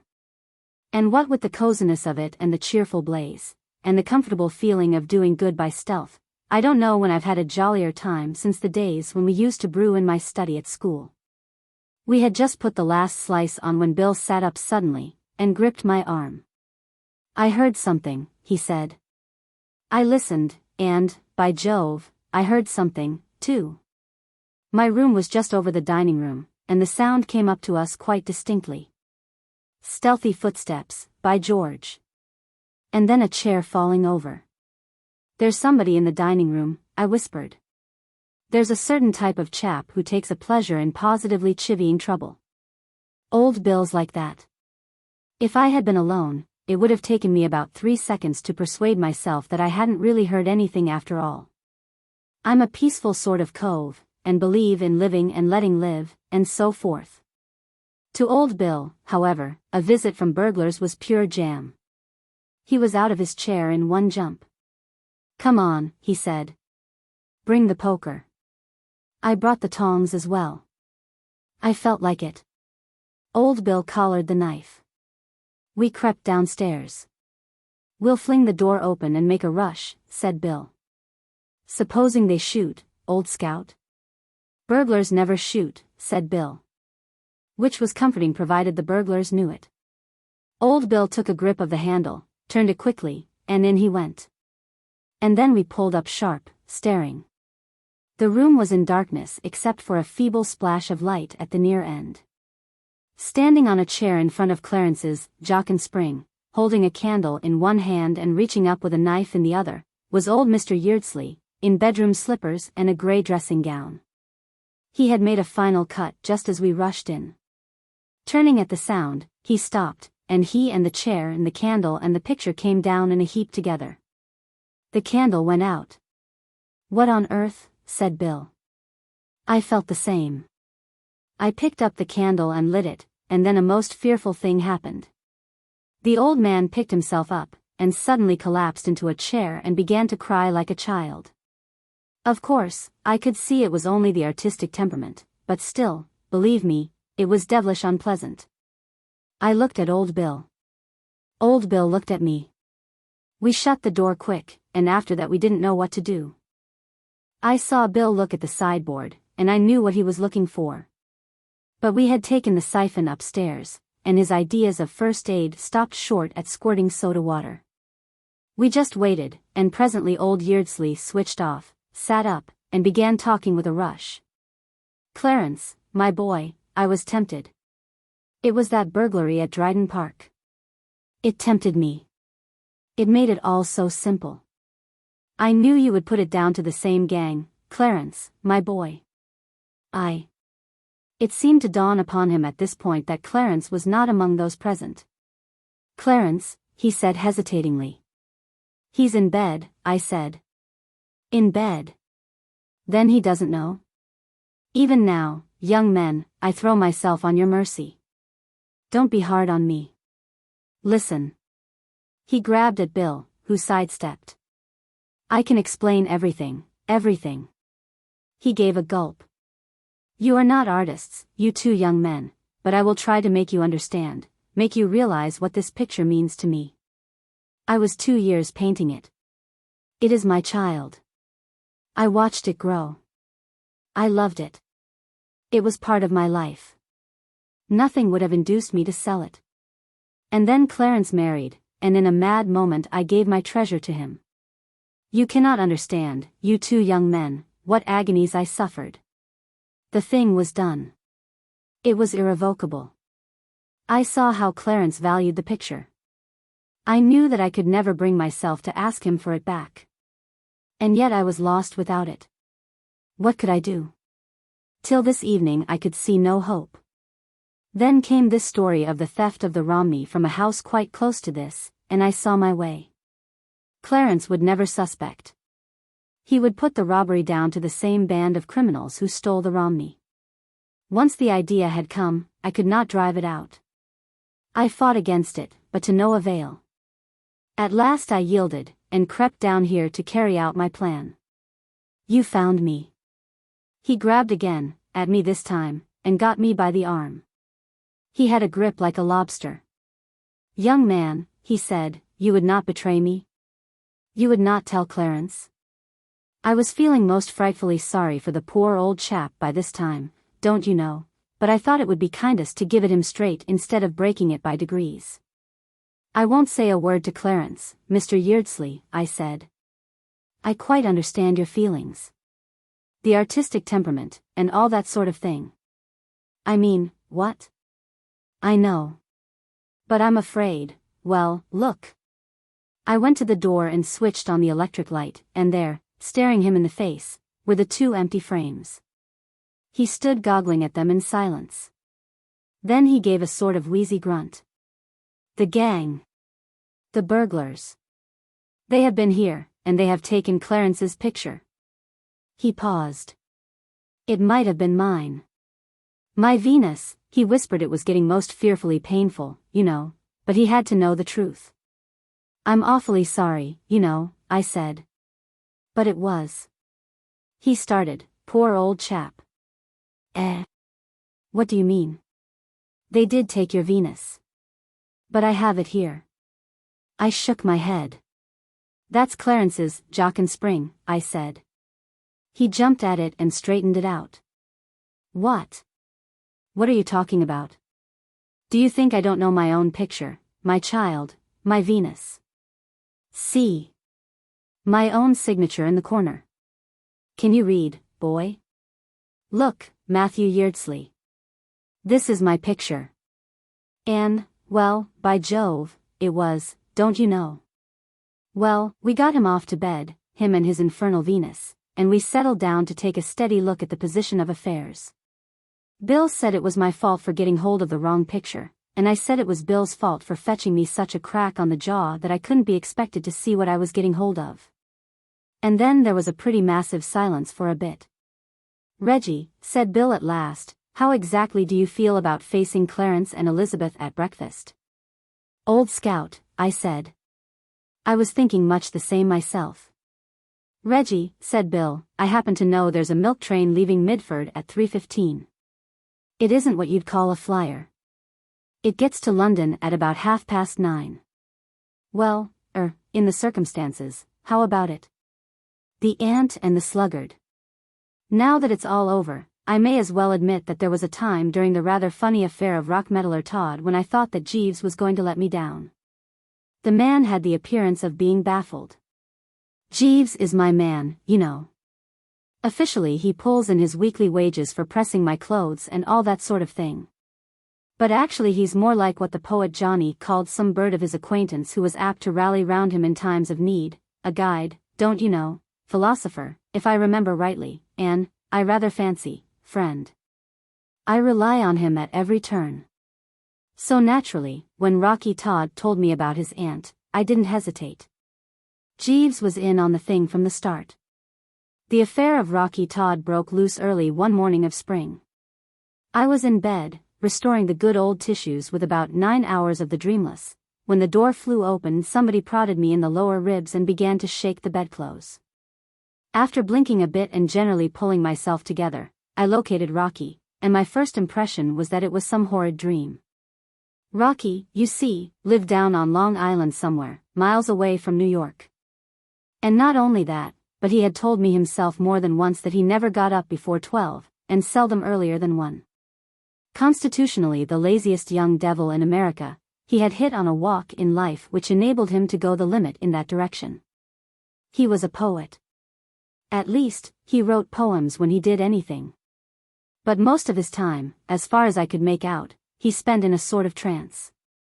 He told me once that he could sit on a fence, watching a worm and wondering what on earth it was up to, for hours at a stretch. He had his scheme of life worked out to a fine point. About once a month he would take 3 days writing a few poems, the other 329 days of the year he rested. I didn't know there was enough money in poetry to support a chappie, even in the way in which Rocky lived. But it seems that, if you stick to exhortations to young men to lead the strenuous life and don't shove in any rhymes, American editors fight for the stuff. Rocky showed me one of his things once. It began. B. The past is dead. Tomorrow is not born. Be today. Today. Be with every nerve. With every muscle. With every drop of your red blood. Be. It was printed opposite the frontispiece of a magazine with a sort of scroll round it, and a picture in the middle of a fairly nude chappie, with bulging muscles, giving the rising sun the glad eye. Rocky said they gave him $100 for it, and he stayed in bed till 4 in the afternoon for over a month. As regarded the future he was pretty solid, owing to the fact that he had a moneyed aunt tucked away somewhere in Illinois. And, as he had been named Rockmeddler after her, and was her only nephew, his position was pretty sound. He told me that when he did come into the money he meant to do no work at all, except perhaps an occasional poem recommending the young man with life opening out before him, with all its splendid possibilities. To light a pipe and shove his feet upon the mantelpiece.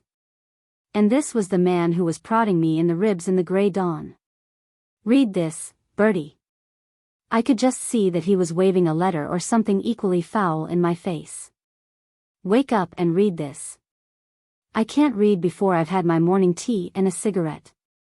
I groped for the bell. Jeeves came in looking as fresh as a dewy violet. It's a mystery to me how he does it. T. Jeeves. Very good, sir. He flowed silently out of the room. He always gives you the impression of being some liquid substance when he moves, and I found that Rocky was surging round with his beastly letter again. What is it? I said. What on earth's the matter? Read it. I can't. I haven't had my tea. Well, listen then.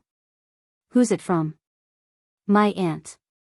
At this point I fell asleep again. I woke to hear him saying. So what on earth am I to do? Jeeves trickled in with the tray, like some silent stream meandering over its mossy bed, and I saw daylight. Read it again, Rocky, old top, I said. I want Jeeves to hear it. Mr. Todd's aunt has written him a rather rummy letter, Jeeves, and we want your advice. Very good, sir. He stood in the middle of the room, registering devotion to the cause, and Rocky started again. My dear rock meddler. I have been thinking things over for a long while, and I have come to the conclusion that I have been very thoughtless to wait so long before doing what I have made up my mind to do now.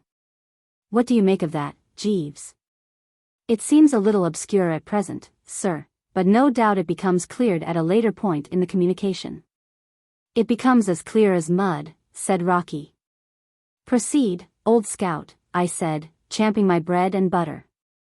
You know how all my life I have longed to visit New York and see for myself the wonderful gay life of which I have read so much. I fear that now it will be impossible for me to fulfill my dream. I am old and worn out. I seem to have no strength left in me. Sad, Jeeves, what? Extremely, sir. Sad nothing, said Rocky. It's sheer laziness. I went to see her last Christmas and she was bursting with health. Her doctor told me himself that there was nothing wrong with her whatever. But she will insist that she's a hopeless invalid, so he has to agree with her. She's got a fixed idea that the trip to New York would kill her. So, though it's been her ambition all her life to come here, she stays where she is. Rather like the chappie whose heart was in the Highlands chasing of the deer, Jeeves. The cases are in some respects parallel, sir. Carry on, Rocky, dear boy. So I have decided that, if I cannot enjoy all the marvels of the city myself, I can at least enjoy them through you. I suddenly thought of this yesterday after reading a beautiful poem in the Sunday paper about a young man who had longed all his life for a certain thing and won it in the end only when he was too old to enjoy it. It was very sad, and it touched me.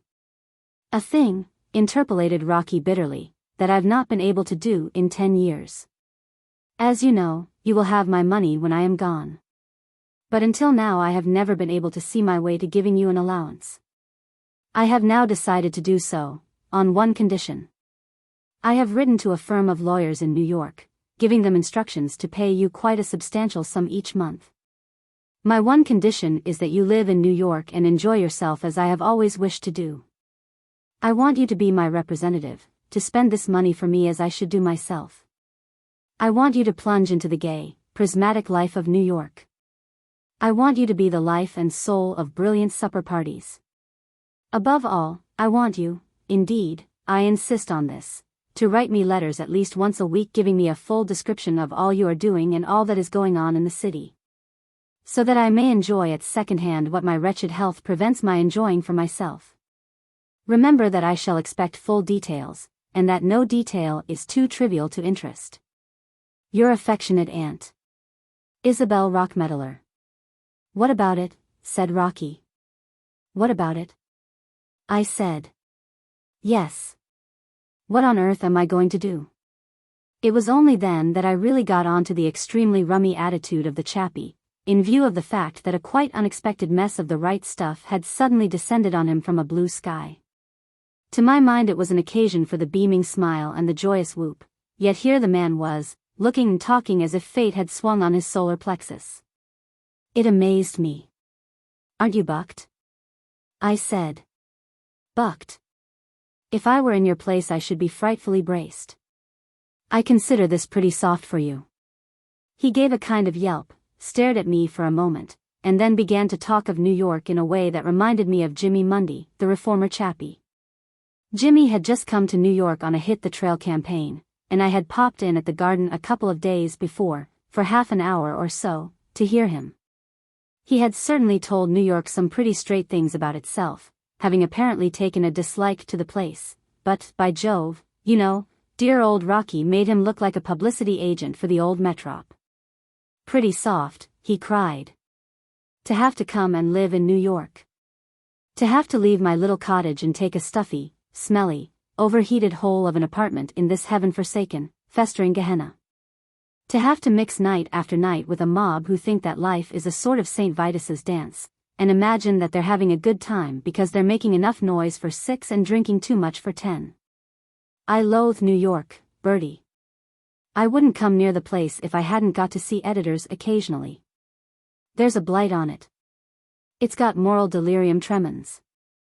It's the limit. The very thought of staying more than a day in it makes me sick. And you call this thing pretty soft for me? I felt rather like Lot's friends must have done when they dropped in for a quiet chat and their genial host began to criticize the cities of the plain. I had no idea old Rocky could be so eloquent. It would kill me to have to live in New York, he went on. To have to share the air with 6 million people. To have to wear stiff collars and decent clothes all the time. He started. Good Lord. I suppose I should have to dress for dinner in the evenings. What a ghastly notion. I was shocked, absolutely shocked. My dear chap. I said reproachfully. Do you dress for dinner every night, Bertie? Jeeves, I said coldly. The man was still standing like a statue by the door. How many suits of evening clothes have I? We have 3 suits full of evening dress, sir, 2 dinner jackets. 3. For practical purposes 2 only, sir. If you remember, we cannot wear the 3rd. We have also 7 white waistcoats. And shirts? 4 dozen, sir. And white ties. The first 2 shallow shelves in the chest of drawers are completely filled with our white ties, sir. I turned to Rocky. You see? The chappie writhed like an electric fan. I won't do it. I can't do it. I'll be hanged if I'll do it. How on earth can I dress up like that? Do you realize that most days I don't get out of my pajamas till 5 in the afternoon, and then I just put on an old sweater? I saw Jeeves wince, poor chap. This sort of revelation shocked his finest feelings. Then, what are you going to do about it? I said. That's what I want to know. You might write and explain to your aunt. I might, if I wanted her to get round to her lawyers in 2 rapid leaps and cut me out of her will. I saw his point. What do you suggest, Jeeves? I said. Jeeves cleared his throat respectfully. The crux of the matter would appear to be, sir, that Mr. Todd is obliged by the conditions under which the money is delivered into his possession to write Miss Rockmetaler long and detailed letters relating to his movements, and the only method by which this can be accomplished, if Mr. Todd adheres to his expressed intention of remaining in the country, is for Mr. Todd to induce some second party to gather the actual experiences which Miss Rockmetaler wishes reported to her, and to convey these to him in the shape of a careful report, on which it would be possible for him, with the aid of his imagination, to base the suggested correspondence. Having got which off the old diaphragm, Jeeves was silent. Rocky looked at me in a helpless sort of way. He hasn't been brought up on Jeeves as I have, and he isn't on to his curves. Could he put it a little clearer, Bertie? He said. I thought at the start it was going to make sense, but it kind of flickered. What's the idea? My dear old man, perfectly simple. I knew we could stand on Jeeves. All you've got to do is to get somebody to go round the town for you and take a few notes, and then you work the notes up into letters. That's it, isn't it, Jeeves? Precisely, sir. The light of hope gleamed in Rocky's eyes. He looked at Jeeves in a startled way, dazed by the man's vast intellect. But who would do it, he said. It would have to be a pretty smart sort of man, a man who would notice things. Jeeves, I said. Let Jeeves do it. But would he? You would do it, wouldn't you, Jeeves? For the first time in our long connection I observed Jeeves almost smile. The corner of his mouth curved quite a quarter of an inch, and for a moment his eye ceased to look like a meditative fish's. I should be delighted to oblige, sir. As a matter of fact, I have already visited some of New York's places of interest on my evening out, and it would be most enjoyable to make a practice of the pursuit. Fine. I know exactly what your aunt wants to hear about, Rocky. She wants an earful of cabaret stuff. The place you ought to go to first, Jeeves, is Reigelheimer's. It's on 42nd Street. Anybody will show you the way. Jeeves shook his head. Pardon me, sir. People are no longer going to Reigelheimer's. The place at the moment is Frolics on the Roof. You see? I said to Rocky. Leave it to Jeeves. He knows. It isn't often that you find an entire group of your fellow humans happy in this world, but our little circle was certainly an example of the fact that it can be done. We were all full of beans. Everything went absolutely right from the start. Jeeves was happy, partly because he loves to exercise his giant brain, and partly because he was having a corking time among the bright lights. I saw him one night at the midnight revels. He was sitting at a table on the edge of the dancing floor, doing himself remarkably well with a fat cigar and a bottle of the best. I'd never imagined he could look so nearly human. His face wore an expression of austere benevolence, and he was making notes in a small book. As for the rest of us, I was feeling pretty good, because I was fond of old Rocky and glad to be able to do him a good turn. Rocky was perfectly contented, because he was still able to sit on fences in his pajamas and watch worms. And, as for the aunt, she seemed tickled to death. She was getting Broadway at pretty long range, but it seemed to be hitting her just right. I read one of her letters to Rocky, and it was full of life. But then Rocky's letters, based on Jeeves's notes, were enough to buck anybody up. It was rummy when you came to think of it. There was I, loving the life, while the mere mention of it gave Rocky a tired feeling, yet here is a letter I wrote to a pal of mine in London. Dear Freddie, well, here I am in New York. It's not a bad place. I'm not having a bad time. Everything's pretty all right. The cabarets aren't bad. Don't know when I shall be back. How's everybody? Cheero, yours. Bertie. P.S. Seen old Ted lately? Not that I cared about Ted. But if I hadn't dragged him in I couldn't have got the confounded thing on to the second page. Now here's old Rocky on exactly the same subject. Dearest Aunt Isabel, how can I ever thank you enough for giving me the opportunity to live in this astounding city? New York seems more wonderful every day. Fifth Avenue is at its best, of course, just now. The dresses are magnificent. Wads of stuff about the dresses. I didn't know Jeeves was such an authority. I was out with some of the crowd at the midnight revels the other night. We took in a show first, after a little dinner at a new place on 43rd Street. We were quite a gay party.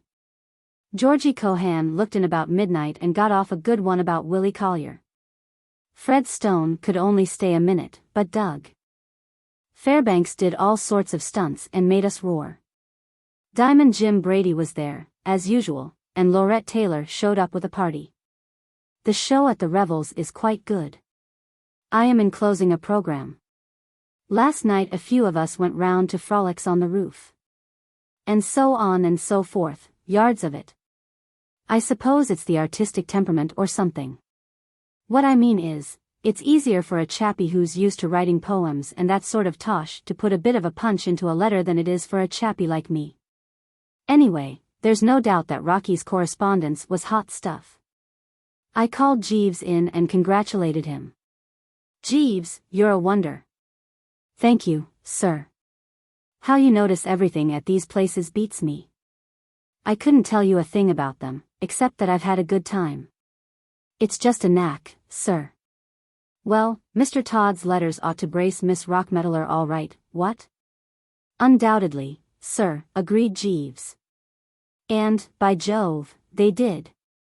They certainly did, by George. What I mean to say is, I was sitting in the apartment one afternoon, about a month after the thing had started, smoking a cigarette and resting the old bean, when the door opened and the voice of Jeeves burst the silence like a bomb. It wasn't that he spoke loudly. He has one of those soft, soothing voices that slide through the atmosphere like the note of a far-off sheep. It was what he said made me leap like a young gazelle. Miss Rockmetaler. And in came a large, solid female. The situation floored me. I'm not denying it. Hamlet must have felt much as I did when his father's ghost bobbed up in the fairway. I'd come to look on Rocky's aunt as such a permanency at her own home that it didn't seem possible that she could really be here in New York. I stared at her. Then I looked at Jeeves. He was standing there in an attitude of dignified detachment, the chump, when, if ever he should have been rallying round the young master, it was now. Rocky's aunt looked less like an invalid than anyone I've ever seen, except my Aunt Agatha. She had a good deal of Aunt Agatha about her, as a matter of fact. She looked as if she might be deucedly dangerous if put upon. And something seemed to tell me that she would certainly regard herself as put upon if she ever found out the game which poor old Rocky had been pulling on her. Good afternoon, I managed to say. How do you do, she said. Mr. Cohan? No. Mr. Fred Stone? Not absolutely. As a matter of fact, my name's Wooster, Bertie Wooster. She seemed disappointed. The fine old name of Wooster appeared to mean nothing in her life. Isn't Rockmetaler home? She said. Where is he? She had me with the first shot. I couldn't think of anything to say. I couldn't tell her that Rocky was down in the country, watching worms. There was the faintest flutter of sound in the background. It was the respectful cough with which Jeeves announces that he is about to speak without having been spoken to. If you remember, sir, Mr. Todd went out in the automobile with a party in the afternoon. So he did, Jeeves. So he did, I said, looking at my watch. Did he say when he would be back?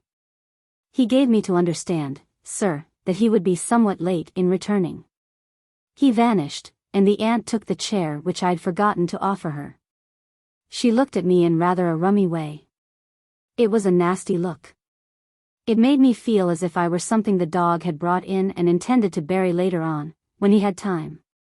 My own Aunt Agatha, back in England, has looked at me in exactly the same way many a time, and it never fails to make my spine curl. You seem very much at home here, young man. Are you a great friend of Rockmetaler's? Oh, yes, rather. She frowned as if she had expected better things of old Rocky. Well, you need to be, she said, the way you treat his flat as your own. I give you my word, this quite unforeseen slam simply robbed me of the power of speech. I'd been looking on myself in the light of the dashing host, and suddenly to be treated as an intruder jarred me. It wasn't, mark you, as if she had spoken in a way to suggest that she considered my presence in the place as an ordinary social call. She obviously looked on me as a cross between a burglar and the plumber's man come to fix the leak in the bathroom. It hurt her, my being there. At this juncture, with the conversation showing every sign of being about to die in awful agonies, an idea came to me. Tea, the good old standby. Would you care for a cup of tea? I said. Tea? She spoke as if she had never heard of the stuff. Nothing like a cup after a journey, I said. Bucks you up. Puts a bit of zip into you. What I mean is, restores you, and so on, don't you know? I'll go and tell Jeeves. I tottered down the passage to Jeeves's lair. The man was reading the evening paper as if he hadn't a care in the world. Jeeves, I said, we want some tea. Very good, sir. I say, Jeeves, this is a bit thick, what? I wanted sympathy, don't you know, sympathy and kindness. The old nerve centers had had the deuce of a shock. She's got the idea this place belongs to Mr. Todd. What on earth put that into her head? Jeeves filled the kettle with a restrained dignity. No doubt because of Mr. Todd's letters, sir, he said. It was my suggestion, sir, if you remember, that they should be addressed from this apartment in order that Mr. Todd should appear to possess a good central residence in the city. I remembered. We had thought it a brainy scheme at the time. Well, it's bally awkward, you know, Jeeves.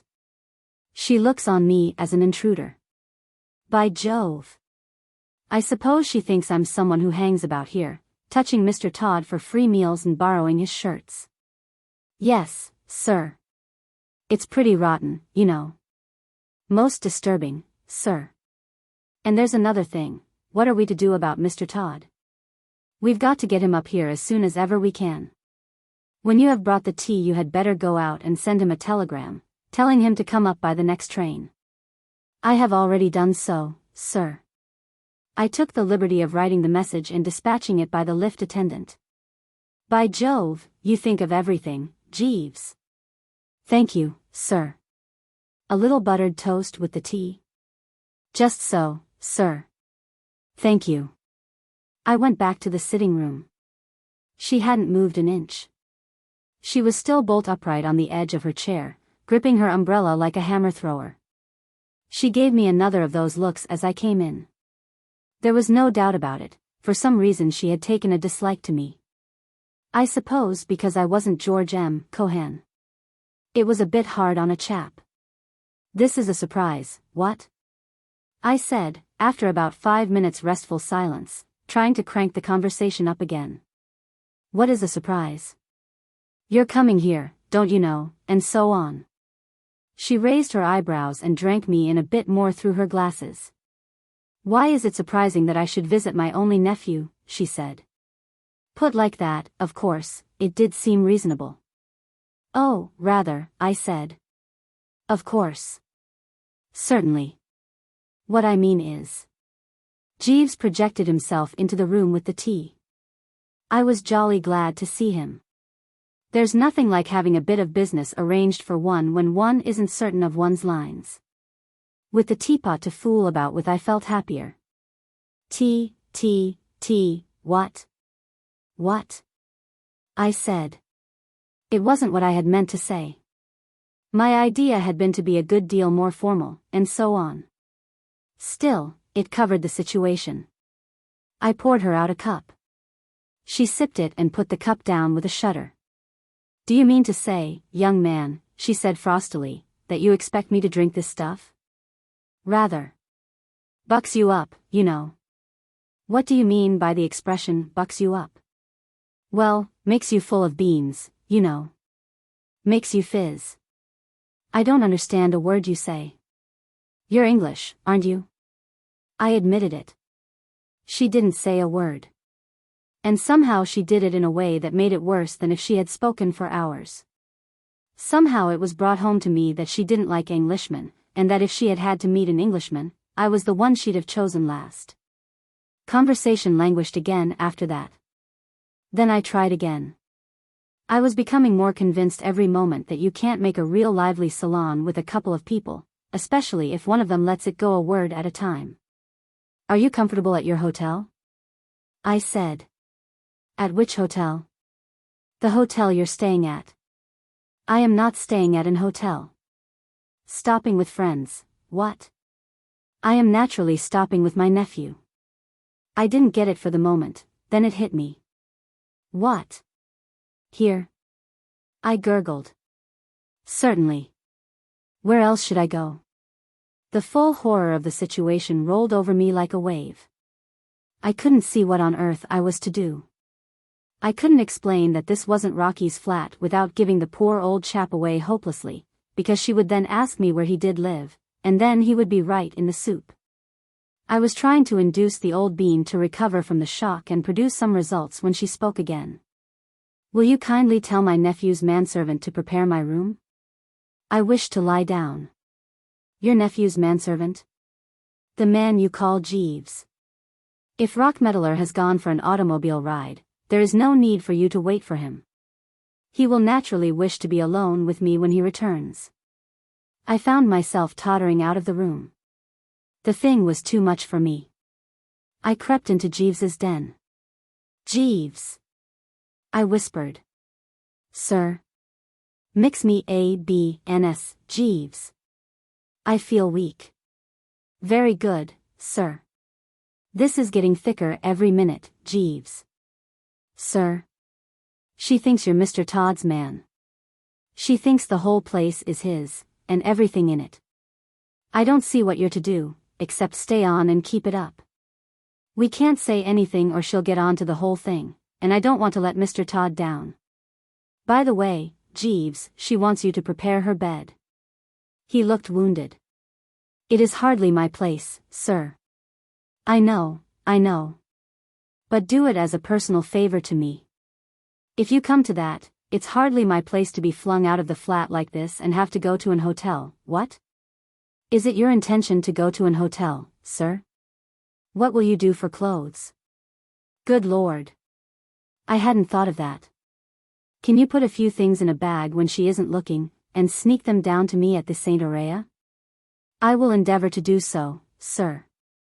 Well, I don't think there's anything more, is there? Tell Mr. Todd where I am when he gets here. Very good, sir. I looked round the place. The moment of parting had come. I felt sad. The whole thing reminded me of one of those melodramas where they drive chappies out of the old homestead into the snow.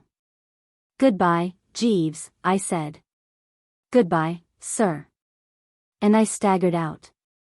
You know, I rather think I agree with those poet and philosopher Johnnies who insist that a fellow ought to be devilish pleased if he has a bit of trouble.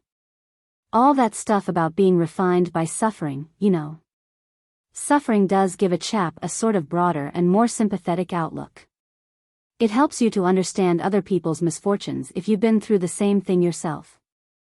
As I stood in my lonely bedroom at the hotel, trying to tie my white tie myself, it struck me for the first time that there must be whole squads of chappies in the world who had to get along without a man to look after them. I'd always thought of Jeeves as a kind of natural phenomenon, but, by Jove. Of course, when you come to think of it, there must be quite a lot of fellows who have to press their own clothes themselves and haven't got anybody to bring them tea in the morning, and so on. It was rather a solemn thought, don't you know? I mean to say, ever since then I've been able to appreciate the frightful privations the poor have to stick. I got dressed somehow. Jeeves hadn't forgotten a thing in his packing. Everything was there, down to the final stud. I'm not sure this didn't make me feel worse. It kind of deepened the pathos. It was like what somebody or other wrote about the touch of a vanished hand. I had a bit of dinner somewhere and went to a show of some kind. But nothing seemed to make any difference. I simply hadn't the heart to go on to supper anywhere. I just sucked down a whiskey and soda in the hotel smoking room and went straight up to bed. I don't know when I've felt so rotten. Somehow I found myself moving about the room softly, as if there had been a death in the family. If I had anybody to talk to, I should have talked in a whisper. In fact, when the telephone bell rang, I answered in such a sad, hushed voice that the fellow at the other end of the wire said, "Hello," 5 times, thinking he hadn't got me. It was Rocky. The poor old scout was deeply agitated. "Bertie. Is that you, Bertie? Oh, gosh. I'm having a time. Where are you speaking from?" "The midnight revels. We've been here an hour, and I think we're a fixture for the night. I've told Aunt Isabel I've gone out to call up a friend to join us. She's glued to a chair, with 'This is the life' written all over her, taking it in through the pores. She loves it, and I'm nearly crazy." "Tell me all, old top," I said. "A little more of this," he said, "and I shall sneak quietly off to the river and end it all." "Do you mean to say you go through this sort of thing every night, Bertie, and enjoy it?" "It's simply infernal. I was just snatching a wink of sleep behind the bill of fare just now when about 1,000,000 yelling girls swooped down, with toy balloons. There are 2 orchestras here, each trying to see if it can't play louder than the other. I'm a mental and physical wreck. When your telegram arrived, I was just lying down for a quiet pipe, with a sense of absolute peace stealing over me. I had to get dressed and sprint 2 miles to catch the train. It nearly gave me heart failure. And on top of that I almost got brain fever inventing lies to tell Aunt Isabel. And then I had to cram myself into these confounded evening clothes of yours. I gave a sharp wail of agony. It hadn't struck me till then that Rocky was depending on my wardrobe to see him through. You'll ruin them.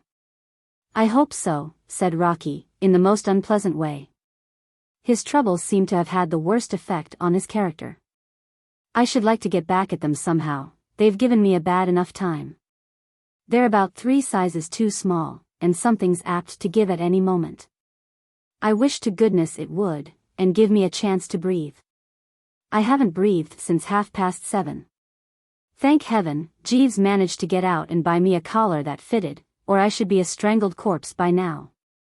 It was touch and go till the stud broke. Bertie, this is pure Hades. Aunt Isabel keeps on urging me to dance. How on earth can I dance when I don't know a soul to dance with? And how the deuce could I, even if I knew every girl in the place? It's taking big chances even to move in these trousers. I had to tell her I've hurt my ankle. She keeps asking me when Cohan and Stone are going to turn up, and it's simply a question of time before she discovers that Stone is sitting 2 tables away. Something's got to be done, Bertie. You've got to think up some way of getting me out of this mess. It was you who got me into it. Me? What do you mean? Well, Jeeves, then. It's all the same. It was you who suggested leaving it to Jeeves. It was those letters I wrote from his notes that did the mischief. I made them too good. My aunt's just been telling me about it. She says she had resigned herself to ending her life where she was, and then my letters began to arrive, describing the joys of New York, and they stimulated her to such an extent that she pulled herself together and made the trip. She seems to think she's had some miraculous kind of faith cure. I tell you I can't stand it, Bertie. It's got to end. Can't Jeeves think of anything? No. He just hangs round saying, most disturbing, sir. A fat lot of help that is. Well, old lad, I said, after all, it's far worse for me than it is for you. You've got a comfortable home and Jeeves. And you're saving a lot of money. Saving money? What do you mean, saving money? Why, the allowance your aunt was giving you. I suppose she's paying all the expenses now, isn't she? Certainly she is, but she's stopped the allowance. She wrote the lawyers tonight. She says that, now she's in New York, there is no necessity for it to go on, as we shall always be together, and it's simpler for her to look after that end of it. I tell you, Bertie, I've examined the darned cloud with a microscope, and if it's got a silver lining it's some little dissembler. But, Rocky, old top, it's too bally awful. You've no notion of what I'm going through in this beastly hotel, without Jeeves. I must get back to the flat. Don't come near the flat. But it's my own flat. I can't help that. Aunt Isabel doesn't like you. She asked me what you did for a living. And when I told her you didn't do anything she said she thought as much, and that you were a typical specimen of a useless and decaying aristocracy. So if you think you have made a hit, forget it. Now I must be going back, or she'll be coming out here after me. Goodbye. Next morning Jeeves came round. It was all so homelike when he floated noiselessly into the room that I nearly broke down. Good morning, sir, he said. I have brought a few more of your personal belongings. He began to unstrap the suitcase he was carrying. Did you have any trouble sneaking them away? It was not easy, sir. I had to watch my chance. Miss Rockmetaler is a remarkably alert lady. You know, Jeeves, say what you like, this is a bit thick, isn't it? The situation is certainly one that has never before come under my notice, sir. I have brought the heather mixture suit, as the climatic conditions are congenial. Tomorrow, if not prevented, I will endeavor to add the brown lounge with the faint green twill. It can't go on, this sort of thing, Jeeves. We must hope for the best, sir. Can't you think of anything to do? I have been giving the matter considerable thought, sir, but so far without success. I am placing 3 silk shirts, the dove-colored, the light blue, and the mauve, in the first long drawer, sir. You don't mean to say you can't think of anything, Jeeves? For the moment, sir, no. You will find a dozen handkerchiefs and the tan socks in the upper drawer on the left. He strapped the suitcase and put it on a chair. A curious lady, Miss Rockmetaler, sir. You understate it, Jeeves. He gazed meditatively out of the window. In many ways, sir, Miss Rockmetaler reminds me of an aunt of mine who resides in the southeast portion of London. Their temperaments are much alike. My aunt has the same taste for the pleasures of the great city. It is a passion with her to ride in hansom cabs, sir. Whenever the family take their eyes off her, she escapes from the house and spends the day riding about in cabs. On several occasions she has broken into the children's savings bank to secure the means to enable her to gratify this desire. I love to have these little chats with you about your female relatives, Jeeves, I said coldly, for I felt that the man had let me down, and I was fed up with him. But I don't see what all this has got to do with my trouble. I beg your pardon, sir. I am leaving a small assortment of neckties on the mantelpiece, sir, for you to select according to your preference.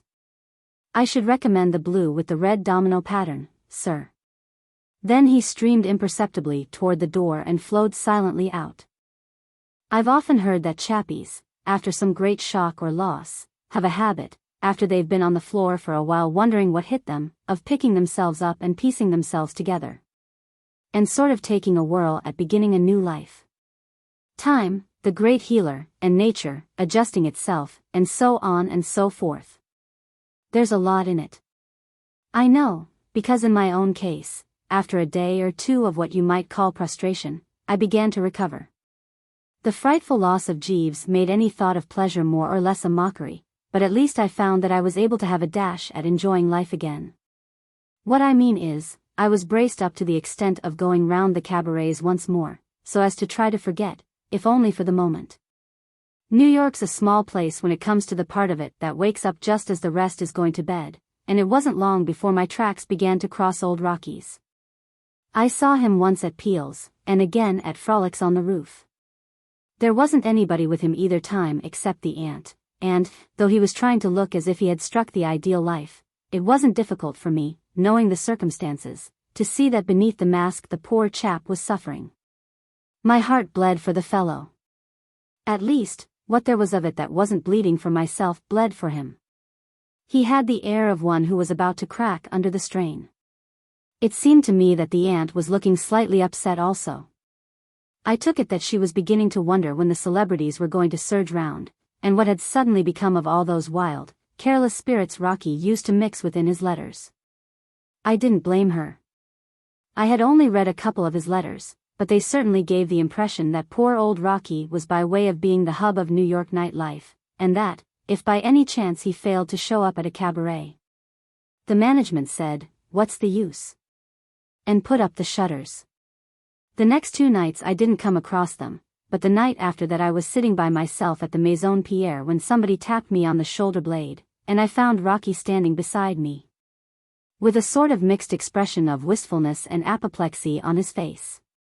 How the chappie had contrived to wear my evening clothes so many times without disaster was a mystery to me.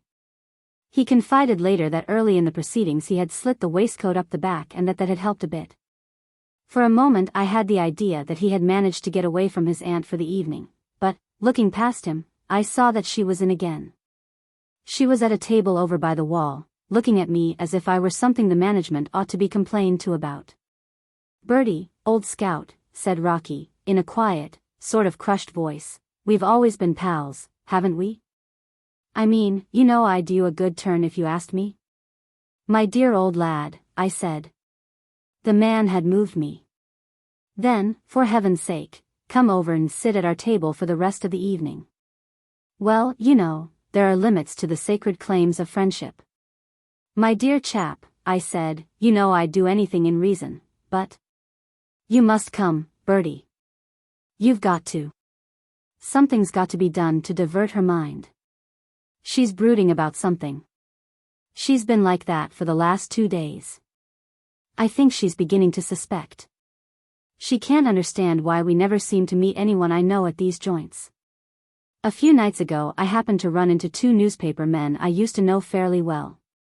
That kept me going for a while. I introduced them to Aunt Isabel as David Belasco and Jim Corbett, and it went well. But the effect has worn off now, and she's beginning to wonder again. Something's got to be done, or she will find out everything, and if she does I'd take a nickel for my chance of getting a cent from her later on. So, for the love of Mike, come across to our table and help things along. I went along. One has to rally round a pal in distress. Aunt Isabel was sitting bolt upright, as usual. It certainly did seem as if she had lost a bit of the zest with which she had started out to explore Broadway. She looked as if she had been thinking a good deal about rather unpleasant things. "You've met Bertie Wooster, Aunt Isabel?" said Rocky. "I have."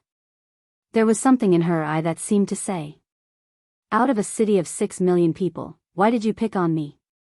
"Take a seat, Bertie." "What'll you have?" said Rocky. And so the merry party began. It was one of those jolly, happy, bread-crumbling parties where you cough twice before you speak, and then decide not to say it after all. After we had had an hour of this wild dissipation, Aunt Isabel said she wanted to go home.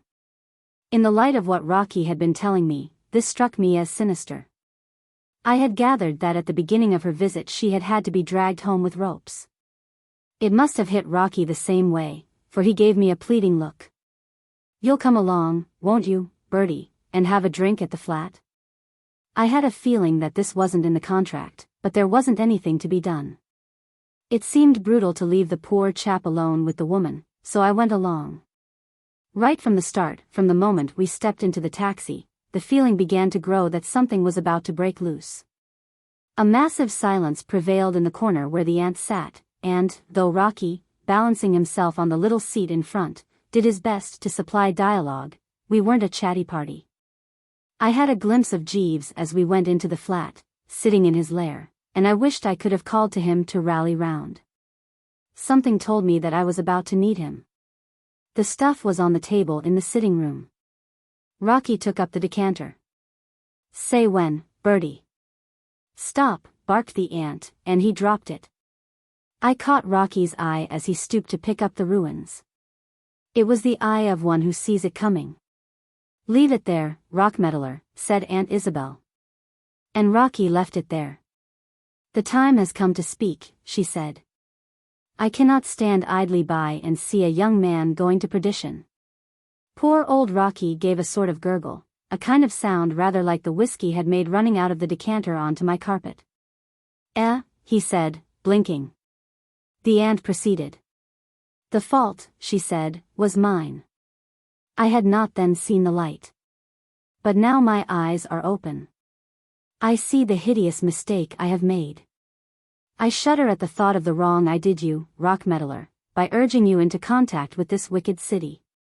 I saw Rocky grope feebly for the table. His fingers touched it, and a look of relief came into the poor chappie's face. I understood his feelings. But when I wrote you that letter, Rockmeddler, instructing you to go to the city and live its life, I had not had the privilege of hearing Mr. Mundy speak on the subject of New York. "Jimmy Mundy," I cried. "You know how it is sometimes when everything seems all mixed up and you suddenly get a clue." When she mentioned Jimmy Mundy, I began to understand more or less what had happened. I'd seen it happen before. I remember, back in England, the man I had before Jeeves sneaked off to a meeting on his evening out and came back and denounced me in front of a crowd of chappies I was giving a bit of supper to as a moral leper. The aunt gave me a withering up and down. "Yes, Jimmy Mundy," she said.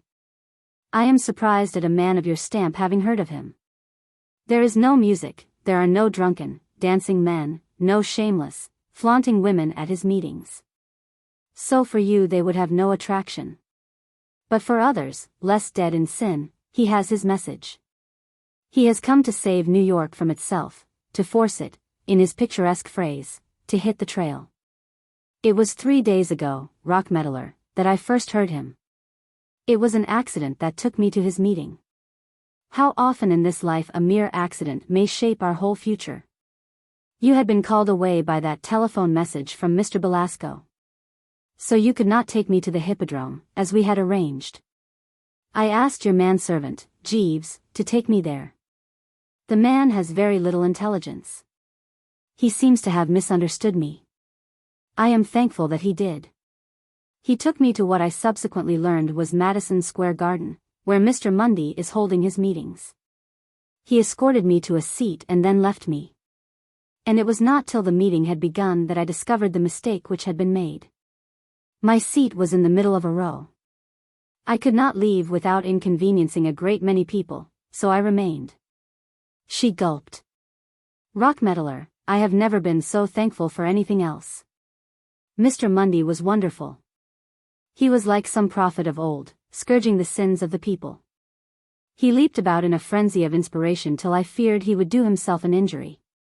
Sometimes he expressed himself in a somewhat odd manner, but every word carried conviction. He showed me New York in its true colors. He showed me the vanity and wickedness of sitting in gilded haunts of vice, eating lobster when decent people should be in bed. He said that the tango and the foxtrot were devices of the devil to drag people down into the bottomless pit. He said that there was more sin in 10 minutes with a Negro banjo orchestra than in all the ancient revels of Nineveh and Babylon. And when he stood on one leg and pointed right at where I was sitting and shouted, "This means you," I could have sunk through the floor. I came away a changed woman. Surely you must have noticed the change in me, Rockmeddler? You must have seen that I was no longer the careless, thoughtless person who had urged you to dance in those places of wickedness? Rocky was holding on to the table as if it was his only friend. Why yes, he stammered. I thought something was wrong. Wrong? Something was right. Everything was right. Rockmeddler, it is not too late for you to be saved. You have only sipped of the evil cup. You have not drained it. It will be hard at first, but you will find that you can do it if you fight with a stout heart against the glamour and fascination of this dreadful city. Won't you, for my sake, try, Rockmeddler? Won't you go back to the country tomorrow and begin the struggle? Little by little, if you use your will. I can't help thinking it must have been that word, will, that roused dear old Rocky like a trumpet call. It must have brought home to him the realization that a miracle had come off and saved him from being cut out of Aunt Isabel's. At any rate, as she said it he perked up, let go of the table, and faced her with gleaming eyes. Do you want me to go back to the country, Aunt Isabel? Yes. Not to live in the country? Yes, Rockmeddler. Stay in the country all the time, do you mean? Never come to New York? Yes, Rockmeddler, I mean just that.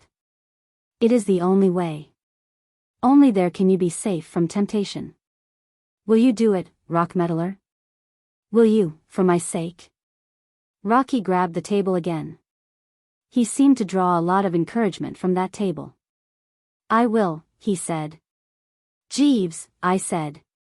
It was next day, and I was back in the old flat, lying in the old armchair, with my feet upon the good old table. I had just come from seeing dear old Rocky off to his country cottage, and an hour before he had seen his aunt off to whatever hamlet it was that she was the curse of, so we were alone at last. Jeeves, there's no place like home, what? Very true, sir. The jolly old roof tree, and all that sort of thing, what? Precisely, sir. I lit another cigarette. Jeeves. Sir. Do you know, at one point in the business I really thought you were baffled. Indeed, sir. When did you get the idea of taking Miss Rockmeddler to the meeting? It was pure genius. Thank you, sir. It came to me a little suddenly, one morning when I was thinking of my aunt, sir. Your aunt? The hansom cab one? Yes, sir. I recollected that, whenever we observed one of her attacks coming on, we used to send for the clergyman of the parish. We always found that if he talked to her a while of higher things it diverted her mind from hansom cabs. It occurred to me that the same treatment might prove efficacious in the case of Miss Rockmeddler. I was stunned by the man's resource. It's brain, I said, pure brain. What do you do to get like that, Jeeves? I believe you must eat a lot of fish, or something. Do you eat a lot of fish, Jeeves? No, sir. Oh, well, then, it's just a gift, I take it, and if you aren't born that way there's no use worrying. Precisely, sir, said Jeeves.